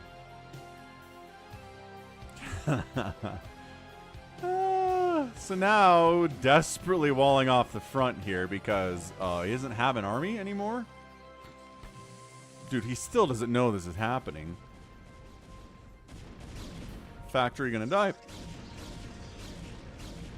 Bam, stops running. He knows it's gonna die anyway. So double wall with supply depot there. Marines, bunkers, desperation. We made some Corsairs in this game, I guess. Try to find that barracks. Which, this is an island, so you can build some Marines out of this, but they're not doing anything for you. This is crazy. This is definitely a weird game. Alright, what's the follow-up going to be here? Thanks for subbing, Penguinacho. Penguinacho, thank you for the sub. I love the multiple obs, keeping tabs on this base. It's like, no, this is scary. Got a cannon this edge. These Marines could jump over and kill us with their jetpacks. Ara says, the end is Mimi. Yeah, I bet it is. So we're one base to one base at 15 minutes, which is, you know, not usually how StarCraft is played, but this is an old map, and it's bad, and it kind of works this way. Kokomi might actually get us. Look at this stupid base. Look at how stupid this base is. Look at these mineral patches. That's not even a base. This is just like, oh, we'll put some minerals here. Blonk. This map is terrible. I definitely remember playing on this map back in the day. He still hasn't fixed this gas pathing. I imagine at some point in this game he's been like, why is my gas so low? Oh well. No big deal. It's fine. Yes. She can place a Nexus there. Look at that. Hamster. This map was on the 64. Yes, because this was original stuff. Actually got a dropship in here. He's building a bunker. He's going to expand to this base. That is kind of cool.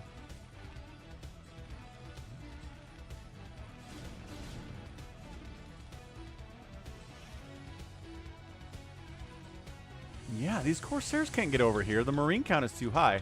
Dude, take this base. Do it. Do it for the memes. It's like turreting the crap out of this thing. Obs down. Turret. But like one of these guys needs to start building command center. Ah! Zealot drop by Kokomi down inside the main mineral line of 19 Master 88.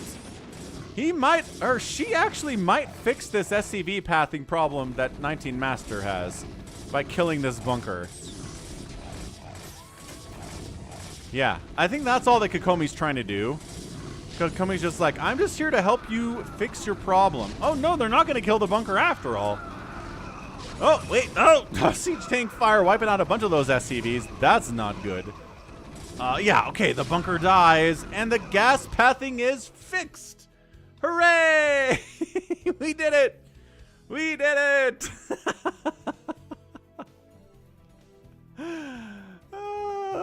All right, 18 to 12 workers here. Protoss is up because a ton of SCVs died during that attack on the main base of 19 Master. Now the ability to expand up here is more difficult because, well, your workers are dead. Where are your 13 SCVs? How do you have 13 SCVs? Where are they? 1, 2, 3, 4, 5, 6, 7. Oh, they're in that. Oh, a bunch of them are in that bunker. Okay. 8, 9, 10, 11. I still don't think we have accounted for all of your SCVs, sir. Maybe now we have. Yeah, okay, we did it. We figured it out. 16 SCVs here for the Terran player.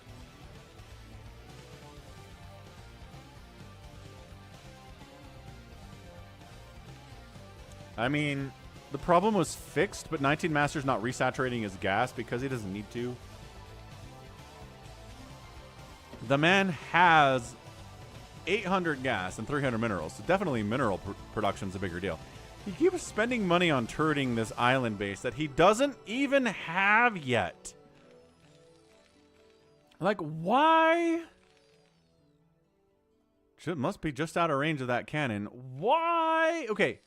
Pro tip, if you're going to take an island base, I understand wanting to defend it. But if it takes you 10 minutes to defend it before you build a command center, it's not really helping you very much. Yeah, DT's on the way from Kokomi. She was inside the main base and said, oh, there's a turret there, and there's a comsat station with enough energy for a scan. And a turret over there, too. So, I don't know. The CC placement is not good, but the good news about CCs is you can lift them and land them in other places. More pro tips from Falcon today. Good heavens. 223 likes. We are getting there, folks.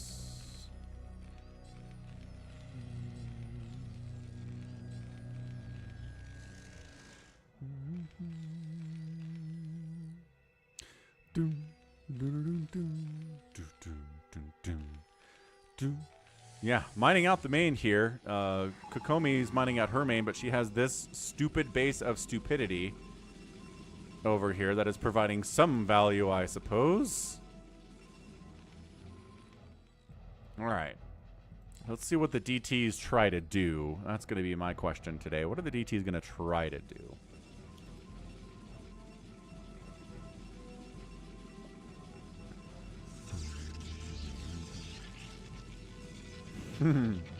Yeah, this does really feel like games I used to play in high school, where nobody knew what they were doing. Everybody was one base all the time.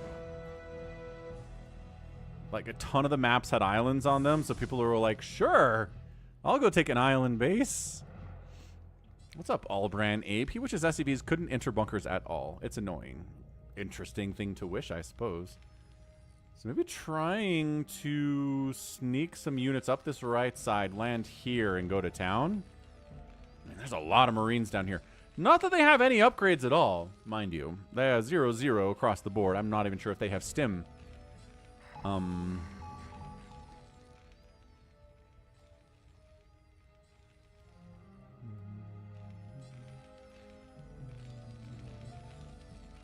He didn't fix the command center placement. All right. I mean, you could have put it, like, here. Reduce the distance on your refinery trip and gain access to more minerals faster, but, oh, and then this is, like, in the... this is in the pathing way, too. What the heck is going on here, folks? Why, in the name of all that is holy, 19 Master 88? Were you born in 1988? Is that why your name is 19 Master 88? That would make you some years old. 30-something.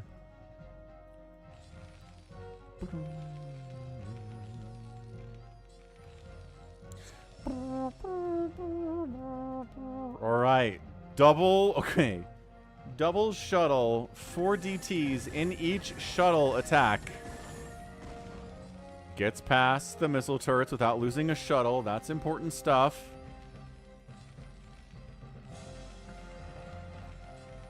And then we just unload right here in the middle of town square, and that's the end of it.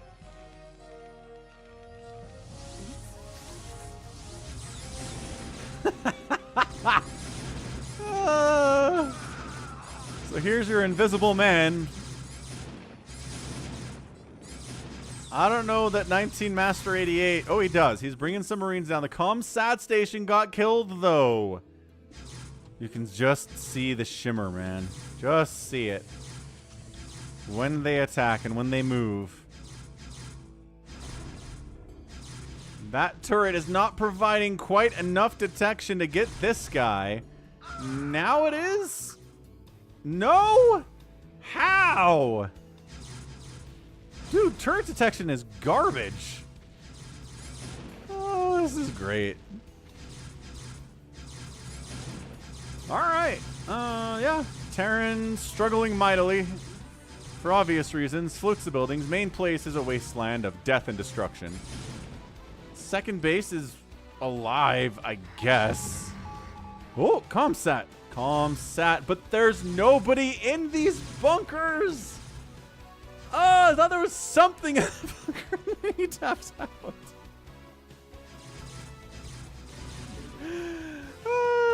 GG! The stupid base is all that's left here for Kokomi. This is mined out. There's 28 minerals on that patch. Got the Terran contained over here, I guess. And then the finisher was the 2 dropships full of DTs. Came down, kicked butt. The 26-minute DT drop on a Terran base. No one ever sees that coming. Woo!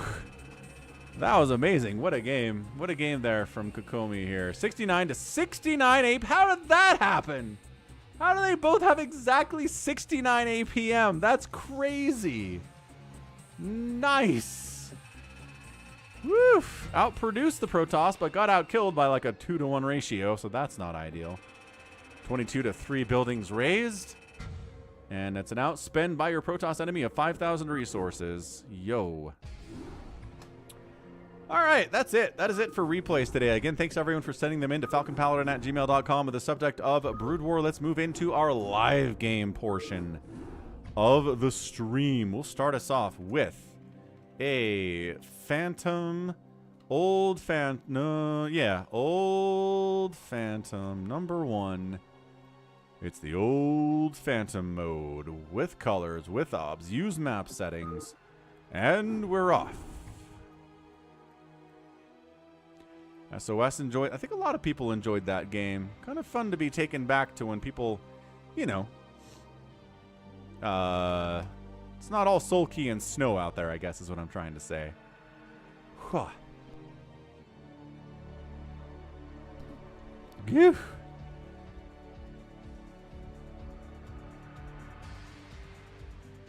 Realultra, SaviorSword, Lucky Owl, Kokomi, Detroit ToyCop.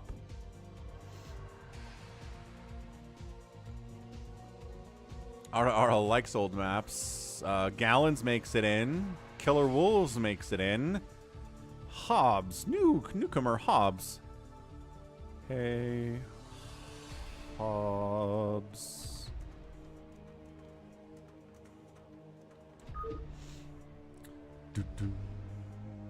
Yeah, ToyCop says he has cast that game on his own Twitch channel before, and he thought it was funny then, and it's still funny now. Definitely true.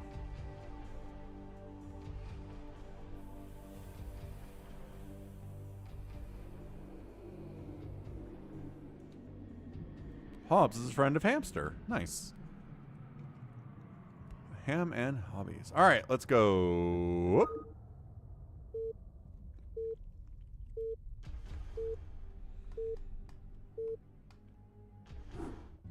Whew.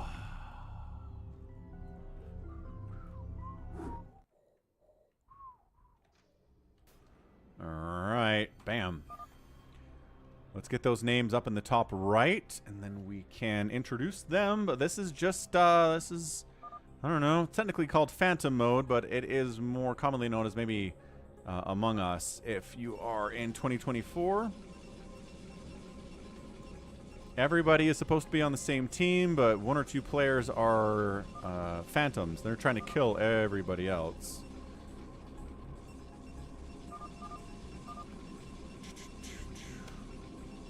And they get extra passive income to help them do that.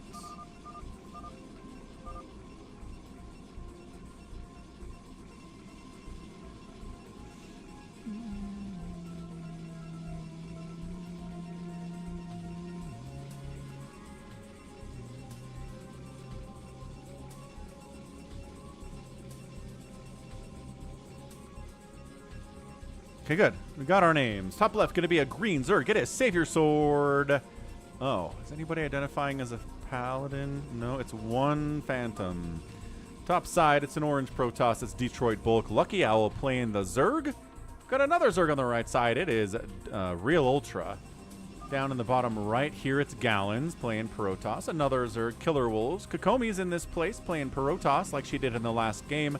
And a magenta Protoss is ToyCop.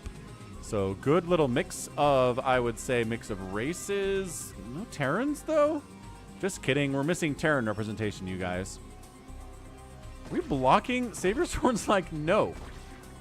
You can't have this. This is mine. The SaviorSword and Realultra fight for the center of the map is pretty funny stuff. Oh, he gets it down. Realultra gets the hatch down. Lucky Owl gets a hatch down here, too. Actos, thanks for following. Welcome to the StarCraft on Twitch. And then Kokomi takes a center Nexus on the left side, too. That's a Protoss. Did I call them something else? Did I call somebody not a Protoss when they were a Protoss? Because everybody's Protoss are Zerg in this game.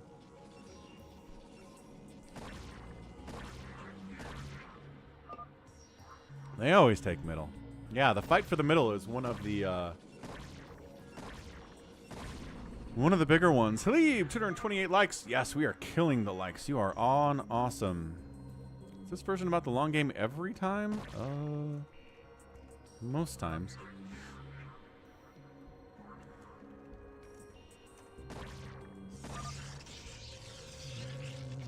I said green Zerg. Really? I said green Zerg for SaviorSword? How embarrassing. It's always Protoss for SaviorSword. Lucky Owl's meme building, so I don't know what that means for him, but we'll keep an eye on his production, well, on what tech structures he makes. Realultra is yelling about canceling that pylon. Too late now. Nexus comes in. Scourge and Lings is what Lucky Owl is going to make today. Well, at least you got stuff that attacks air and ground. Sometimes mean builds are like Mass Scourge or Mass Observers, which can't attack anything. So those are way more memey than Ling Scourge.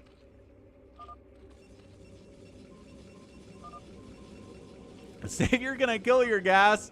No. It says SaviorSword. Oh. Says Realultra. How are you gonna harvest it though? By killing you. Oh, SaviorSword's gonna go after Realultra early here. 2 gates. Zealots heading down. Uh-oh. That's racist, says Realultra, who doesn't actually have a pool yet. Realultra went 3 hatch before pool. Now throwing it down. SaviorSword, let's go. Let's get it. Yes. Yes, yes, yes, yes, yes. Here goes nothing. Ah, Realultra. In trouble, man. The 2 gate is real right now. ToyCop accusing SaviorSword of being a phantom. I don't know, man.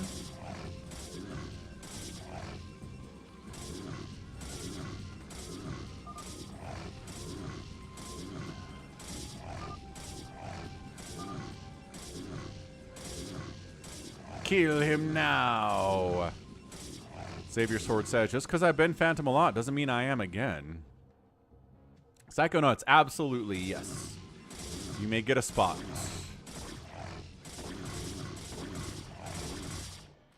I don't know. Realultra has been allowed to get... I feel like maybe Realultra is building too many creeps for this to make sense for him. Oh, gosh. Well, he's still building creeps. This is a little bit sus, man. I'm questioning Realultra's ability to make this many sunkens while his economy is garbage, especially. He's only got 6 drones remaining here.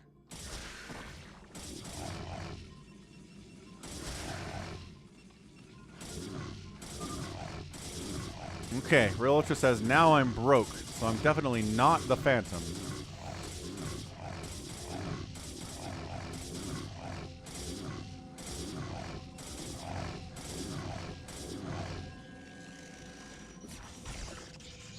Another sunken comes up. Hatchery's surviving here. I love that Kokomi's just like observing the chaos. Not really participating in it in any way. Dude, is Zella gonna win this? No.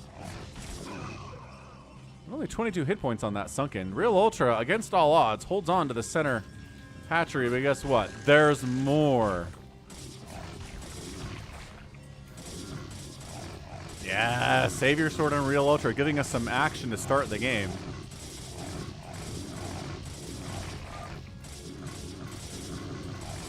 He's making too many gates. 1, 2? 2 gates is not too many. Middle rushers must be punished, says Hamster. Alright, so center hatch is dead for Realultra. He's got a new drone here, though. He might actually use it to build a new hatch here. Natural base gets bypassed. Main base has 2 sunkens at it. Realultra's back up to a total of 9 drones. 9 drones, not a great number, but whatever. Sunken's up.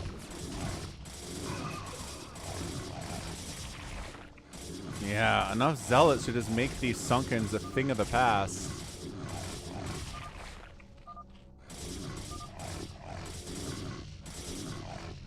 I'll let you have the center. Let me live. All right, SaviorSword says okay. But Lucky Owl's creep prevents him from... The creep, says Lucky Owl. The creep!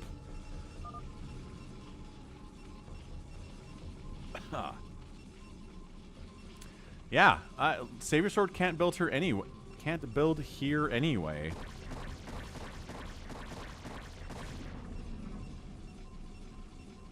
You'd have to kill Lucky Owl's hatchery to build a Nexus there. Is SaviorSword realizing that yet?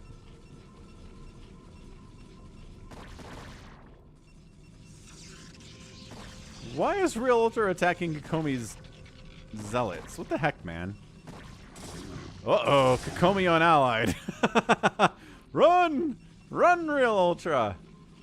Okay, so SaviorSword solves the problem by building a Nexus here. Alright. Scourge patrolling around. The Phantom is just having the greatest time right now.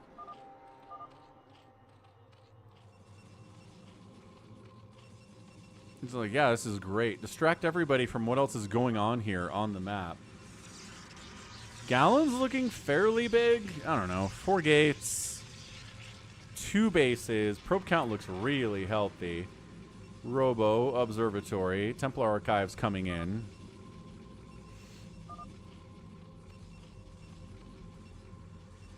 What is Kokomi WTFing about? That's the question now, isn't it? What is on the mind?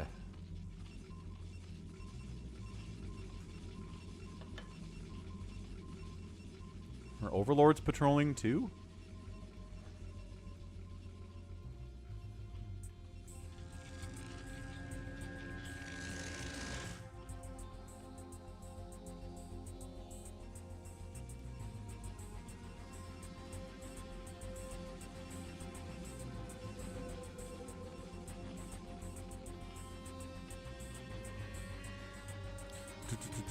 Yeah, Scourge just keep patrolling, Overlords patrolling, everything is cool.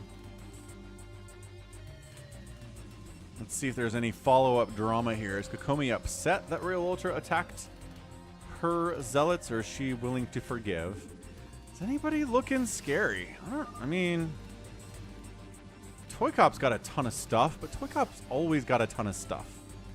He's got significantly better macro than I think most players in this game, this particular game. But like 1, 2, 3, 4, 5, 6, 7, 8, 9, and plus ToyCop just likes attacking early if he's the Phantom. I don't know if there's a single game where ToyCop is hidden as the Phantom at all, and maybe I'm wrong. Like maybe somebody in chat could remind me of a game where ToyCop hid as the Phantom.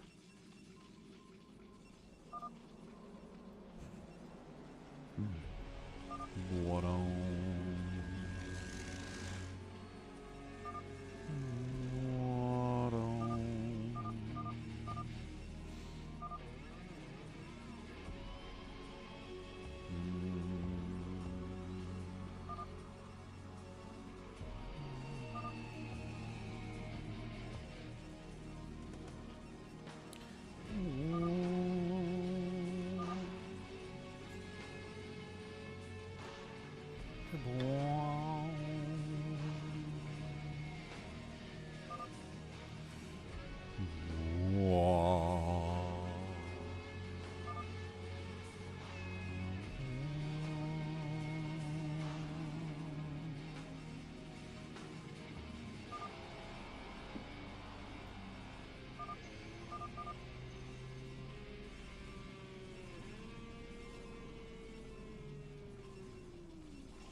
Kokomi doesn't want to get memed on. Yeah. I mean, this is just little patrolling Scourge groups everywhere. Yes, we've got the Lings. They've got 1 attack. I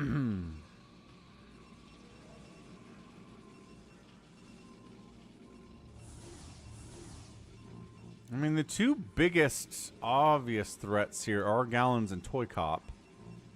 But again, considering ToyCop's previous methods of playing this game, I don't think it's him.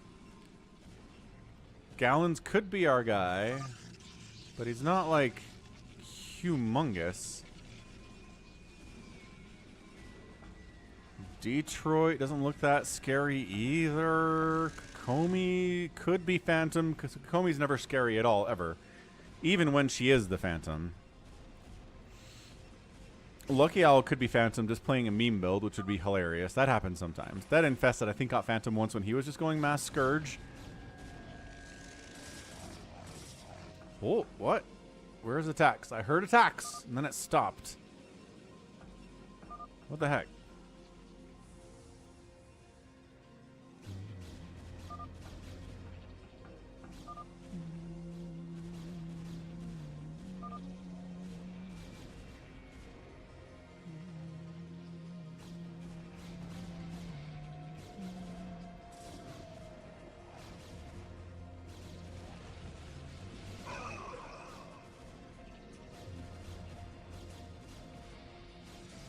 There's some storm happening. There's some attacking happening.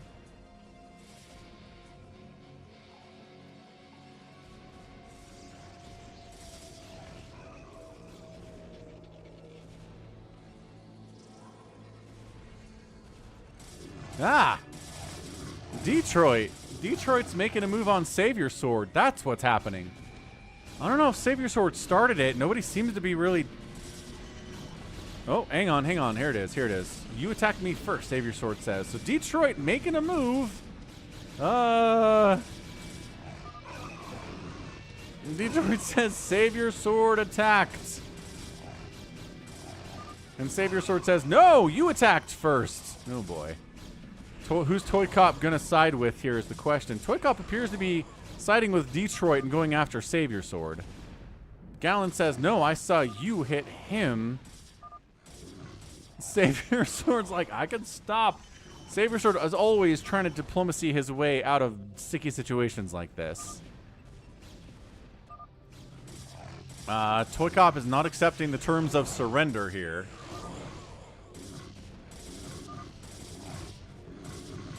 Yeah, ToyCop losing his natural base, or rather, SaviorSword losing his natural base to ToyCop.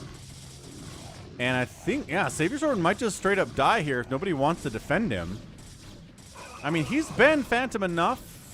That's not how this works. That's not how RNG works, but people feel like if you've been a Phantom a lot recently, then it could be you. And he's got, like, just nothing to defend here either here. So, like... I keep hitting the liar button? What the heck's the liar button? If you attacked him and you're a known Phantom before... See, again... The known Phantom thing isn't a factor here, but it is in the minds of a lot of people that play. Oh, lair button, not liar button.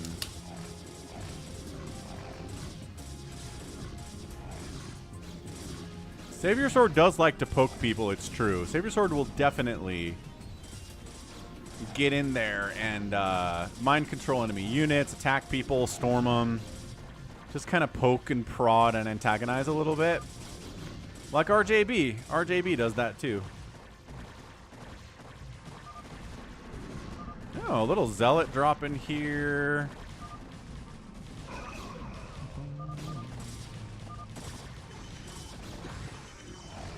SaviorSword. Does he have any buildings left?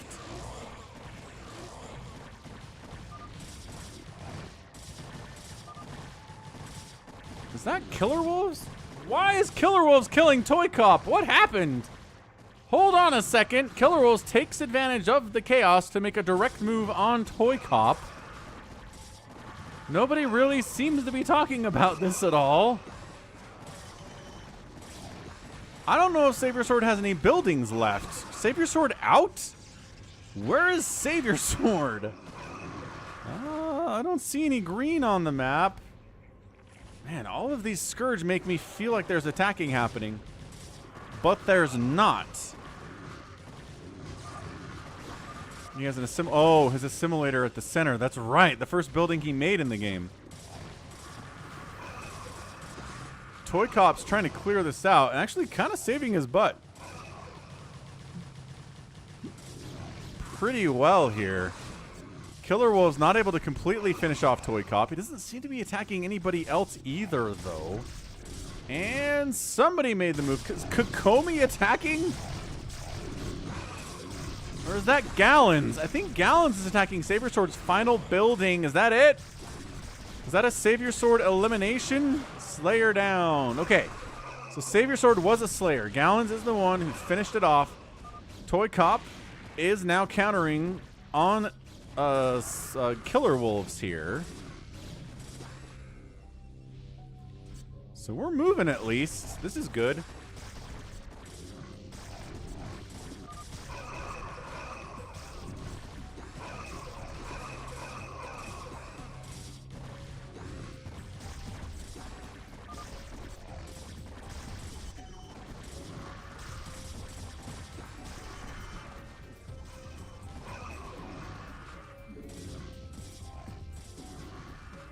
Okay, so ToyCop's kind of stopped at this point. KillerWolves still...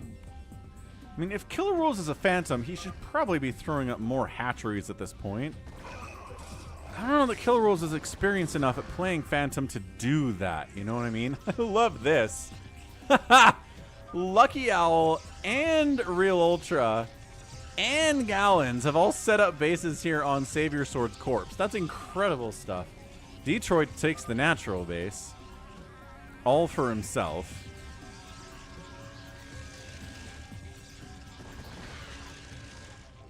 ToyCop is not interested in pushing any deeper here, but a giant Ling drop from Lucky Owl on KillerWolves.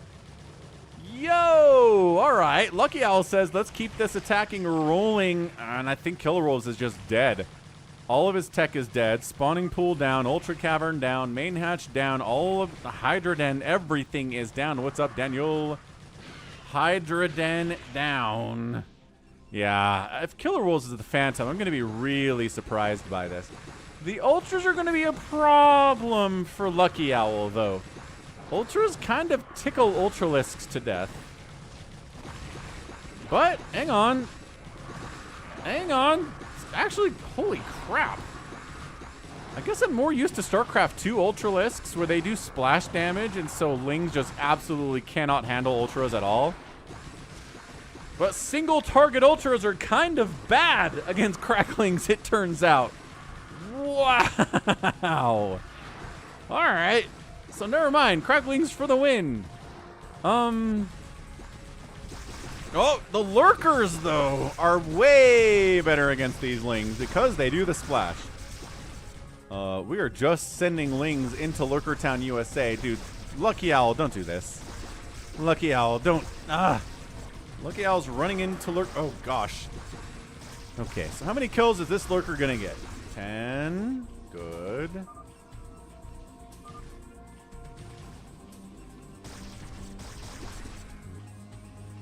Yeah, Lucky Owl stopped doing that. Okay, good. Smart. KillerWolves rebuilding as well as he can here. Got some Lurkers. Kokomi's been casually able to build up her carrier army, which is all she ever really wants to do. ToyCop says, I gotta kill your build at your gateway here, Kokomi. Sorry, you're blocking. Definitely is doing that. Okay, Playgoo! Nice play catching ToyCop's units here. Nice Dark Swarm as well. Storm it! Get the Zealots in there. Get DTs in there. DT taking hits and does get eviscerated there, but I think all the Lurkers died. I think all the Lurkers died. The Ultras did have upgrades. They were 3-2, I think. Yeah, at least, maybe did they have, I don't know if they had chitinous plating yet. That might have been the downfall. KillerWolves says, you had help. Yes, Lucky Owl did a ton of this work, and is continuing to do this work. Okay, well, Gallon's building down here before KillerWolves is actually dead. KillerWolves dead, and that's it. Slayer down! Silverwolf is dead. 2 Slayers killed, making it easier for the Phantom all of the time. All of the time. So who's left, folks? A lot of people are left. Realultra, Lucky Owl, Detroit Bulk, ToyCop, Kokomi, Gallons. A lot of people are alive here. Lucky Owl's like, can somebody go air so my Scourge have something to do? Valkyrie theme OST.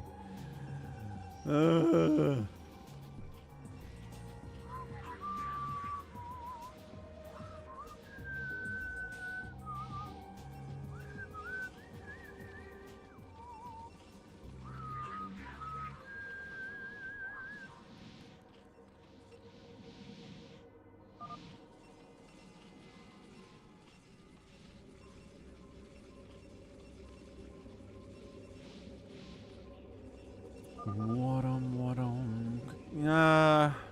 I said, I'm not sure that Kokomi's ever scary.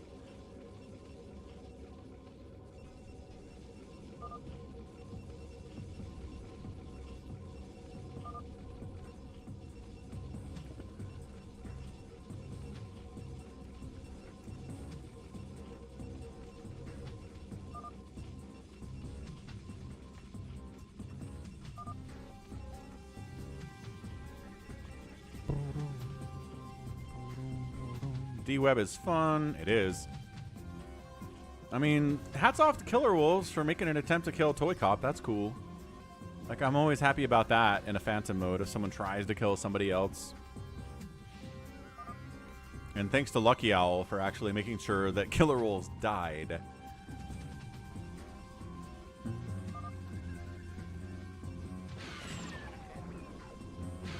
Oh! Our Scourge... Oh, I guess there are carriers for the Scourge to attack. That counts for something.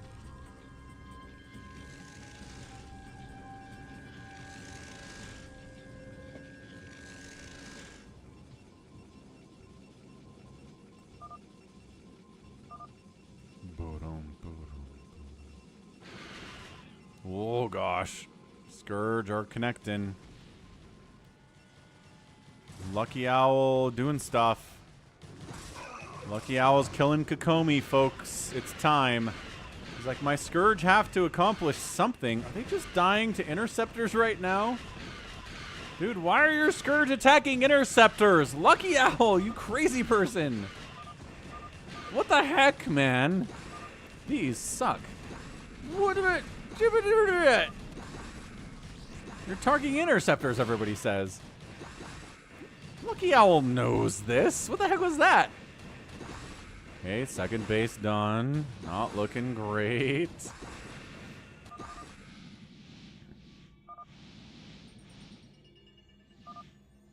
Huh. Right. Carriers defending their own home. I just A-moved. Ah, if you A-move your Scourge, they will definitely attack Interceptors. Not wrong about that.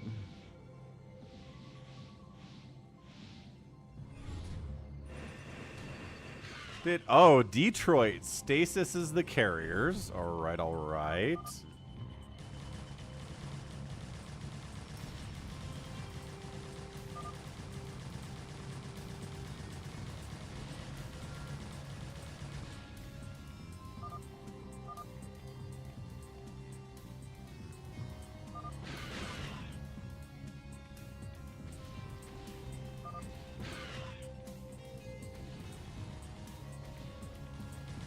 Alright, so Kokomi is getting wiped out here. Unsurprised.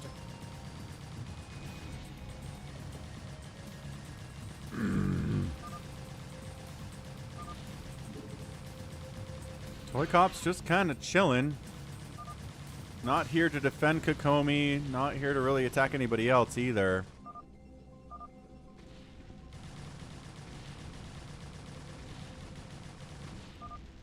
Alright, Kokomi is out, and Kokomi is a Slayer.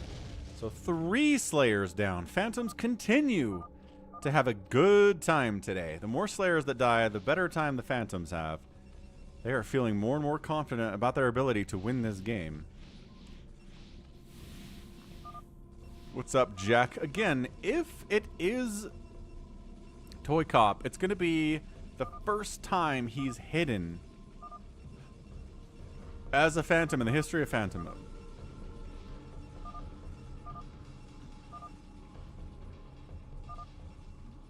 I do believe Owl is a Slayer. He doesn't have much. So again, you could be hiding is the thing. Like, that's the power of playing Phantom mode smart, you know?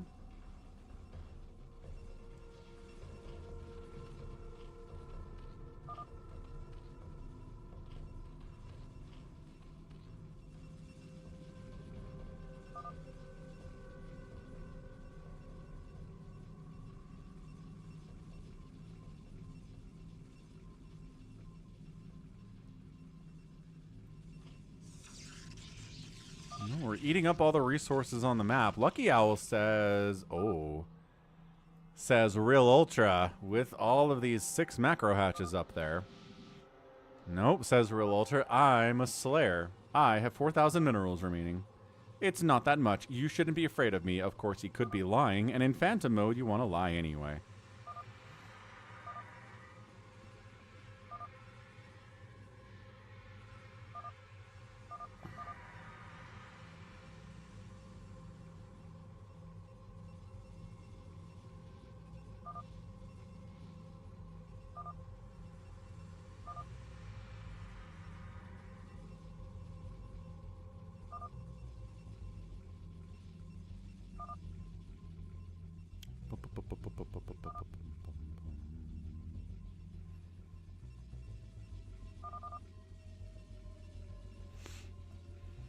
Kokomi is upset about dying.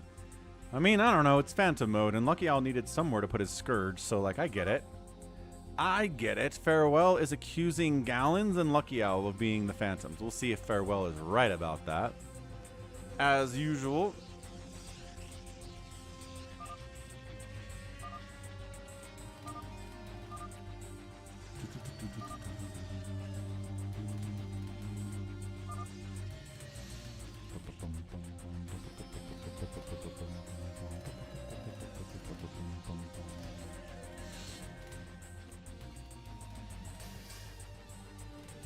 Yeah, I don't know, RJB. I like the reference, but I don't know. Oh, oh, oh, oh. Ah, Gallons are just like somebody was blocking me in, I guess. KillerWolves apologizing.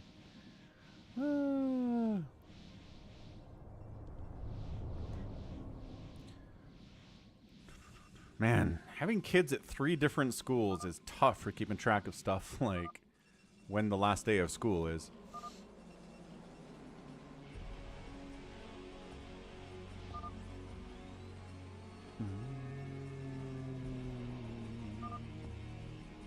Sussy baka behavior.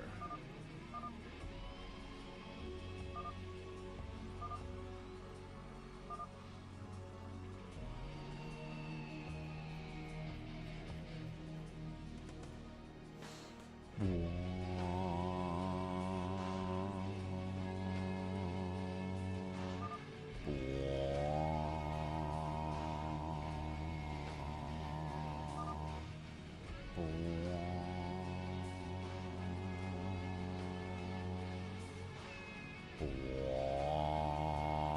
238 likes, looking good, folks. We're stagnating a little bit here in this Phantom mode.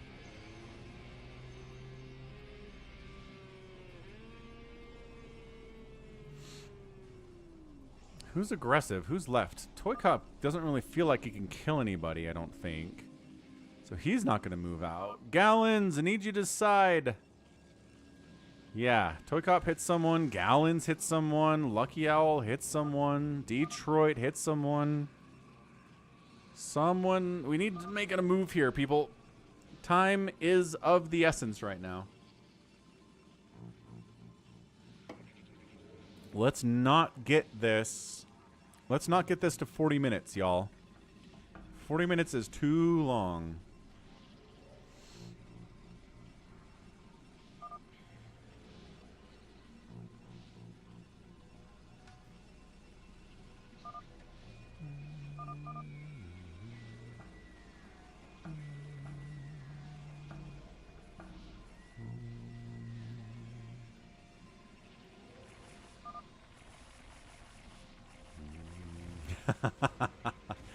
Sounds good, Verde Art.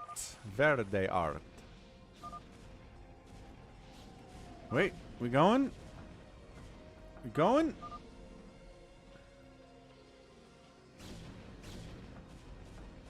I hear the attacks. I don't know where they are. Ah. Ooh, Gallon's killing his own probes here. That could be a sign. That could be a sign. Yeah, we gotta move, folks.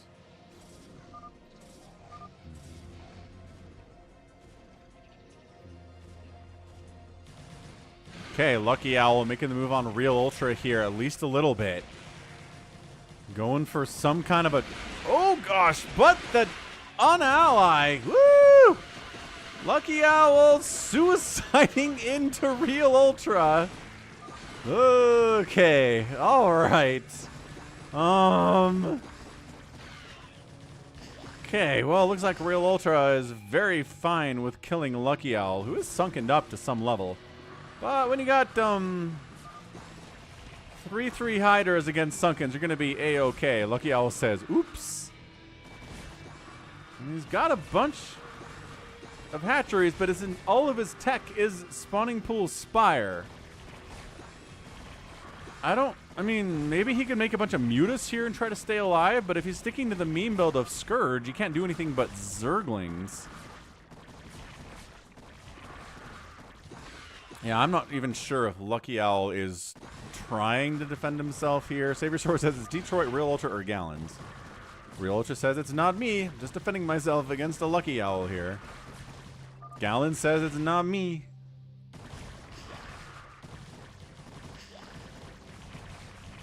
Yeah, Lucky Owl just making Scourge.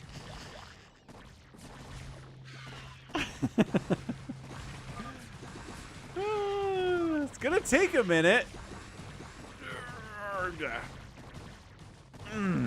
It is gonna take a minute here for Lucky Owl to actually die.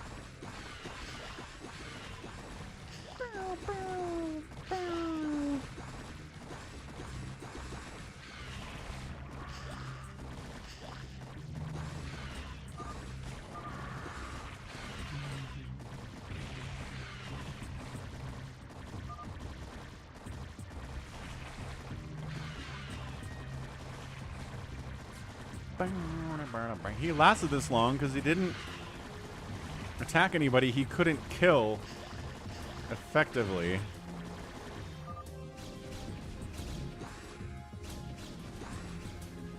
Oh, shoot! He is throwing up hatcheries.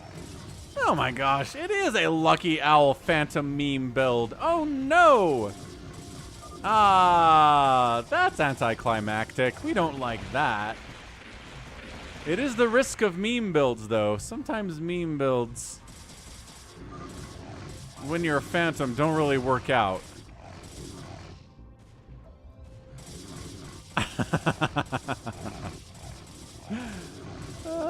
Kokomi's super happy about Lucky Owl dying. Yep. Generally, it's good to see the person that killed you die. I know that feel in team games like this. All right. I think that's it. And Lucky Owl was a Slayer?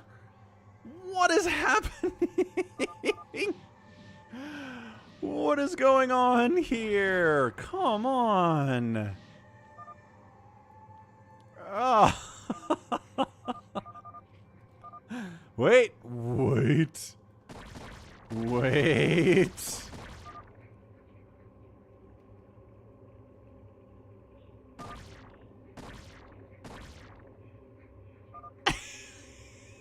It's an overlord.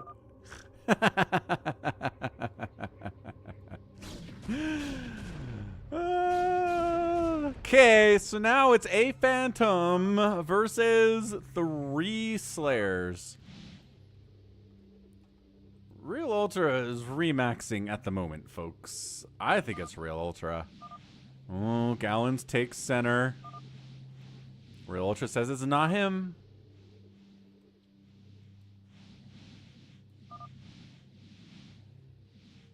It's feeling like it's Realultra or it's Gallons. I just don't know.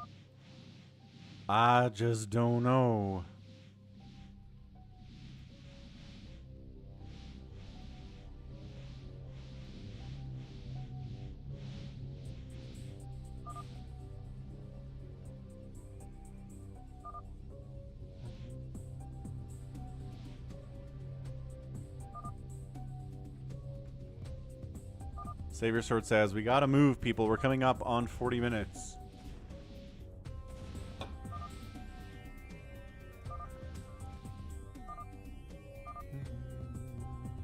I like the nuh-uh response here from Realultra. That's what my kids do, too.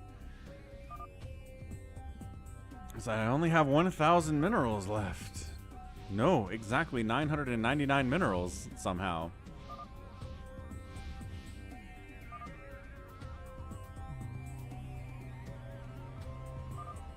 Hey, what's up, Mac Claymore? Oh, yeah. No, just thought you were somebody else. Mac Claymore, you're very welcome. I'm here for it. Okay, it's time. I think it is time to go after Realultra if we can pull it off, man.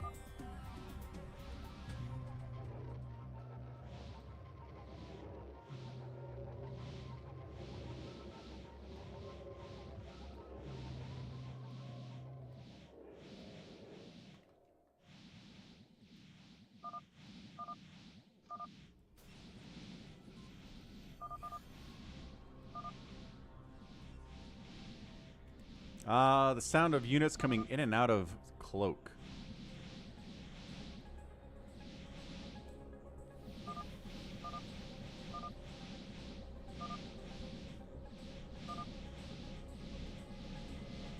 Is it time?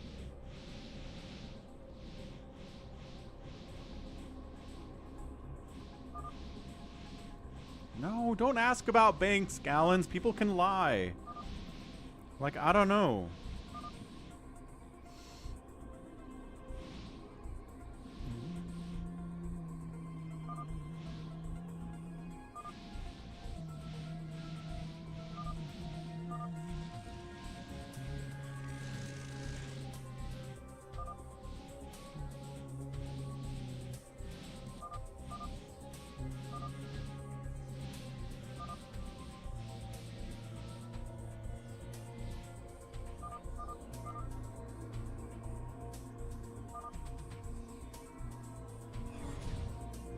Oh, there's the stasis on ToyCop.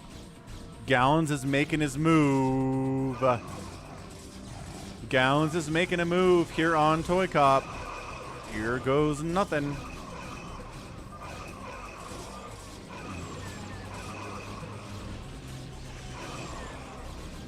The storm defense here from ToyCop is good. Is there enough? Is there enough? No, he falls back. Doesn't like it. Oh. Gallons is getting teamed up on here. Ugh. Gallons, you throwing up more gateways, bro? If he is Phantom, he's not playing it right because he just got Detroit to unally him. No, did Detroit re-ally him? Detroit Bolt might have re-allied him. Maelstrom feedback. The feedbacks and the Maelstroms, the moves by Gallons here are great. Okay, all right. Is anybody throwing up a ton of stuff? Oh, this is crazy. And then Gallons falls back.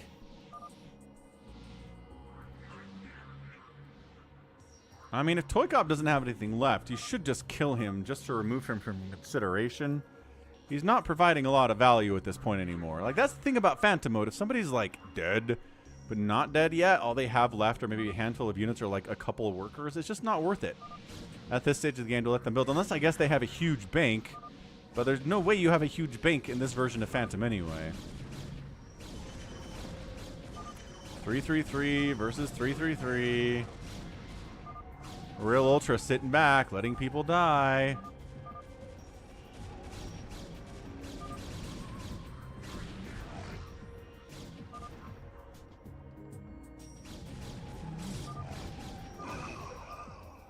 Yeah, God, Realultra acting this way, yeah, I don't like it.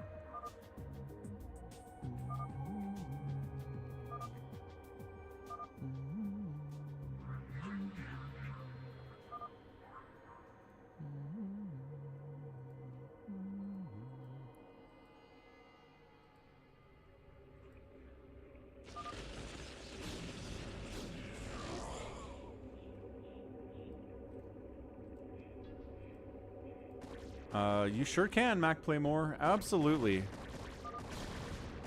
Okay. Realultra goes out against Gallons. All right. Let's see. Okay. Realultra said he's out of cash. So if anything comes out of these hatcheries, he was lying about it. Woo! Good Maelstrom, though. Good Maelstrom, though. Another Maelstrom there. The storms are great. These Hydras, man. Against this much storm and this much Maelstrom, tough. But if all your Dark Archons and High Templar are dying, that's not good. Ooh, Hydra Den run by Detroit to snipe that. Realultra doesn't seem to be remaking anything. I don't have any minerals, he says. He's not rebuilding. His Hydra Den just died. Realultra's ready to die. Detroit. Detroit is extremely good at being patient. Like, that's how he's won free-for-alls, is by being extraordinarily patient. So that does make him a pretty good Phantom, too, doesn't it?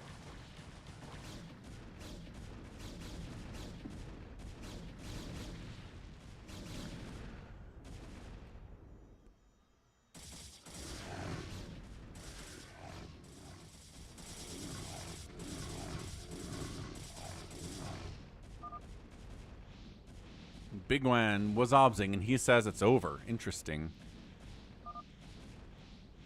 Realultra says it's gotta be Detroit, but Detroit's not doing the thing. Like, he's not throwing up 10 gates and being like, I need to be able to remax immediately so I can win this thing. He's just like playing normal. I don't know. Like, that's tricky. When people are Phantom in a situation where they should bust out being Phantom, they let Realultra live. But if he can't I don't even know, man. We're just running into Detroit now. KillerWolves says the Zergs have to live. Save the Zergs. Save the Zergs. ToyCop's still fighting here. Great storm, man. Detroit. Oh, ToyCop thinks it's Detroit.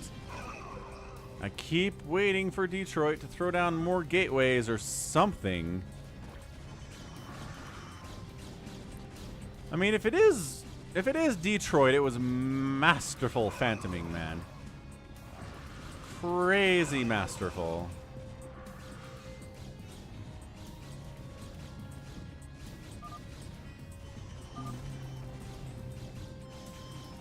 Everybody's thinking it's Detroit. I don't see him doing anything that indicates it's him. I don't see new rounds of units coming out of these Oh, maybe I do see new rounds of units coming out of these gateways. But the man had a lot of money.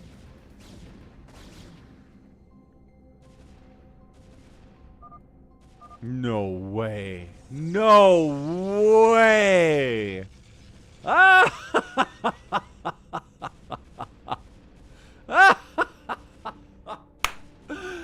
We have to change our views, guys.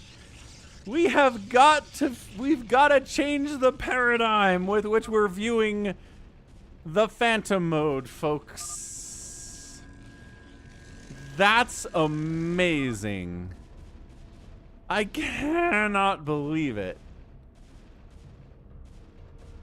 Oh.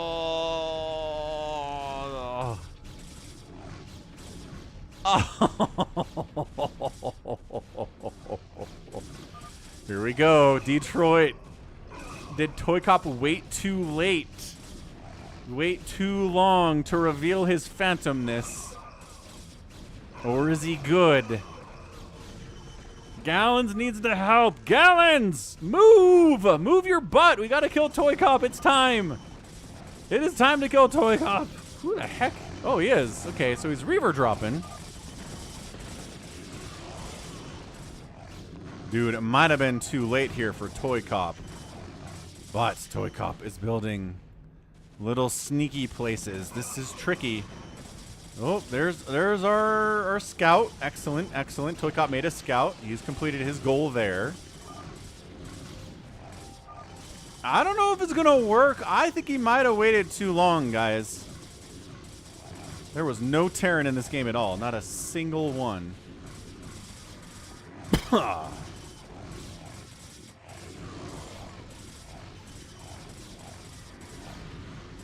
Supply block? I don't know if a supply block is possible, though, because he's got... Yeah, this gets discovered. Okay, that means you need to be looking for more stuff, guys. He's not dead yet. He just put himself in a much more difficult position than he needed to here. Again, I don't think ToyCop's ever played this before. Dude, Gallons, you need to get it. Gallons. You need to get it, buddy. Gallons. Gallons, why are you just sitting here, Gallons? Gallons. Gallons, why are you hanging out? Oh my gosh, you can't hang out at this stage of the game. You got to be on the move. You have to be on the... Okay, all right. All right. What's up, Migdaturnum? How's it going, man? I don't want to see if ToyCop is supply block. I've got a lot of pylons. Did his obs get sniped? Where did his obs go? Oh my gosh. Gallons had an obs. Yeah, look. Detroit's like, go get it. And Gallons is like, meh. No.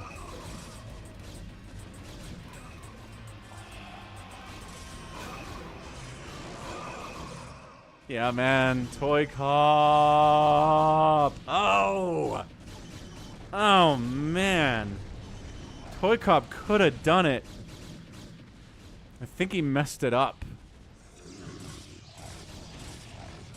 I think...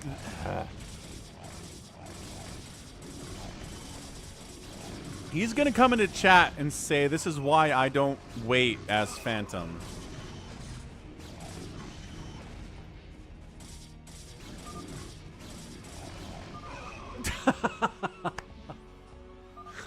Oh my gosh. All right. GG, man. The Slayers win. 3 Slayers remain. So many other Slayers died, man. SaviorSword, Kokomi, KillerWolves. Wow. Lucky Owl died. Woof. GG, man. Not quite enough. Not quite enough to do it. That's the thing. I think ToyCop was hiding well enough that nobody was suspecting him. I think the move was maybe to wait for one more player to die. Awesome. Awesome stuff, man. GG. Gallons gets that win. He's very proud. Okay, one more old Phantom mode just for the drama. Then we'll go into new Phantom mode, and then we'll see what's next. We're not doing a free-for-all today. I do not have the time for it, unfortunately. We got plans later, but we will get the Phantom modes in for sure. See you later, Realultra. Thanks for playing, dude. Congratulations on that win.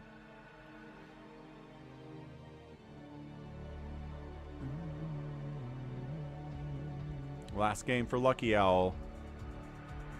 Does bigwan want in? No, he does not want in. Take the mini falcon to Alien Romulus. Or Deadpool versus Wolverine is not a kid's movie, friends. Not to be taking my kids to that. And probably not Romulus either, honestly. Alright, game 2, Old Phantom. Let's get the names up there, then we'll introduce the players. You guys know the drill here. Ooh, nobody's got a super long name this time. The longest name here is RJB Not Gosu.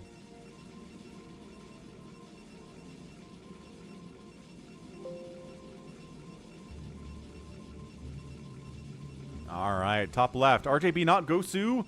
Protoss. Is that RJB? Did he say that's RJB? What's up, Big Mac? We have a Protoss player, Lucky Owl. Psychonuts is playing Zerg. We got another SaviorSword playing green Protoss. A pink Protoss is Kokomi as usual. Rusalov playing as Terran. What's up, Rusalov? Got another Zerg player, lilfishboy down here, and then Detroit playing his beloved Protoss. Let's watch center, see if any chaos comes out of this. I'm going to step away for a couple minutes, and I'll be right back. Hit that like button.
All right. Got some Protoss Harmony in the middle here. That's fun. Nobody's going nuts yet. Nobody seems to have a million production facilities. Nobody's like rushing Dark Templar.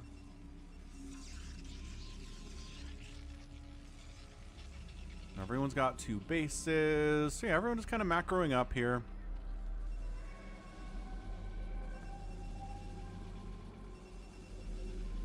Detroit got the 2 gates, got a 3rd gate. Hasn't taken his natural yet, but does have this base. Did SaviorSword get the center? No. No, apparently that's Lucky Owl who's got the center. Alright.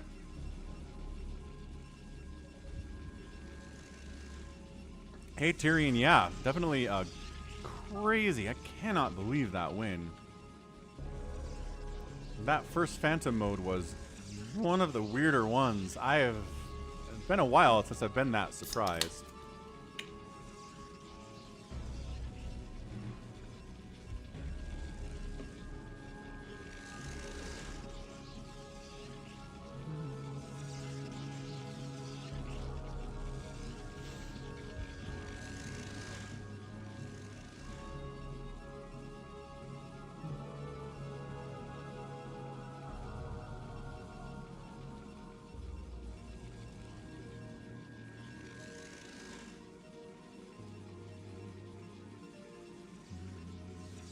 Non-Coke product soda of choice. Ah, nothing that Coke makes at all? Then it's probably A&W root beer. Which I know is a uniquely American thing. Like, no other countries are super into root beer at all. And in fact, many of them hate the taste of root beer. But that's what it is. Root beer delicious. Yeah. Well, yes, you did a good job hiding ToyCop, but also I can't remember the last time you hid as a Phantom. Usually you hop into a Phantom mode, and if you're Phantom, you immediately try to murder everybody by yourself. Even if it's old Phantom, and it's not new Phantom. So the fact that you didn't do it threw me off, man. Yes, Lawrence Chavez Fernandez. I do have some Phantom mode replays. I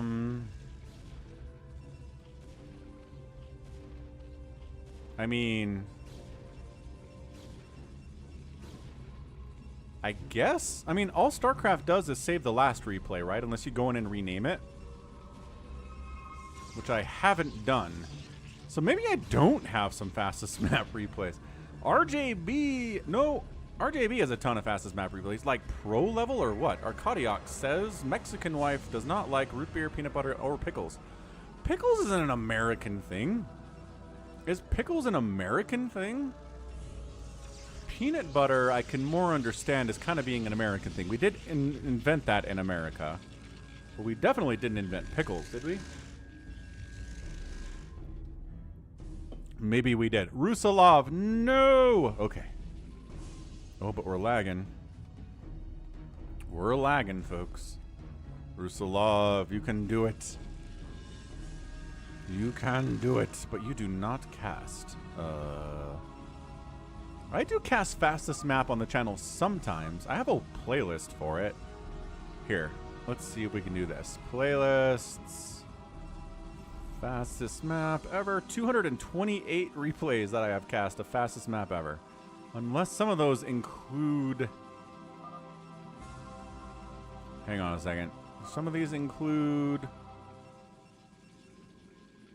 No, they don't. Okay, cool. So, yeah.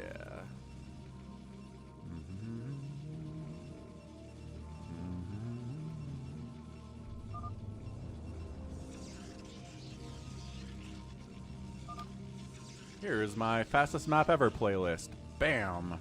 Oh, FME or Phantom? Oh, you said Phantom mode.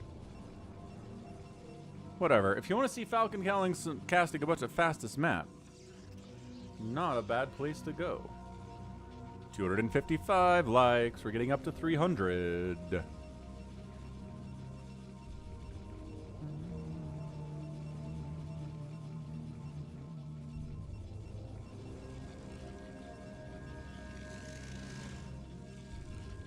I've never done peanut butter and pickle sandwiches before, no.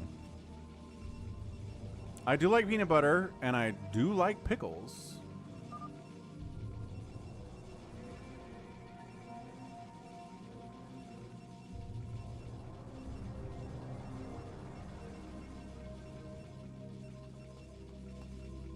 Yep, RJB, Wk'Cross, a lot of fastest map going on out there. Brain does a lot of that too. Yep, there's another Brain channel for fastest map. Pickles is a phenomenon that was invented in the Middle East. See, there we go. I believe Google. Phil goes back to work. Oh no. Well, at least you won't be bored anymore, I guess. Maybe you'll be bored at work. Holy, what is this? RJB doing RJB things in Phantom mode. I mean, I guess I've seen CanIplayplz do this too. Where effectively CanIplayplz sniffs somebody out, goes mass reaver drop, and goes in to murder everybody's face. That is Brain's channel, Arcadiox. I put in Brain, and then the next YouTube channel linked Brain God is Brain's YouTube channel. It's up there.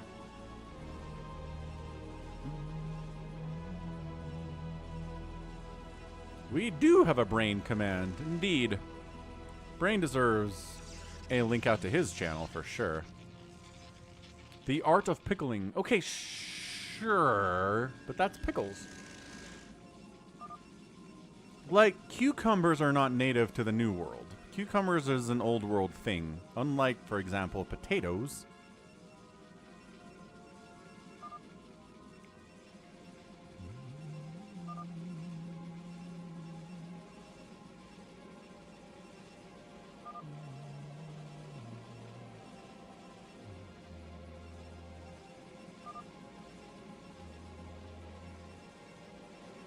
Oh yeah, in Joe's StarCraft casty casts. Ah, fair enough, Phil. Oh, wait, what? Who? Where? What is... Dang it. Why do I hear attacks? Usually it's because someone's killing their own gate, like it's blocking something or killing their own pylon or whatever. Ooh, interesting. Rusalov going Wraiths. That's fun. It's kind of a direct counter to this whole... Reaver drop strategy that RJB is going for, so that's interesting. Ooh, you know, it's usually when RJB plays Zerg that he complains about lag. It's less often when he's Protoss, but I don't know. I could see it. I could see him complaining about it.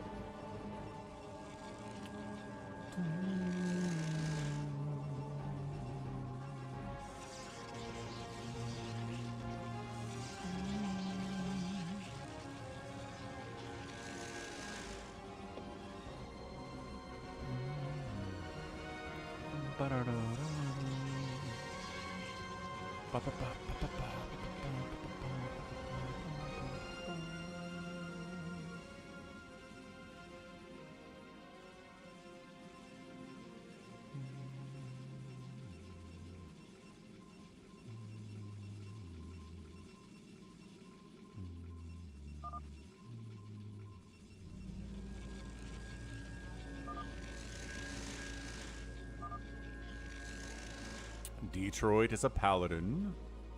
RJB mains, golly, Zerg, I think.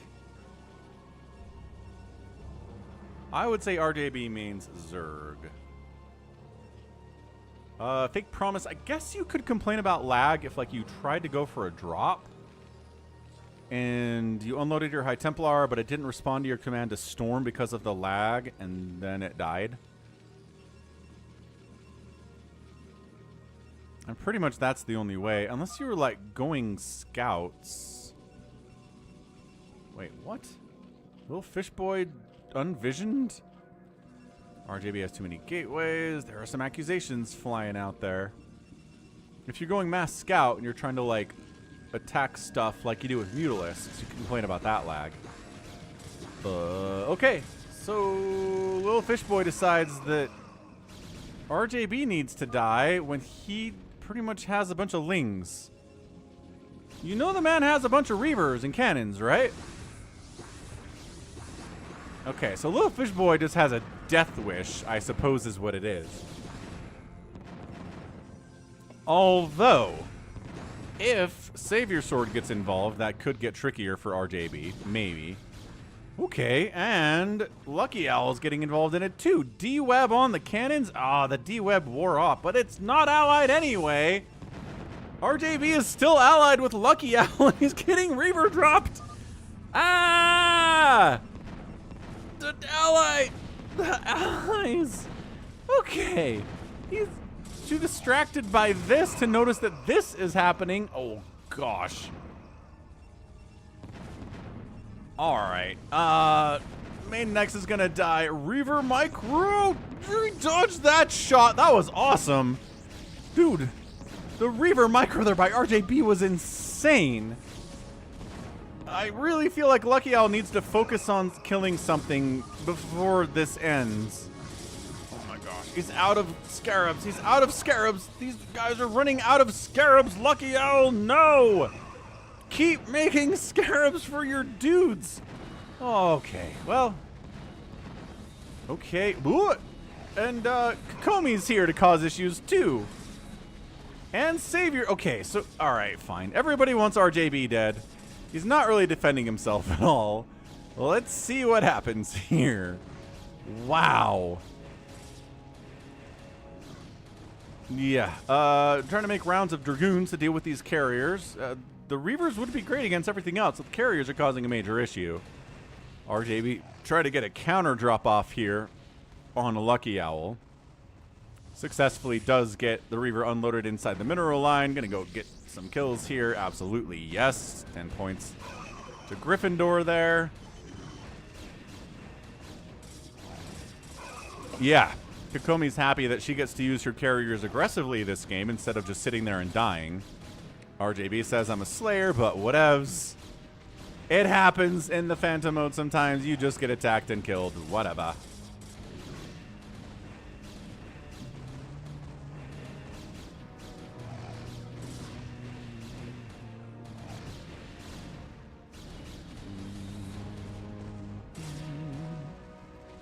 Reaver battles. Reaver, boom. Reaver fight. Good stuff.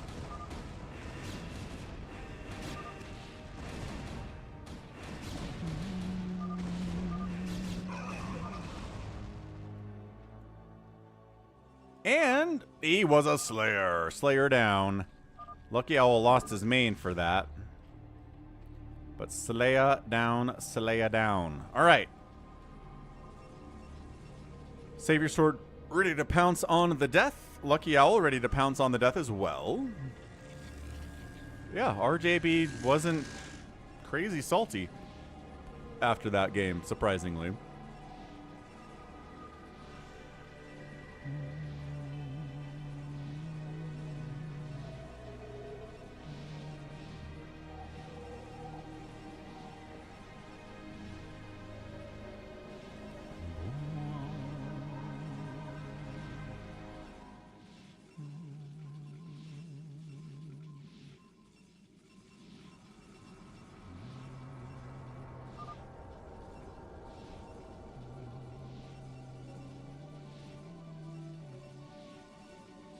I think Kokomi's talking about SaviorSword taking these minerals that maybe Kokomi thinks belongs to her.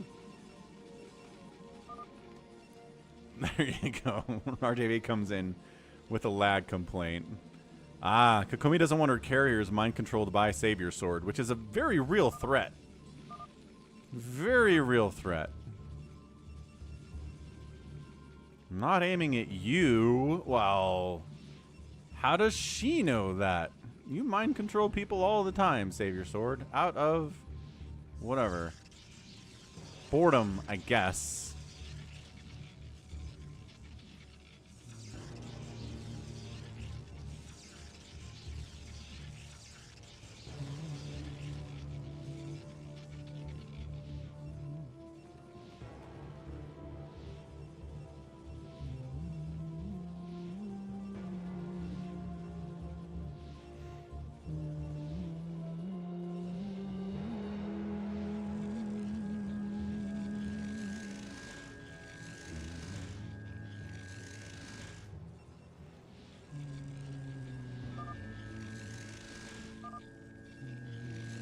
Psychonuts is getting antsy, as he usually does. What the? Why is Detroit building 1,000,000 pylons inside Lucky Owl's base? What are you doing? Detroit says he's blocking me, so I'm building pylons inside his base. What is this? Oh, they're cannons? No, they're... Wait, yeah, they're cannons. What the heck?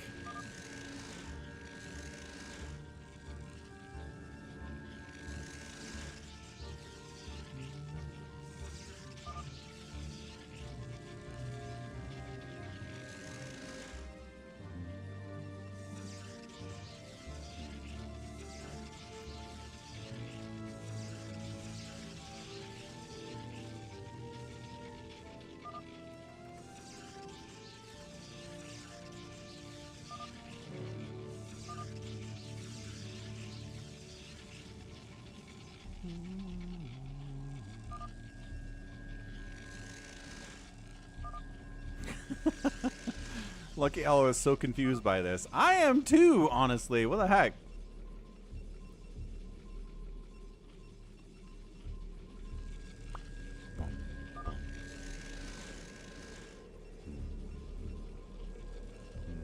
Lucky Owl's complaining he's getting memed on, but the man did the memes. So, like, hey, he can't complain about it.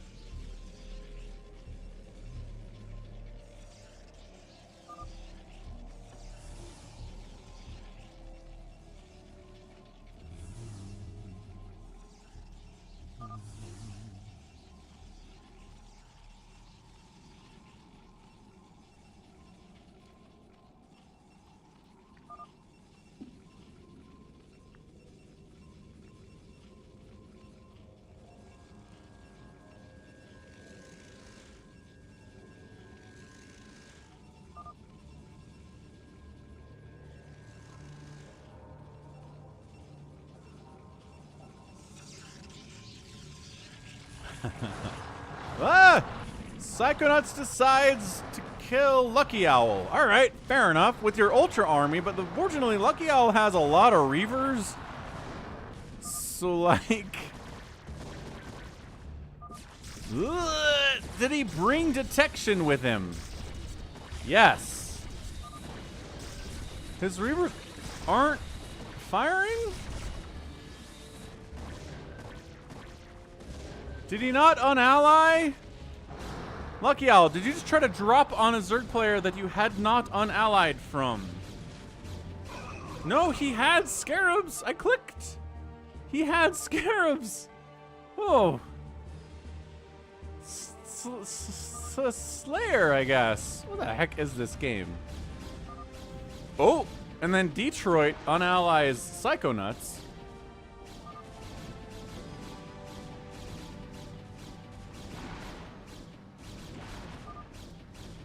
Hey, says Psychonuts.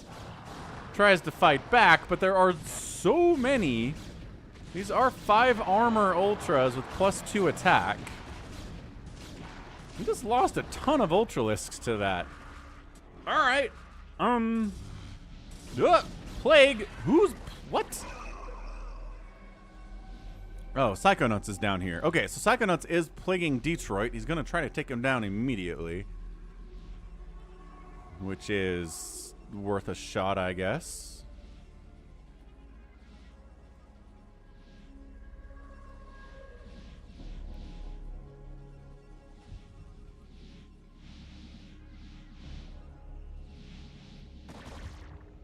We've got like 4 Hydras down here unallied.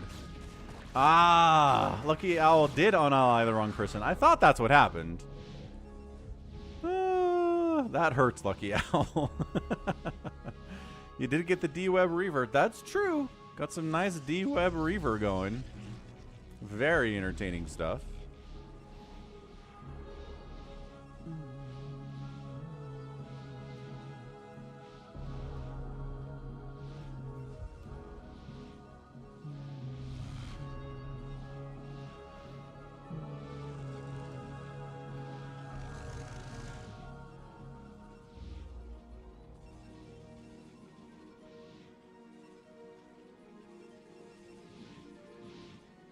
Sure. I mean...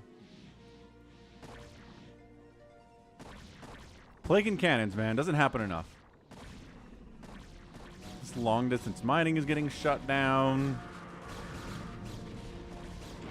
Another Ultralisk dies. Yeah, this is Mystery Phantom Arcanized. That's what we're doing here.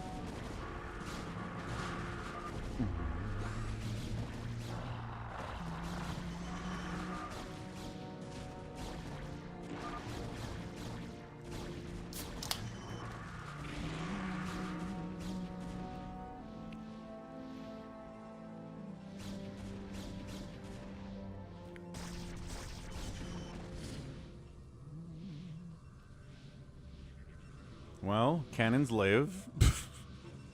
Detroit's mining up here on Lucky Owl's base, interestingly enough. Dark Swarm Lurker doing some stuff. This is like the slowest Psychonuts Detroit battle. You unallied me. We had a fun time killing Owl, and then you unallied me and killed like 8 of my Ultralisks with your cannons. Yeah, that's what happened. What's up, Max?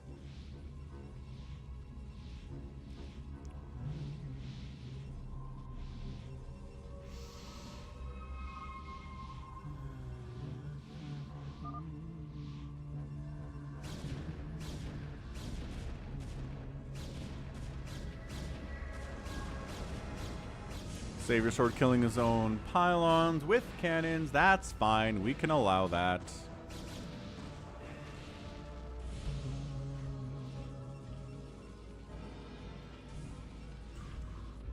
Go Psychonuts. Get him.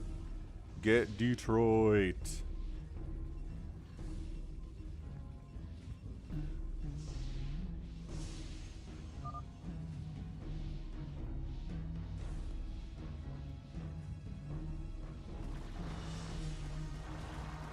Oh gosh, SaviorSword is going after Psychonuts. He's mind controlling his Ultras, maelstroming his Hydras. Ah, thanks for the follow, Savaganiba. You started it, SaviorSword. What the crap, dude? I love the SaviorSword RJB maneuver of poking someone and then they like poke back. Yes, Slayer with the 5 gifted subs to Warhead, Takashita, Dodger, Benevolent Bear, and Mist Frizzle. Thank you, bigwan, for the gifted subs here as the engagement SaviorSword is working together with Detroit to take down Psychonuts. Let's see if this works out for him. The Corsairs maybe overextending a little bit, trying to kill these Overlords. There are... I think we just A-moved the Corsairs in here, and, ooh, they get saved because the Interceptors distracted the Hydras because they're moving too. Rusalov comes in with his mass Wraith army with Valkyrie support. Oh, and Warhead got a sub too. Thanks again, bigwan. All right, Psychonuts does not appear to be really defending himself, nor is he really producing anything right now. Is that Rusalov? That's definitely Rusalov. 3v1 dead. Kokomi's in here too. Rusalov says, it's not me.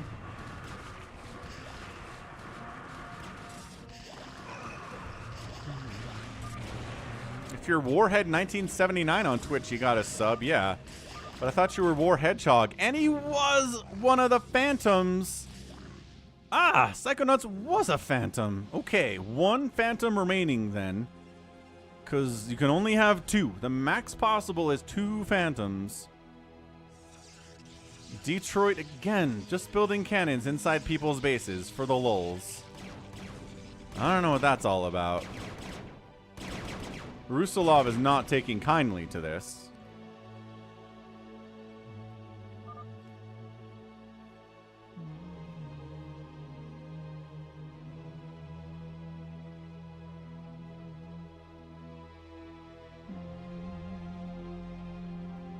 That's a super IQ as a paladin? What do you mean? I do not know what the super IQ play was here.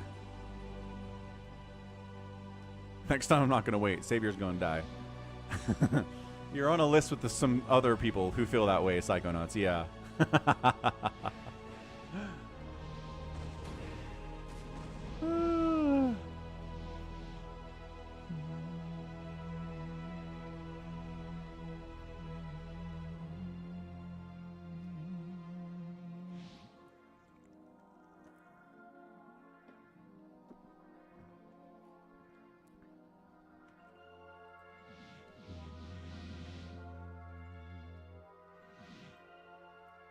Yeah, it's like RJB. RJB, Afghatinis, John Doe, SaviorSword cannot avoid just randomly attacking people or taking their stuff and antagonizing them.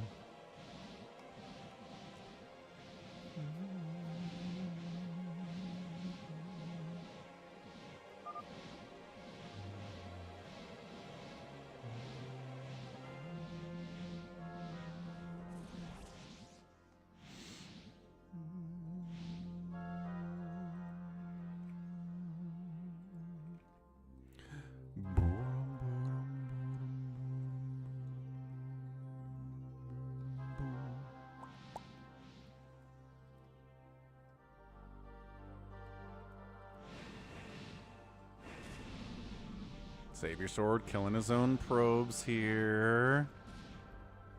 Detroit's passive, though. Like we talked about this last game. Detroit is not willing to be the one leading the charge. So if he's the paladin, he's still not going to lead the charge. He's still just going to hang out and chill. Maybe attack someone, maybe, but like...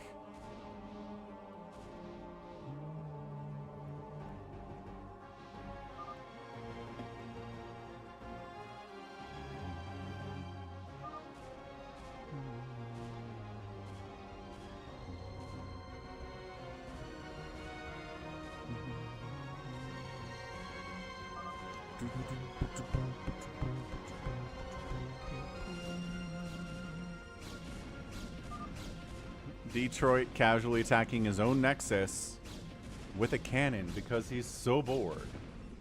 This man is super bored.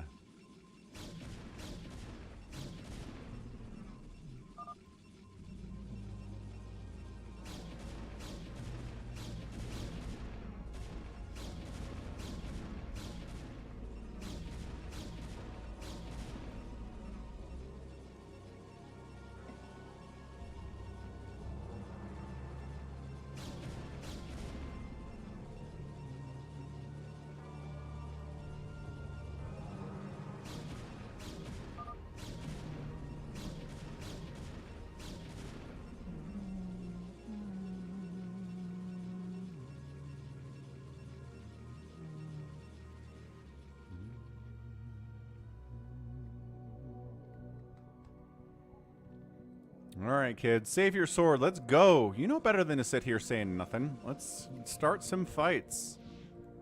Keep forgetting lilfishboy's down here because it's so dark in that corner.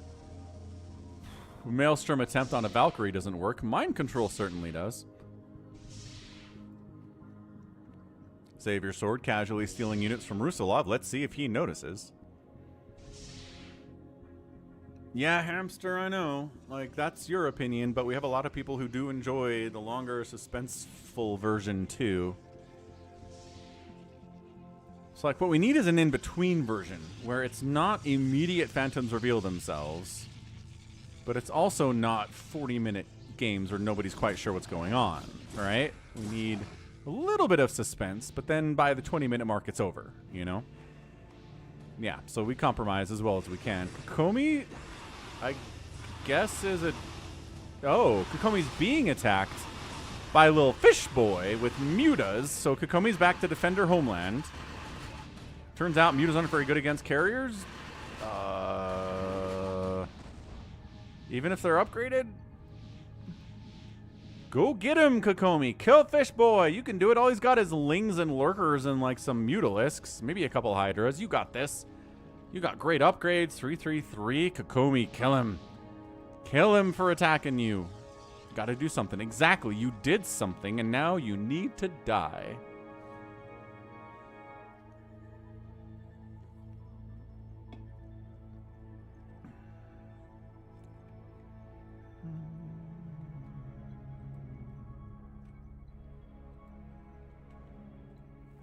No, Kokomi's not going for it. Oh, you think Phantoms need to get more supply because they have so much cash? That's an interesting idea, bigwan. I mean, we could probably do that. I mean, that would definitely help the Phantoms and make them more likely to wait, I think.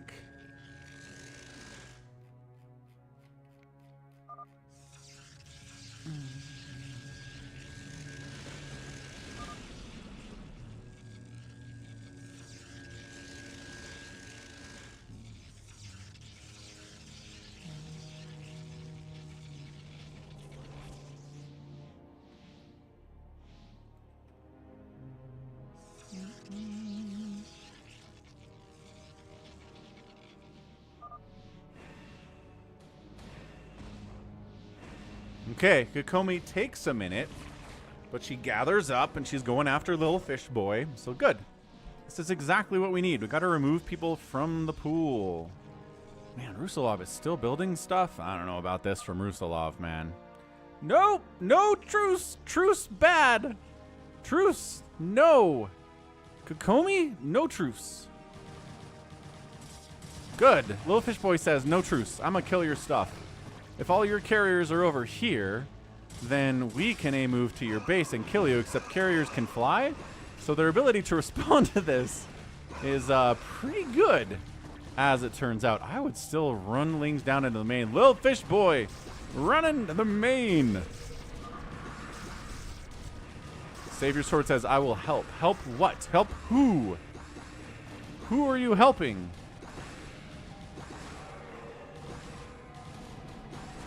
Keep going, lings. Oh.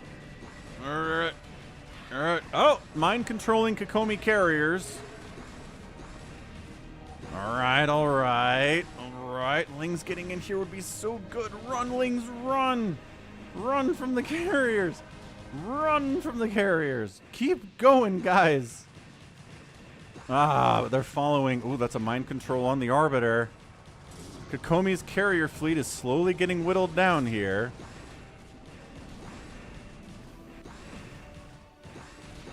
Rovo dies. Detroit's kind of here. Like, why is Detroit kind of here? If you're gonna kill Kokomi, kill Kokomi.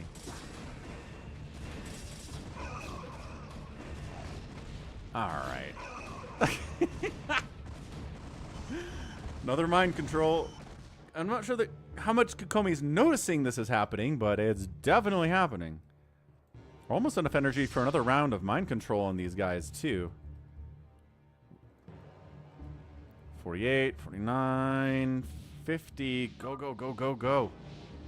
Kokomi says, why? Why would you steal my beloved carriers I love so much?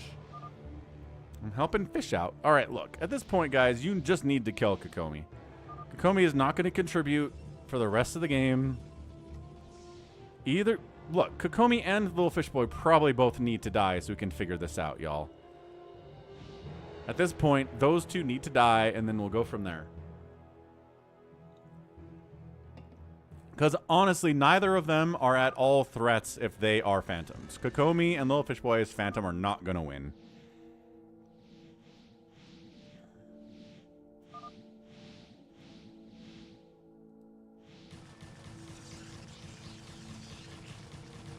Lilfishboy's got more lings. Fair enough, I guess.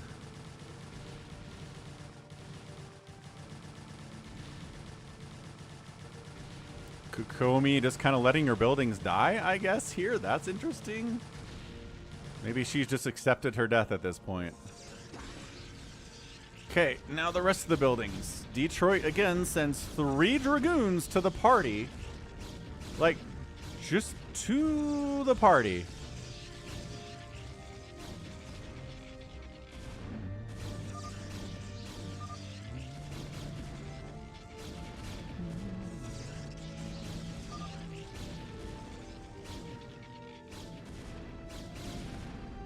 Offensive cannons are what Detroit is working on with today here. I mean, this is... Alright, I think Kokomi is just dead. I think these cannons are going to come up. Everything's going to die. Kokomi is going to lose this Nexus, going to lose this Nexus, going to lose the Fleet Beacon. That's it. Kokomi's out. And ta-da! Slayer down. Okay, another Slayer down. So we got 4 players left here. What's up, YOLO39?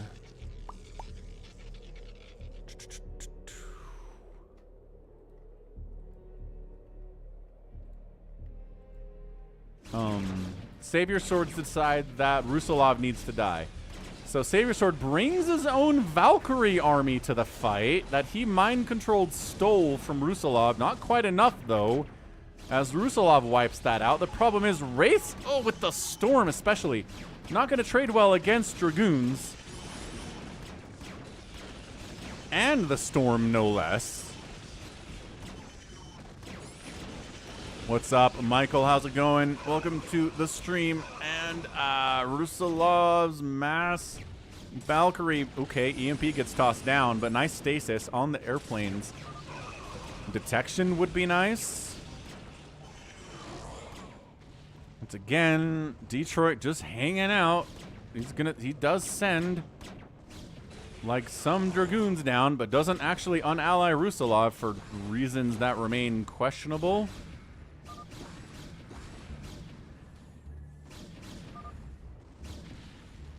Stop it, SaviorSword. Giant carrier army down here. What the heck stasised him?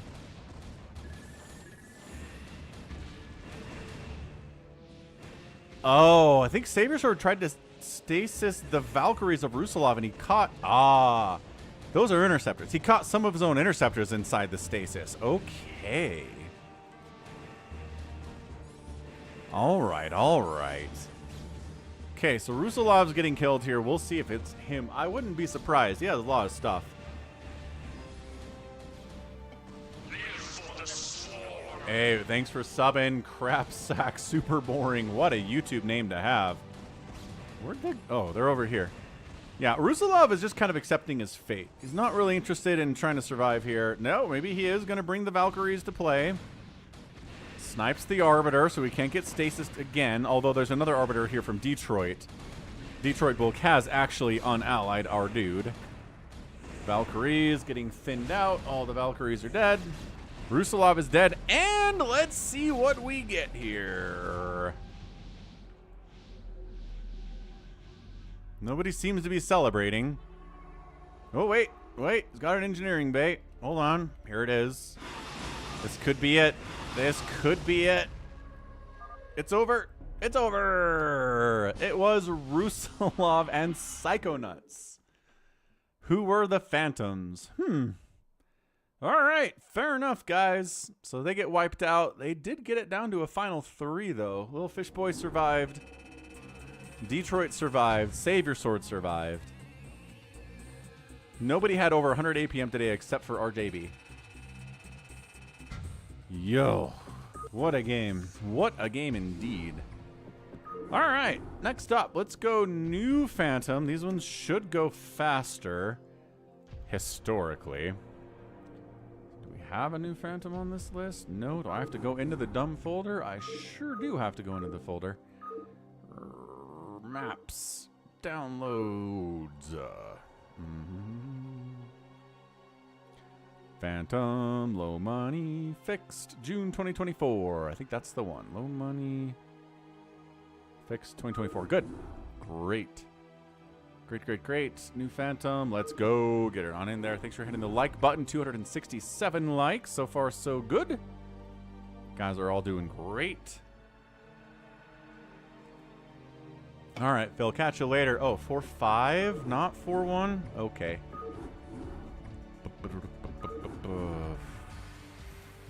Phantom 4.5. Got it. Thanks, hamster.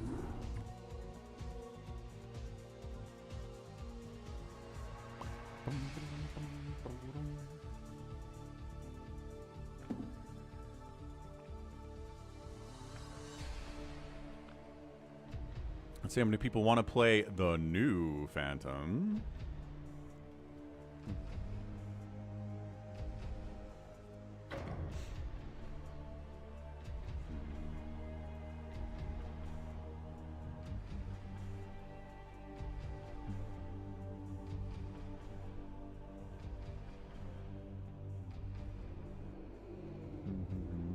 GoriakZeDestroA.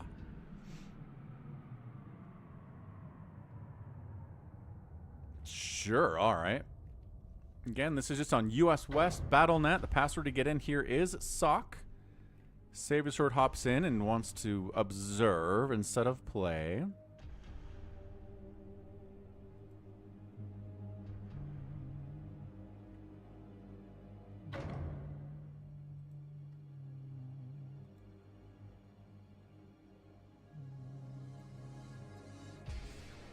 i-build-nexuses joins the party. What's up, i-build-nexuses? I wonder what you do, says KillerWolves.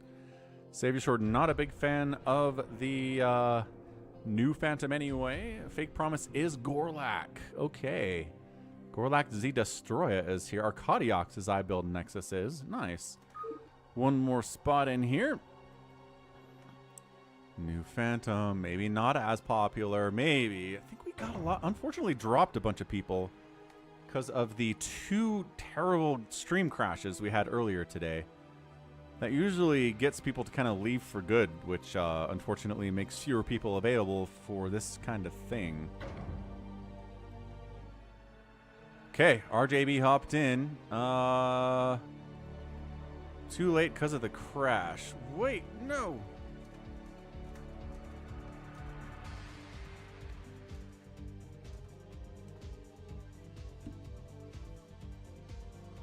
I'll boot someone for you, RJB.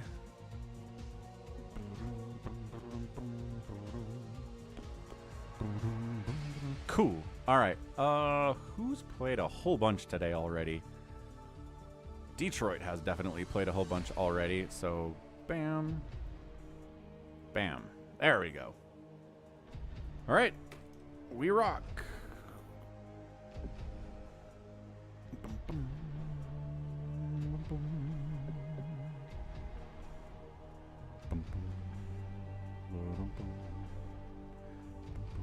And go. Too late. Ah, ha, ha, ha, ha. No, Gorlak hasn't played yet. All right, new Phantom is faster than old Phantom. Holy smokes, is it ever faster than new Phantom? I mean, old Phantom. Okay. Shwunk, shwunk, shwunk. Ka-chunk. Got Can I Play Please in here. Hamsters in here. RJB's in here. This is one heck of a lobby for sure. It's going to be intense.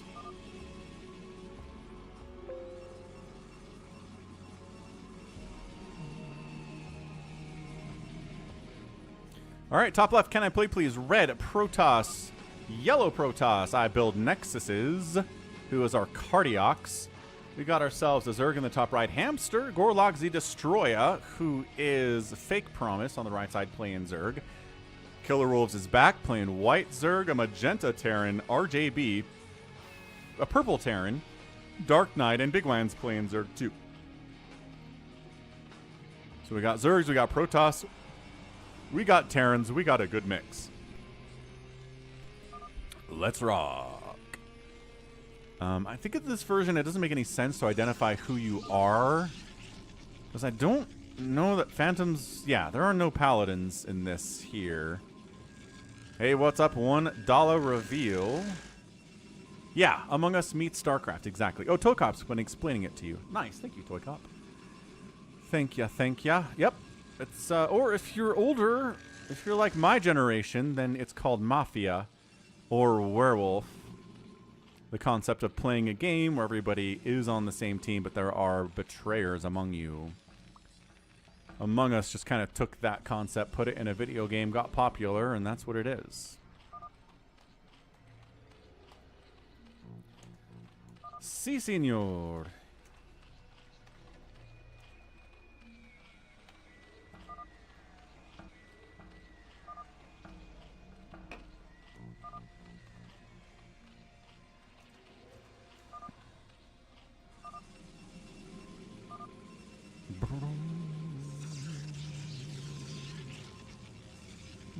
Whoa, okay, well here it is. Hamster doing hamster phantom things, throwing down 3 more hatcheries in addition to his pool here. No bothering to get gas because he doesn't need it to get speed, and Hamster has identified early who is his teammate.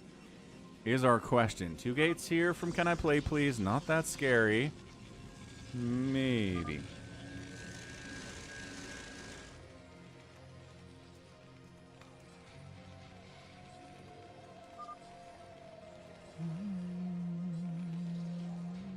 Anybody else going nuts with this thing? There are 2 phantoms, right? Is there ever just 1 phantom in this version? Why is hamster always phantom in this new mode? It's more often than not, it feels like it, yeah. Ooh, 3 gate. Dude, if it's Can I Play Please and it's hamster, that's pretty nuts. We will see. Center base taken here by KillerWolves. Nice. 2 gates up here for i-build-nexuses.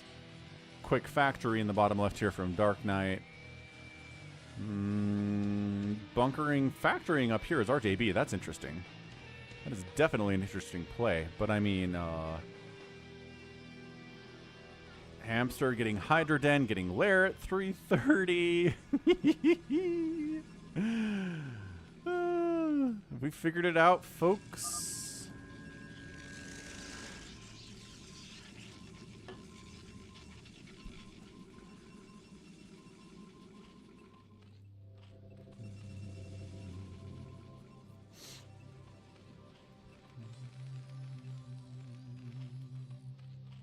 Oh, okay. So, yeah.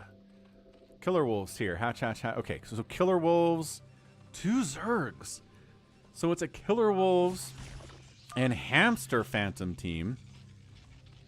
Looks like Gorlak's up here. No, that's not Gorlak. That is bigwan. Bigwan's up here trying to mess with hamster, but hamster's going to have a ton of Hydras here pretty soon. KillerWolves just pretty much seems to be going Lings. I mean, at least he's not throwing up a Hydra Den. He's not using this base for anything either, which is a bit of an issue for him.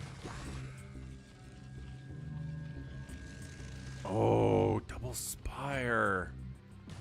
Okay. Bigwan wins that. Can I Play Please calls out KillerWolves. Yep, KillerWolves second one, hamster first one, so now they know who it is. Let's go ahead and throw this up, I guess. Don't really need the names anymore, huh?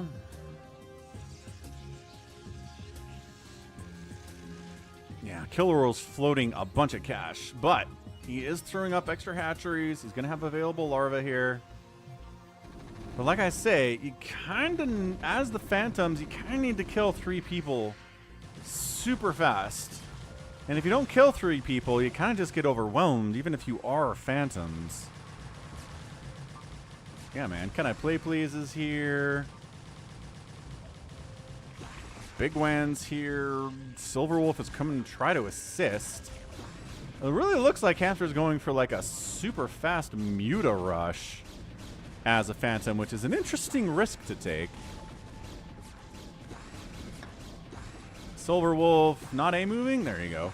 So now as Mutas start popping, did anybody go Corsairs or Valkyries? That would be nice. That would definitely be nice if that were the case here.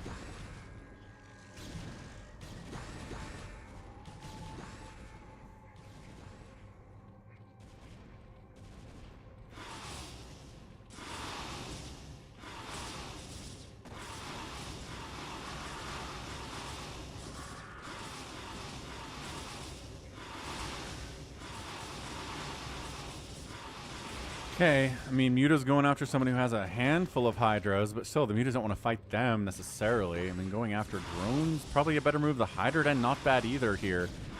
Dragoons, good. They trade well against Mutas for sure. It's just like, is anybody going to die here? The Mutaflock is getting bigger. Any upgrades yet? No, but Hamster's got to be working on them. These are bouncy spires for sure. But yeah, it looks like Gorlak's going to die to pretty fast Mutalisks, which is tragic. Looks like we got to push up here from DarkKnight, working with Can I Play Please? With the Marines, with the Dragoons, trying to deal with this mass Mutalisk stuff. Trying to assist here with the Zerglings. KillerWolves. Yeah, he's still floating cash, isn't he? Yeah, 2,500 minerals, 2,000 gas. He's only at 20 supply right now. It's just when you're a Phantom, you gotta spend that cash, or you just don't have the advantage, right? Getting the extra cash doesn't mean anything if you're not spending it. Muta's trying to fight these stimmed Marines. That's not gonna work out for you at all. See you later, alligator. In a wild crocodile. Siege tank, dragoon, marine. Pretty good combo to deal with the Zerg, no matter what they're bringing at ya. Yeah, I think hamster going to Muta took too long. And I think KillerWolves just not really being able to spend his cash has really been an issue here too. I mean, the guy's got supply available. He's got money. He's just, these larvae are not being used. There we go, kind of, sort of. I think he's individually trying to do it. You need to right-click the larva, get 12 at a time, and then go. It's like when you're playing fastest map, which you know how to play fastest map, KillerWolves. We've seen you do that before. So I don't know what the deal is here.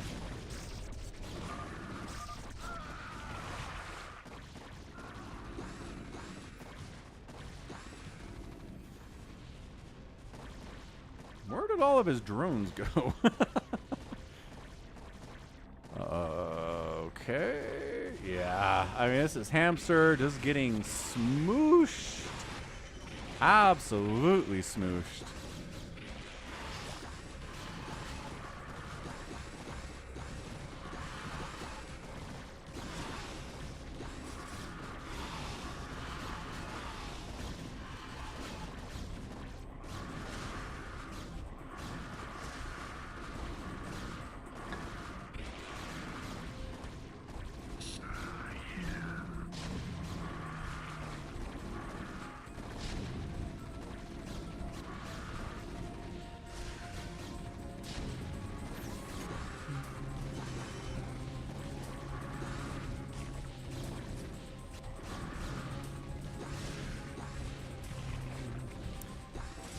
I mean, Silverwolf's trying. He's trying to come up here with... I mean, if you're going to go mass-ling, at least get a hive, man. He's getting a queen's nest. He's trying to make it there in 10 minutes, but, like, I don't know. Yeah, so hamster's dead. I don't know if he's trying to fight here or what.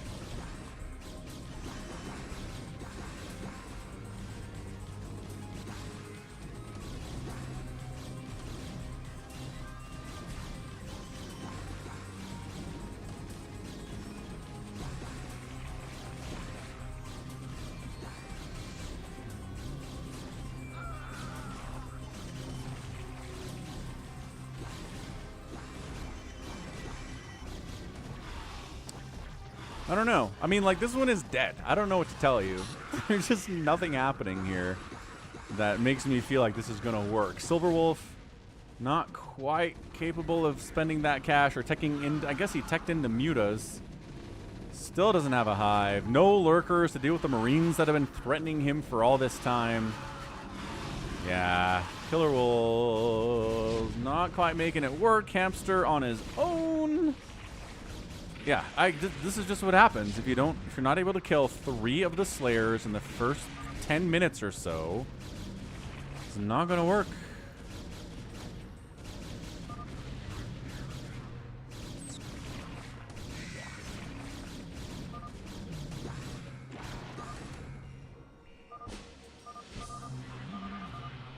GG! I mean, that is new Phantom in a nutshell, guys. Sometimes it's over in 11 minutes, one way or the other. Yeah, again, hamster tried too hard. I mean, mutas were just too slow. I think that's it. I think that's it in a nutshell.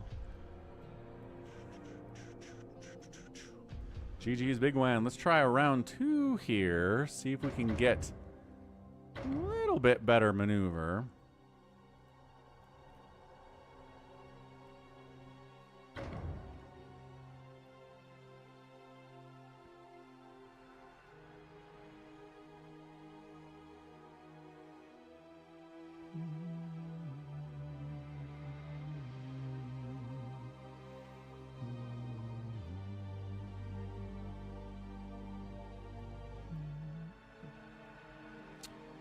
Okay, let's go.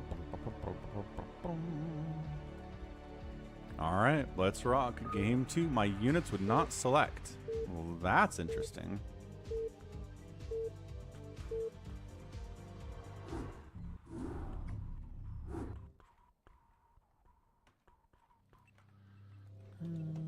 Hide that because it's spoilery.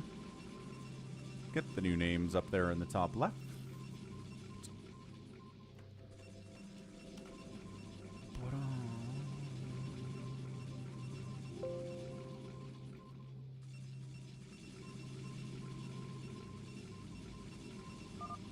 Got it. All right.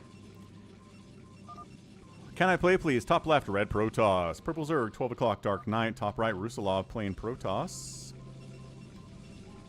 An orange Protoss, Detroit. ToyCop, magenta Protoss. Bigwan playing his Zerg. We got a teal greenish Terran, hamster, and KillerWolves playing Zerg. And white.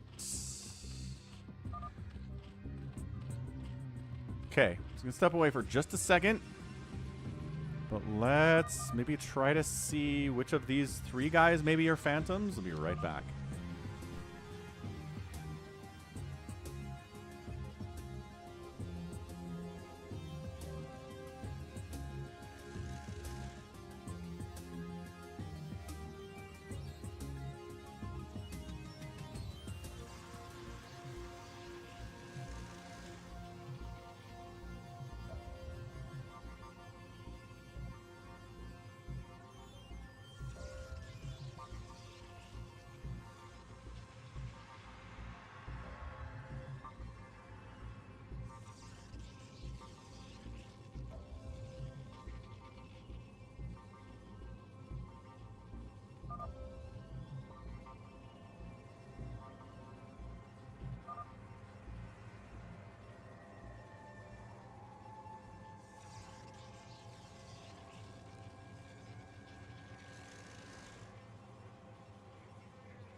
Oh, snap. It looks like it's Can I Play Please this time.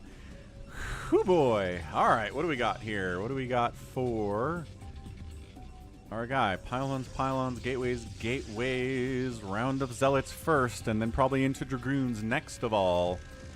And it looks like DarkKnight is just going to straight up die here. Has a handful of lings, but not really enough to deal with 4 zealots, it turns out. Yeah, 4 lings versus 4 zealots is not a fair fight. Who's the other one? It looks like it's Rusalov. Looks like it's Rusalov. So 2 Protoss. Ooh, interesting. Rusalov and Can I Play Please? Yeah, so here we go. If you can take down DarkKnight, then you can have the whole top side of the map to yourself, and that makes it a little bit easier, even if you're maybe not necessarily able to take down 3 people fast. So I like it. I like that quite a bit. Yeah, zealots in here attacking larva. You need to be killing drones, guys. Who's here to help? ToyCop? ToyCop, of course. got his Dragoons out fast. Very, very smart stuff by him. Zealot swinging in from Detroit Bulk 2. It is about making stuff early. In this version of Phantom, you can't just macro up. Hey, Arun, thanks for subscribing. Welcome to the Brood War. Happy to have you here.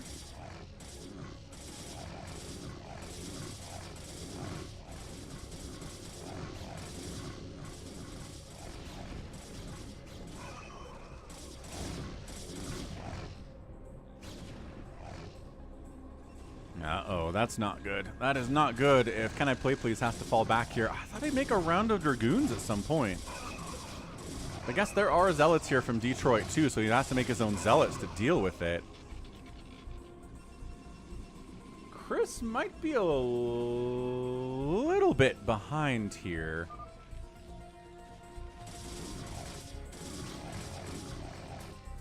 DTs? I mean, oh no, you're not behind. You're talking about now. I mean, Hamster does have a lot. It might be Hamster.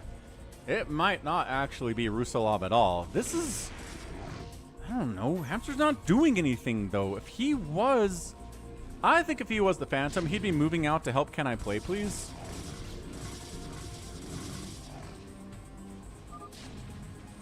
All right, Ara.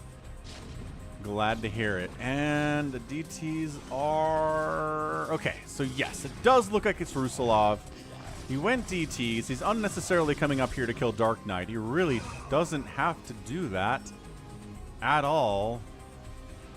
Like, not even a little bit.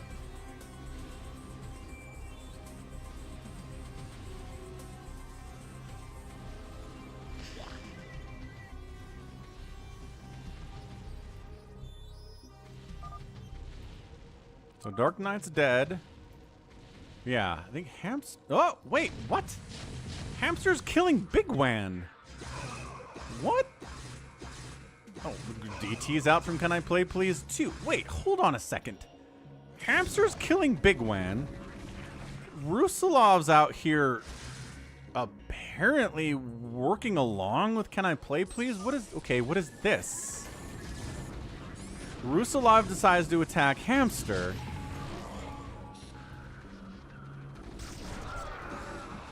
I guess he's changed his... Okay, so... I think it is Hamster and CanIplayplz at this point.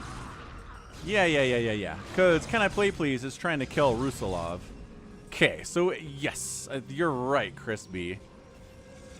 I don't know what Rusalov is doing. I don't know if Rusalov knows what Rusalov is doing either. Okay, so Rusalov's dying. The DTs of Rusalov actually do save bigwan. He's alive. ToyCop doing ToyCop things and trying to take down CanIplayplz almost by himself. Detroit's got some Zealots in here too. Against a Phantom, which is kind of impressive, honestly. So DarkKnight taps, he's dead. That makes sense. Rusalov should probably tap next. I mean, he's got some units that he can try to do something with here, but his income is gone. Yep, that's definitely happening. Is he... unless he's got enough money to build a new Nexus somewhere where there aren't DTs. Yeah, CanIplayplz does shove this attack away from ToyCop and Detroit. Makes sense. We got Hamster with a drop coming up this left side. What do we got, man? What do we got here? Oh, they're friends, right. So he's friendlying his way to some tanks up here from CanIplayplz. Awesome stuff. They're... What happened to KillerWolves? Who was in here? I guess maybe CanIplayplz got some work done. I don't know. So yeah, trying to build up here, get rid of this creep.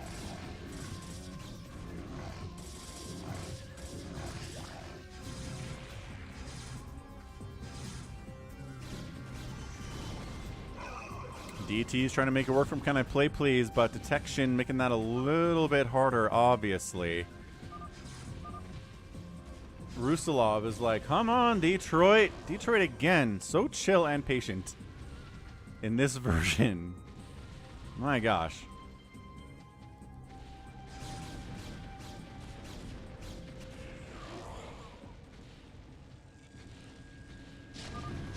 Yeah, Hamster is down here taking down bigwan. Why aren't my units rallying? Oh, that's a great question. Silverwolf was calling about some weird issues he was having last game too. Maybe there are some bugs in this version of the game. Oh, look. They're helping each other. CanIplayplz is here with cannons. Uh-oh. But they're not up yet. They're working really hard at it, but no, all the cannons are going to die. ToyCop is an absolute menace, sir. Absolute menace.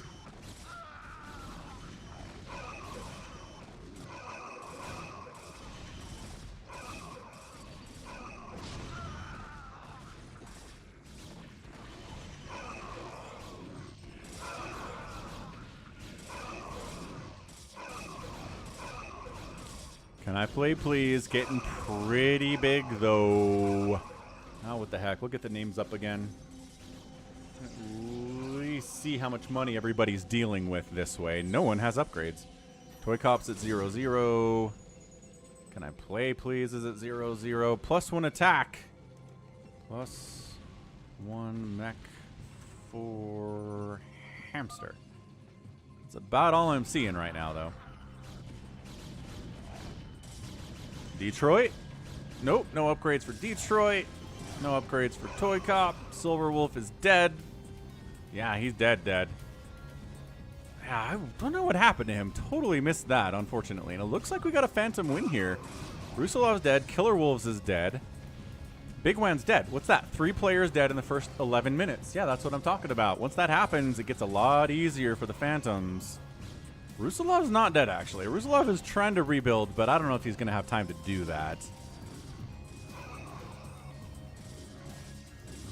Yeah, pushing on ToyCop, knocking him down to a 1 basing ToyCop Protoss is not great for him. And is, in fact, pretty bad. Hey, Haroon, thank you for the Twitter follow. Or the X follow, or whatever.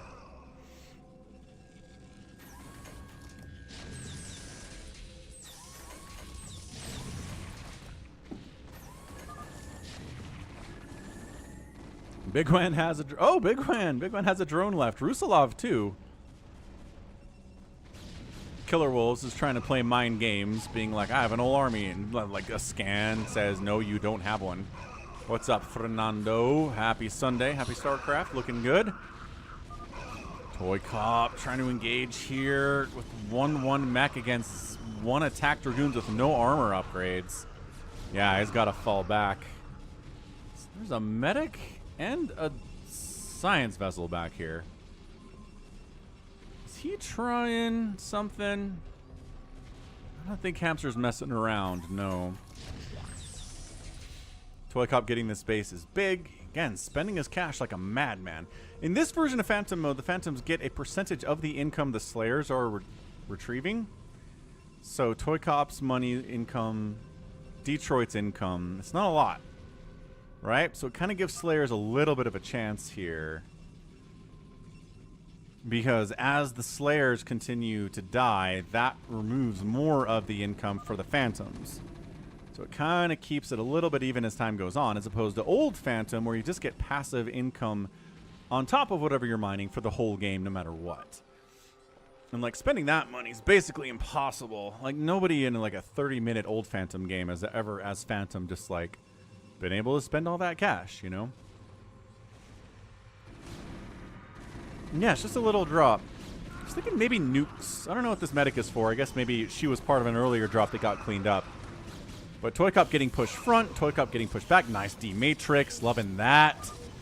On these, Rusalov taps out because what happened? I don't know.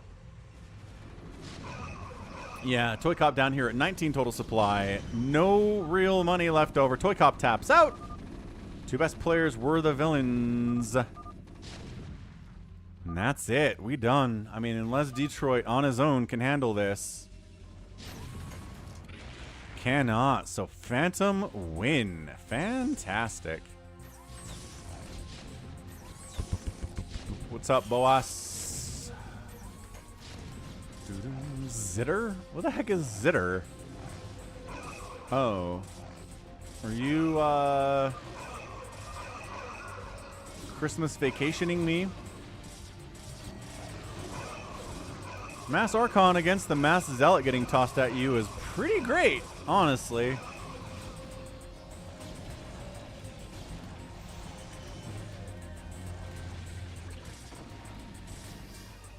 Alright, so now we're all together. Might EMP the Nexus or something? I think the Science Vessels might just be here in case DTs show up from Detroit. But really nice teamwork there from CanIplayplz and Hamster. Again, probably two best players in the lobby. Random chance ends up giving them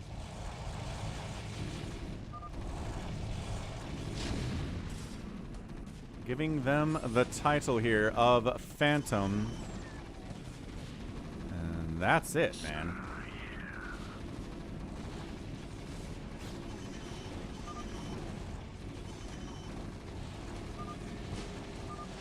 GG, we're out. We are out. Bam. All right.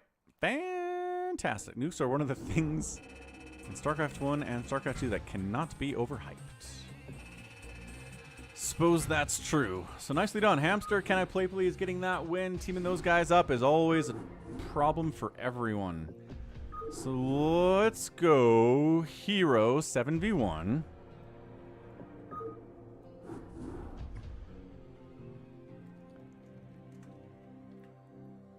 Use map settings, extended unit limits. CanIplayplz says well played, Hamster, as he should, because that was definitely well played.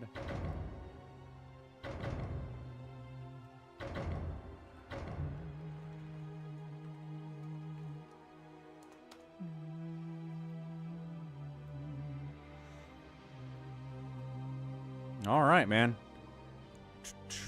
Detroit says no, not for me. Who wants hero? Hamster again? Can I play, please? RJB, maybe? Screen capture.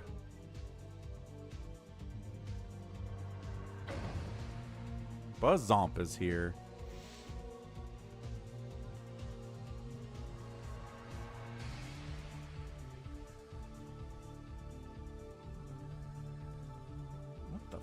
Friggin'.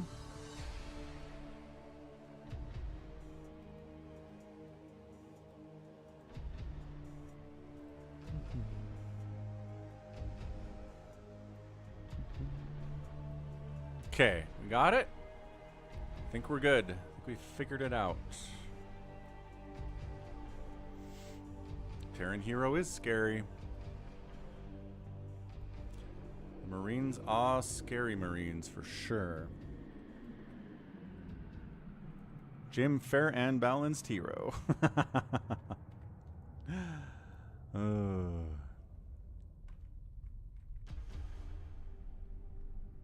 RJB says he has a new plan too. What's up, Jose? This one and then a team Micro Arena. Then we might wrap it up here. Looks maxing. Mewing. All right, let's go.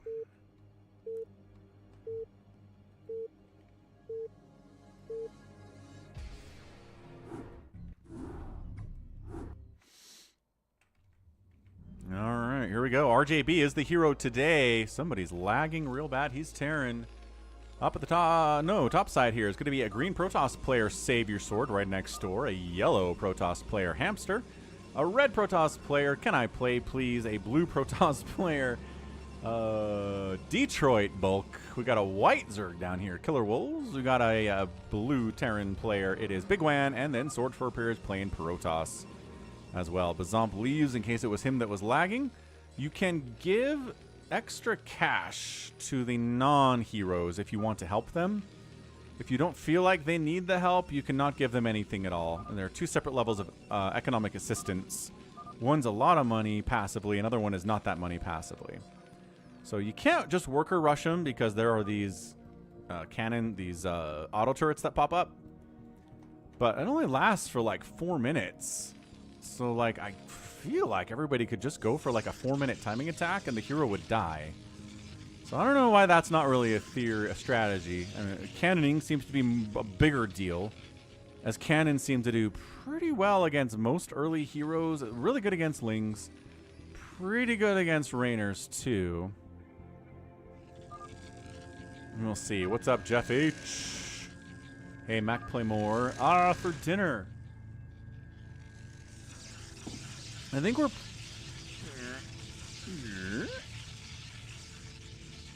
I think we're probably going to do a sweet and sour chicken dinner tonight, which is pretty good.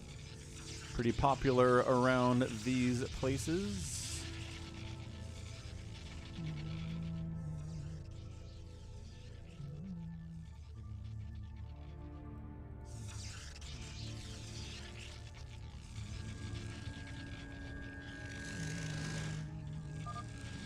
See, look, they're gone. It's 2 minutes they're gone. Like, I don't know. I feel like if you all maybe went pool first, you were all zergs, right? You all went pool first, or you like proxy gated or proxy raxed, and then just showed up at 2 minutes. Like, what does RJB have? Nothing. He has nothing. He just dies. I thought these things lasted longer than they did. Hamster says it doesn't work. Are you talking to me, Hamster? I just don't see why that wouldn't work at all. Well, he says...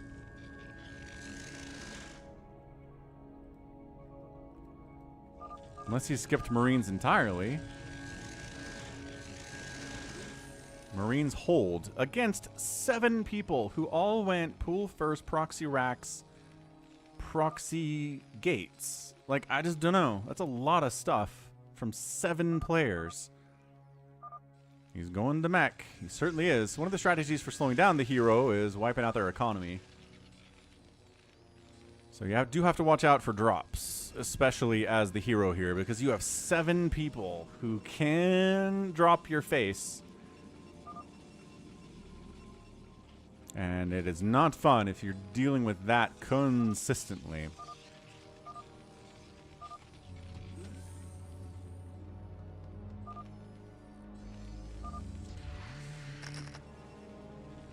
Against Zerg, what you can do is actually float some engineering bays over that command center, or not over the command center, over the hatchery, so you can't actually select the minerals, because Zergs don't shoot up very fast, but Terran certainly does.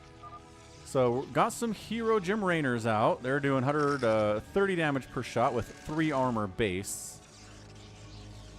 Spider mines are just regular spider mines, 125 damage. It's got a Alan Shazar here with 24 damage ground, 40 damage air, 3 armor base. I'm not sure that Hamster is watching as much as he's listening. Sometimes people listen to the stream because I will have questions for people who are playing. And I do try sometimes, try to not give away what's going on with my casting in games like this. But anyway. I mean, scouting the hero is really not that difficult, you know? SwordFurb, cannoning up. So that drops coming in from RJB are going to be tough to pull off that direction anyway. Goliaths are going to cover drop positions to the right. A hero Edmund Dukas here doing 150 damage per shot on those poor defenseless cannons.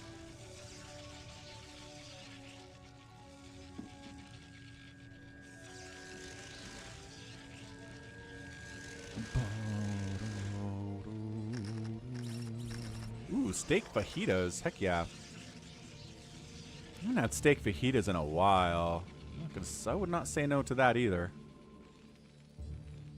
I don't know if there's a hero dropship. If there's not a hero version of the thing in the base game, then there's not a hero version of it here. So because I don't think there's a hero version of the dropship, then you don't get it.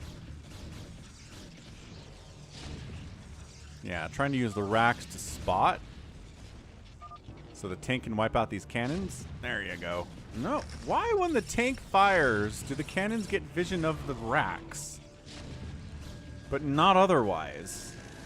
It's so weird. Can I play please? Gets in with a DT. 1 DT, folks. And RJB may have skimped on detection a little bit. Oh, gosh. Oh, no. Killing the SCVs, building turrets. 3 kills. Bam. Okay, but you can't kill all of us. Can't kill all of us. It's like, oh, okay. Well, what if we go after these guys on gas? This is crazy. And he's dead. All right. That was okay. Could have been worse, but I think RJB is doing all right. Definitely meching hard, though. This siege tank, dude. 6 kills.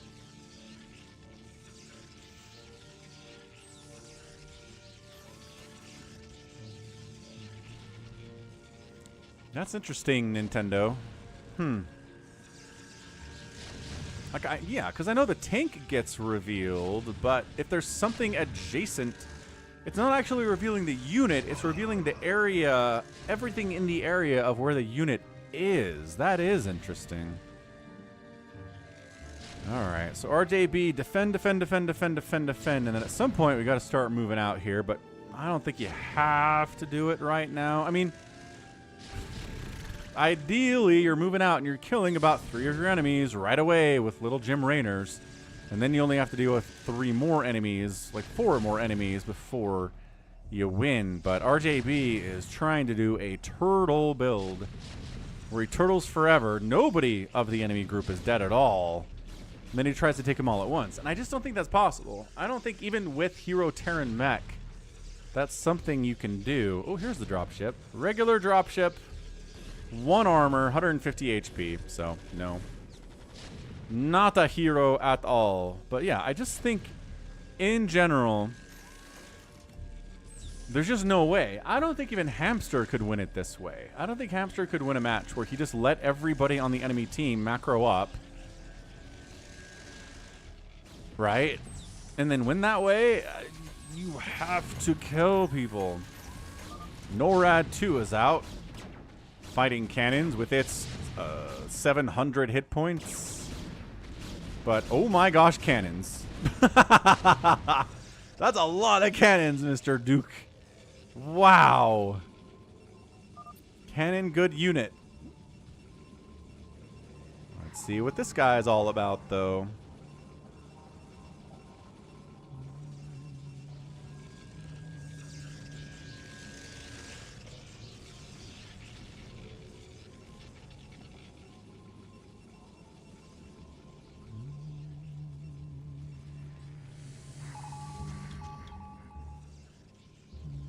Cannons are good, Queen Amelia. Right you are. Oh, RJB got a foothold inside SaviorSword's base. That's not good. That's a lot of zealots. And there are no vultures. So, all right, fair enough. Friendly Fire Siege Tank Splash going to do a lot of work on these guys, too, as they do. Trying to sneak up this way. Oh, gosh. You gosh. Does get the storm off. RJB gets knocked down to 51 total supply. Ugh. Hero units do not count as supply. So SCVs count as supply. Dropships count as supply. Anything that's not a hero unit counts as supply here. So I don't think he lost that many workers. Looks like he pulled, but man, yeah, that storm was pretty good nevertheless. Definitely some workers going down there. All right. What's next? We got a big move out. Detroit just goes, all of the zealots, 111 zealots I can make. I say we just go, folks. Because, yeah, like we've seen this before. Time and time again, where players that are the hero just let everybody live, and then eventually this becomes a never-ending swarm of 7 people trying to kill you, and they win eventually. Nice snipe on that shuttle. Excellent job. Excellent job. So yeah, I definitely feel like the better strategy here is moving out.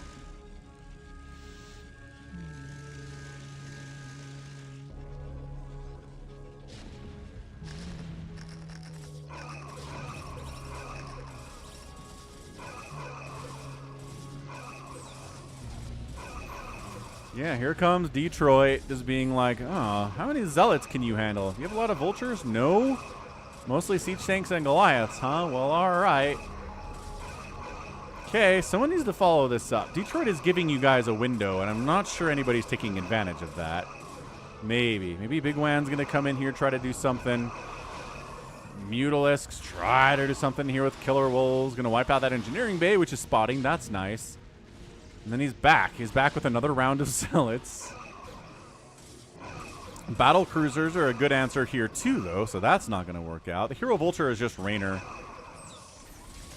because that's who he is. Raynor's got two separate hero models in StarCraft, just like Phoenix does. Phoenix is a Zealot and a Dragoon. I don't know what these mutas are doing exactly. They appear to be attacking a supply depot. They killed the supply depot. There's a Raynor battle cruiser too? Oh, there is. You're right. You're right, there is. But this game's only using the NORAD.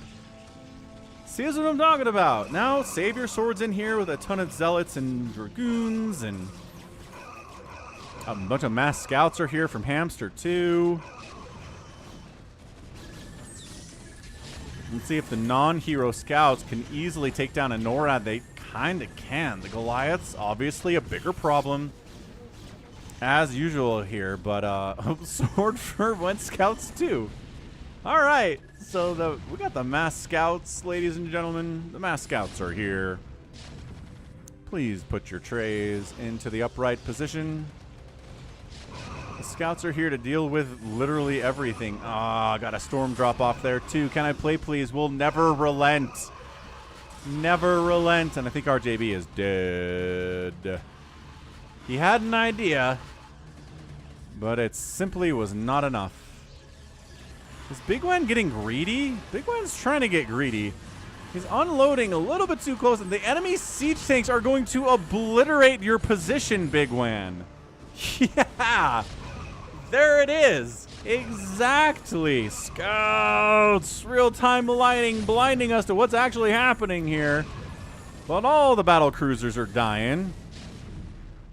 RJB is just getting blitzed, as if you've been listening to me, I've been predicting here.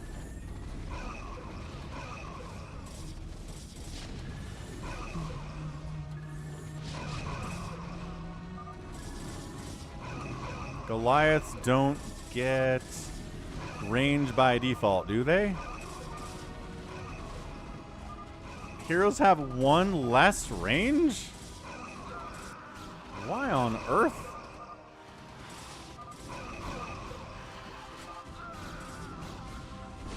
I don't think it matters, RJB. You can't sit there and let people macro up. I don't care what Goliaths are doing.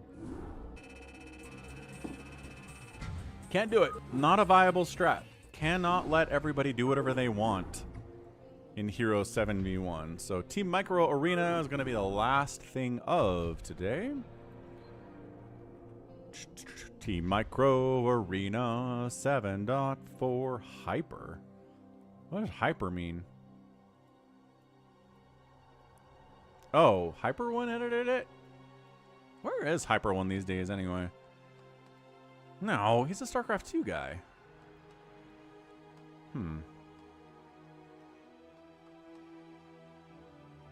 Why did they reduce the range on Goliath's, Hamster? That doesn't make any sense to me.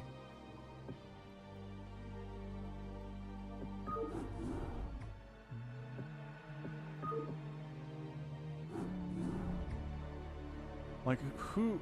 They're a lot worse without that normal... Oh, could Blizzard buff the regular Goliath later, but they didn't touch the original hero unit? Oh! Oh, I get that. Yeah, scout missiles are way cool. There's not a hero medic. No, Mac Playmore. SaviorSword likes these teams. SaviorSword, SwordFurb, and KillerWolves. Can I play, please? Bigwan and lilfishboy. Okay, cool. Let's go. Blanc. The plan was to target snipe shuttles. I don't think that was going to be enough. I really don't think that was going to be enough. Checklist protocol initiated. Checklist completed. SOS up and good to go.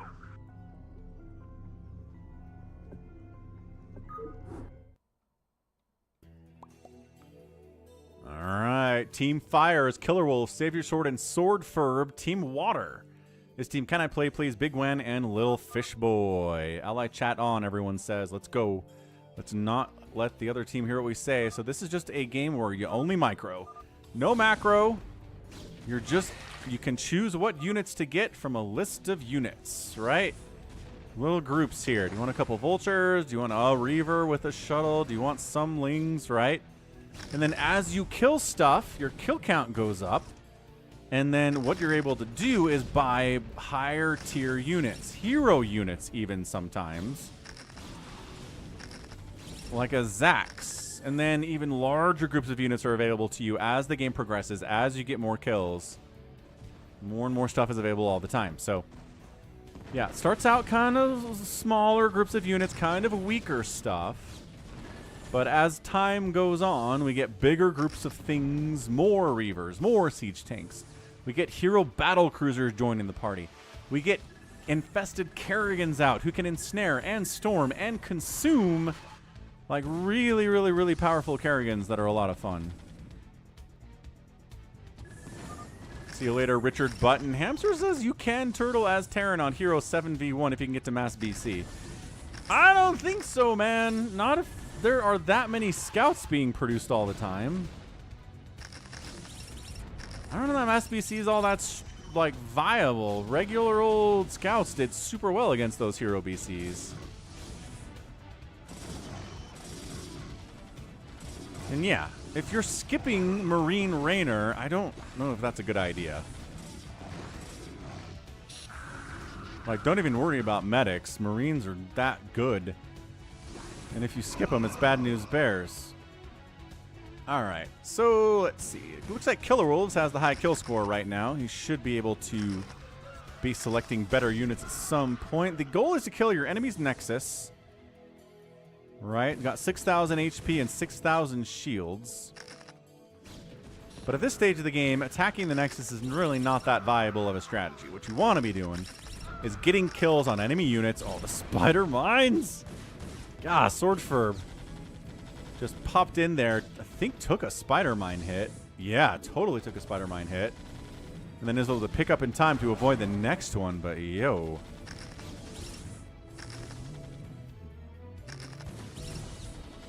Ah, okay. Tier 2 BCs, I guess.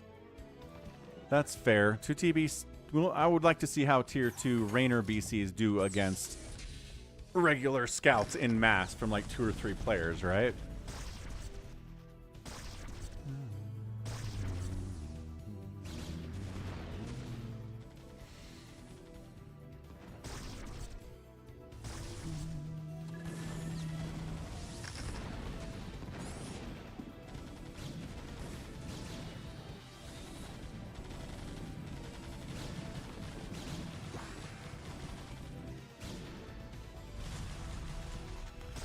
Yeah, and Wraiths are hero Wraiths, so they're probably a better option than your Goliaths.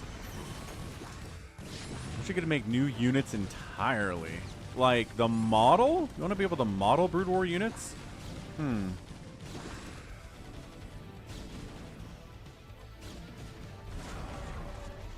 Lurker down, thanks to Goliath and Dragoon. Nice. You got comsats available back here, too, that you can use to scan to pick up things like lurkers and burrowed units like that, cloaked wraiths, etc.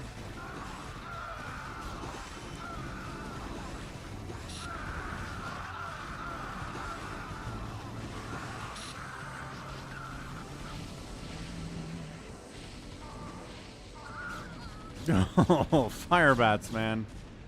Woo, that was fun. Okay, spider mines laid all over the place here for Team Water. Double vulture choice here. Interesting stuff here towards the early stages of the game.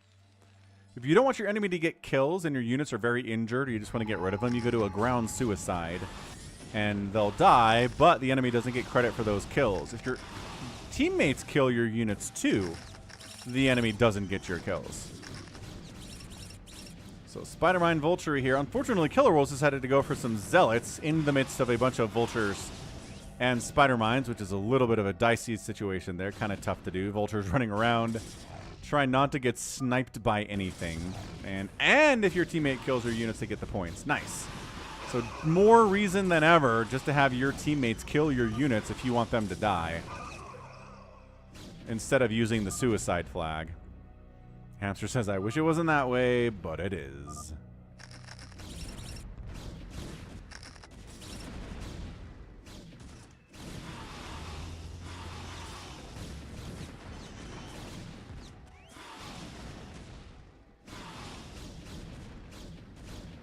Yeah, so I mean, until we start getting hero units out, it's just a lot of micro, a lot of, you know, not flying your mutas into Corsairs, for example, understanding what units are good against other units.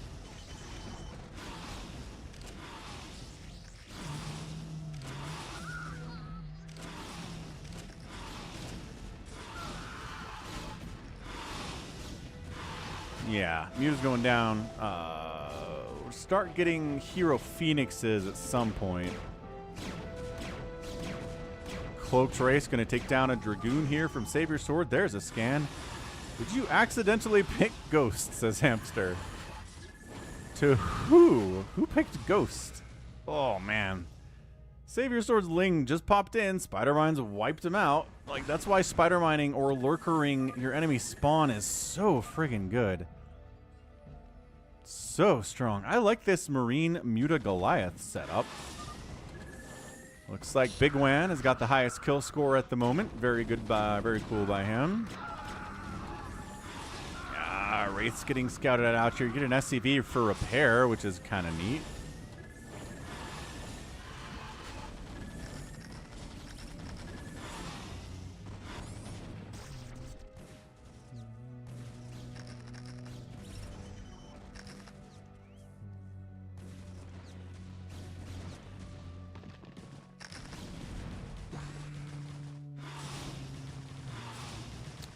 Nice. bigwan. Yeah, using that cash, you get an extra group of, I think, cracklings?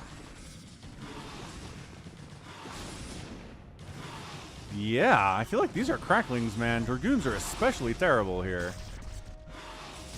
And, oh gosh, Lurker on the spawn. Lurker on the spawn. Get out of there, man. There's a scan. And who can kill the Lurker before the scan wears off, though? Firebats, not great at it, but they do get there eventually. Nicely done, Firebats. Whew. Another group of Lings coming in here from lilfishboy. Man, is that more Spider-Mine connections there? That's crazy. Yeah, Spider-Mine stuff. I like what Team Water is doing here. Got Ultralisks out. They're not Torasks. There are Ultras. Stronger Ultras. Getting hits off on the headquarters. Not bad, I guess. I don't know. It's got 50 armor on it is the problem. So even Ultras are only doing like 1 point of damage or half a point of damage per hit on this thing. You got to do over 50 damage to even start doing more than that. Hamster calling out, there's a DT you can use to get a hero unit up there, bigwan. Bigwan gonna do it. Bigwan, choose a hero unit. Get a Torask. Do it. Get our big boy. 55 damage. You can actually do something to the headquarters. DTs for the win. DT swipes are still only doing like 1 point of damage here. Actually, somehow they're doing more.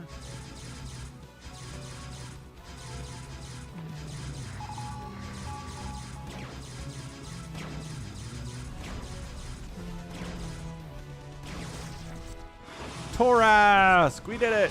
We made a Torask, but the DTs are like, nom nom. We'll eat you, absolutely. So there's the scan, and now the Torask is, wow. Okay. Scan wears off, DTs, nope, another scan available. SaviorSword. Okay, tried. Right. Is that another Tor? Nope. Regular Ultralisk there. Dragoons trying to kite and fight against the Torask is a tough thing here. Yeah, man. 286 likes, looking good, J-Tox. Trying to get to 400 today. We might get 300, but maybe not. It's really too bad we had those stream crashes earlier, because that does reduce our view count over the rest of the stream when that happens, which is annoying, but just the reality of streaming, man. All right, Cracklings Ultras versus Dragoons. Let's go. That's exactly what you want here, Team Water. Team Fire on the other side of it is mass Dragooning for the most part. Corsair dies. Not sure what it was trying to do. And all the Ultras die. Dragoons, man. Good against Ultralisks, it turns out. My gosh.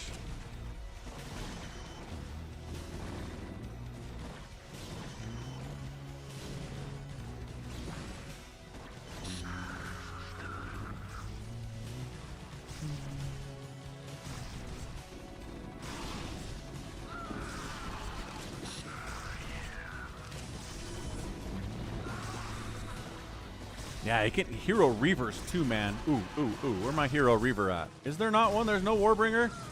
No, but you can get a kill enemy hero selectors. What the heck does that do?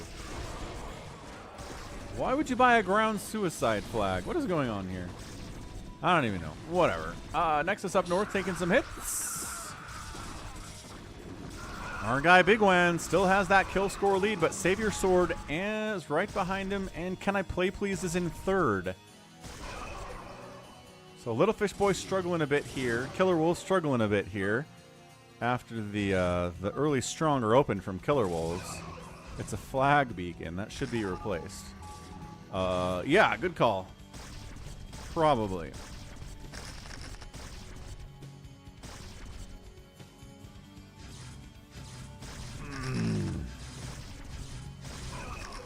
$287. We can get the threes.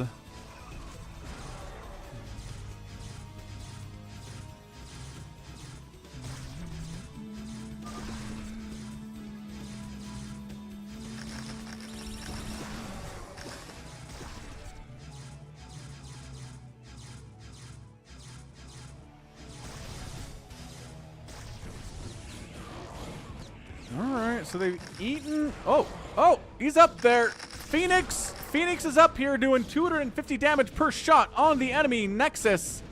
Big time permanent damage here.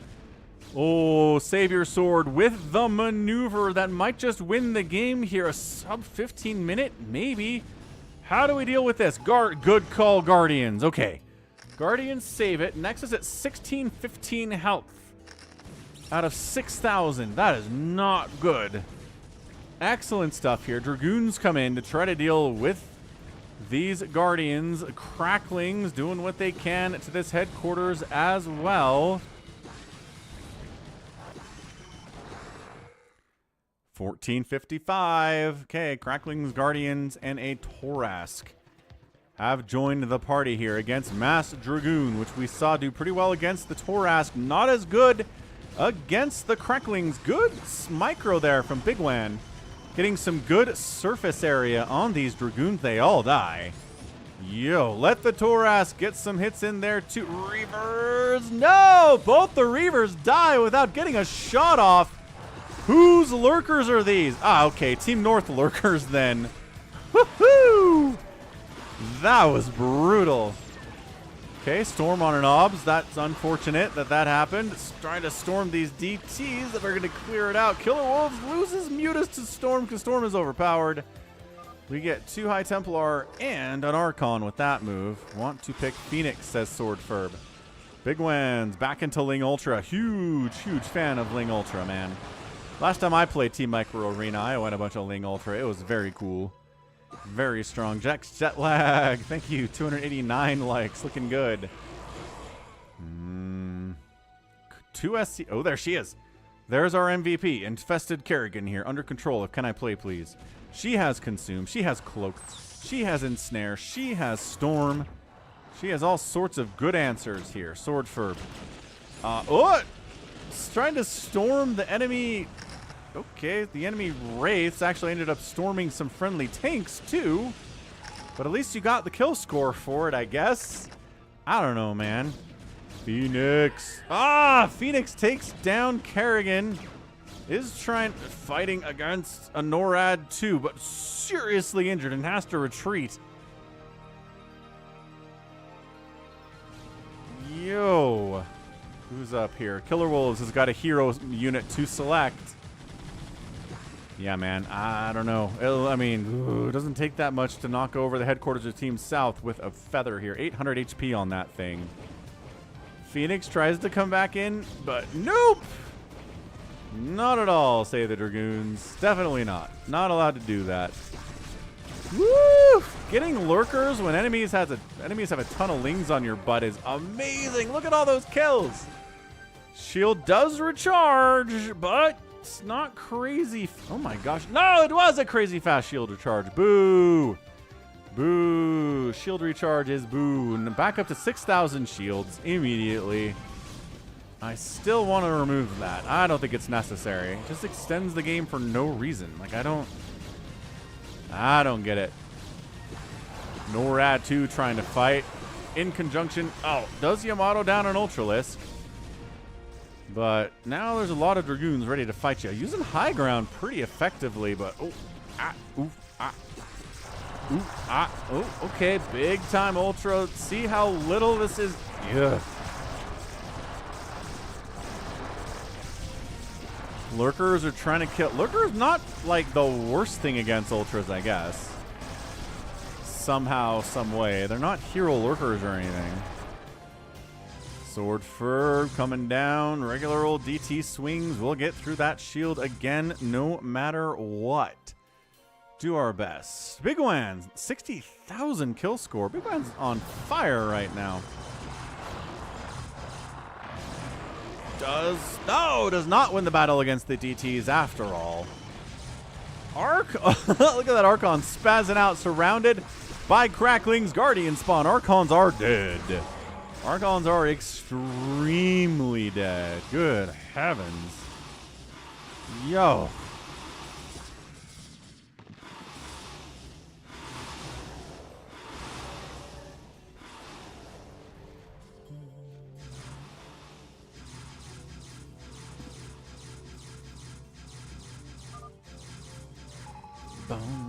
DT is again getting hits off.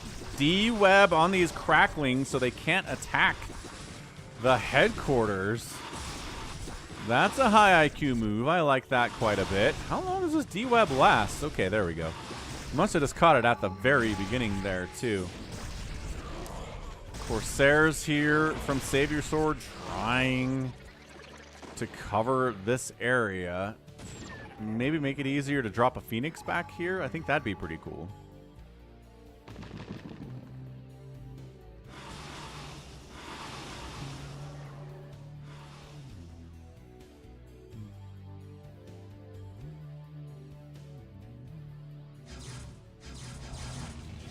Archons again and DTs working together here.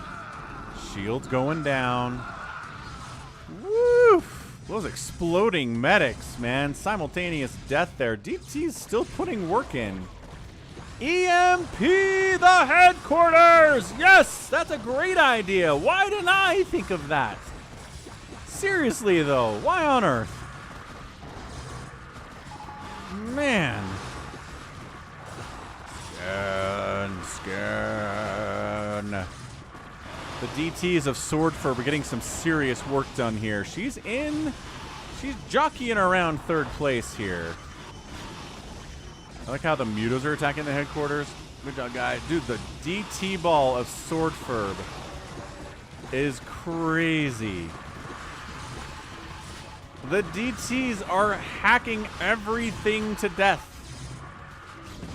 Finally, an OBS joined the party here from Bigwan to slow that down. But man, SwordFurb's kills, yeah, put her up into second place with all of that. Those DTs put in serious work.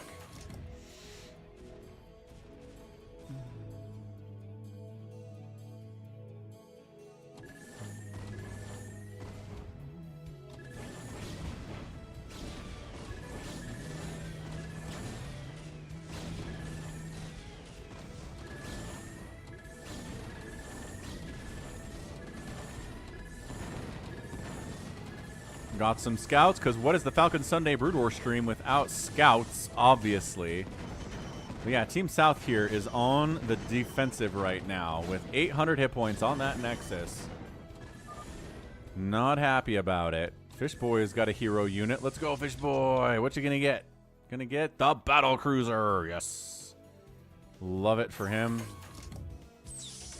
Doing 70 damage per shot, both to air and ground. Ooh, tell me that shuttle did not have a Phoenix in it. Please, no. SwordFurb trying to sneak around the bottom here, but the NORAD says no. Absolutely not. Sieging down here, trying to get some shots off on the headquarters, and is 600, 500, 400, 300, 311, 282, 252. Thanks for subbing, Kalen. Welcome to the Sunday Brood War, and our NORAD 2 has 8 kills. He saves it, but the Ultras come in. Is there enough? I think there is. KillerWolves with the final maneuver. Bam! Ah!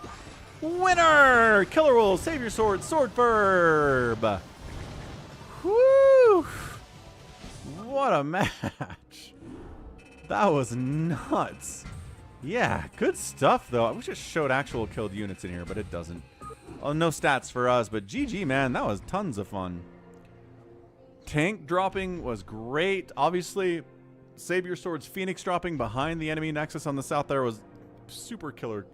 Too, the EMP that came in on that Nexus towards the end was incredibly important. And yeah, man, bigwan. He had the biggest total score, but unfortunately, his team was not the one to come out on top there.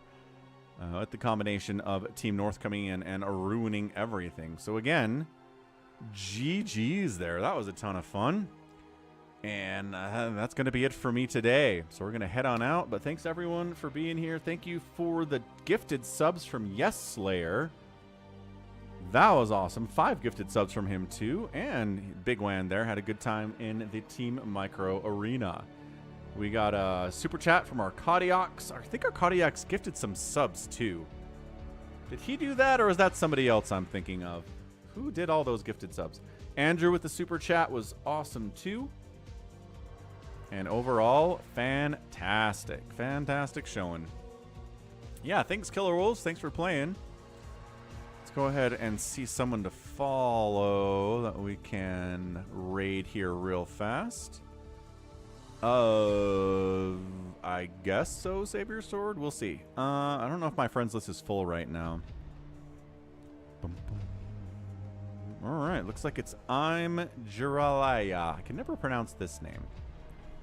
Cannot. All right, cool. So again, thanks everyone. Love you all. Great likes today. 290 is a great number. So thanks everyone for hitting that button for me. Thanks to all the new subs on YouTube and the follows on Twitch. I appreciate those guys too. And we'll catch you next week, same time, same channel. We'll do a free-for-all next week. Bit of a longer stream than we got to today, maybe closer to 7 hours. So, love y'all. Have a great one. We'll catch you next week. Until then, stay safe and stay healthy, and above all, you take care of yourselves. Goodbye.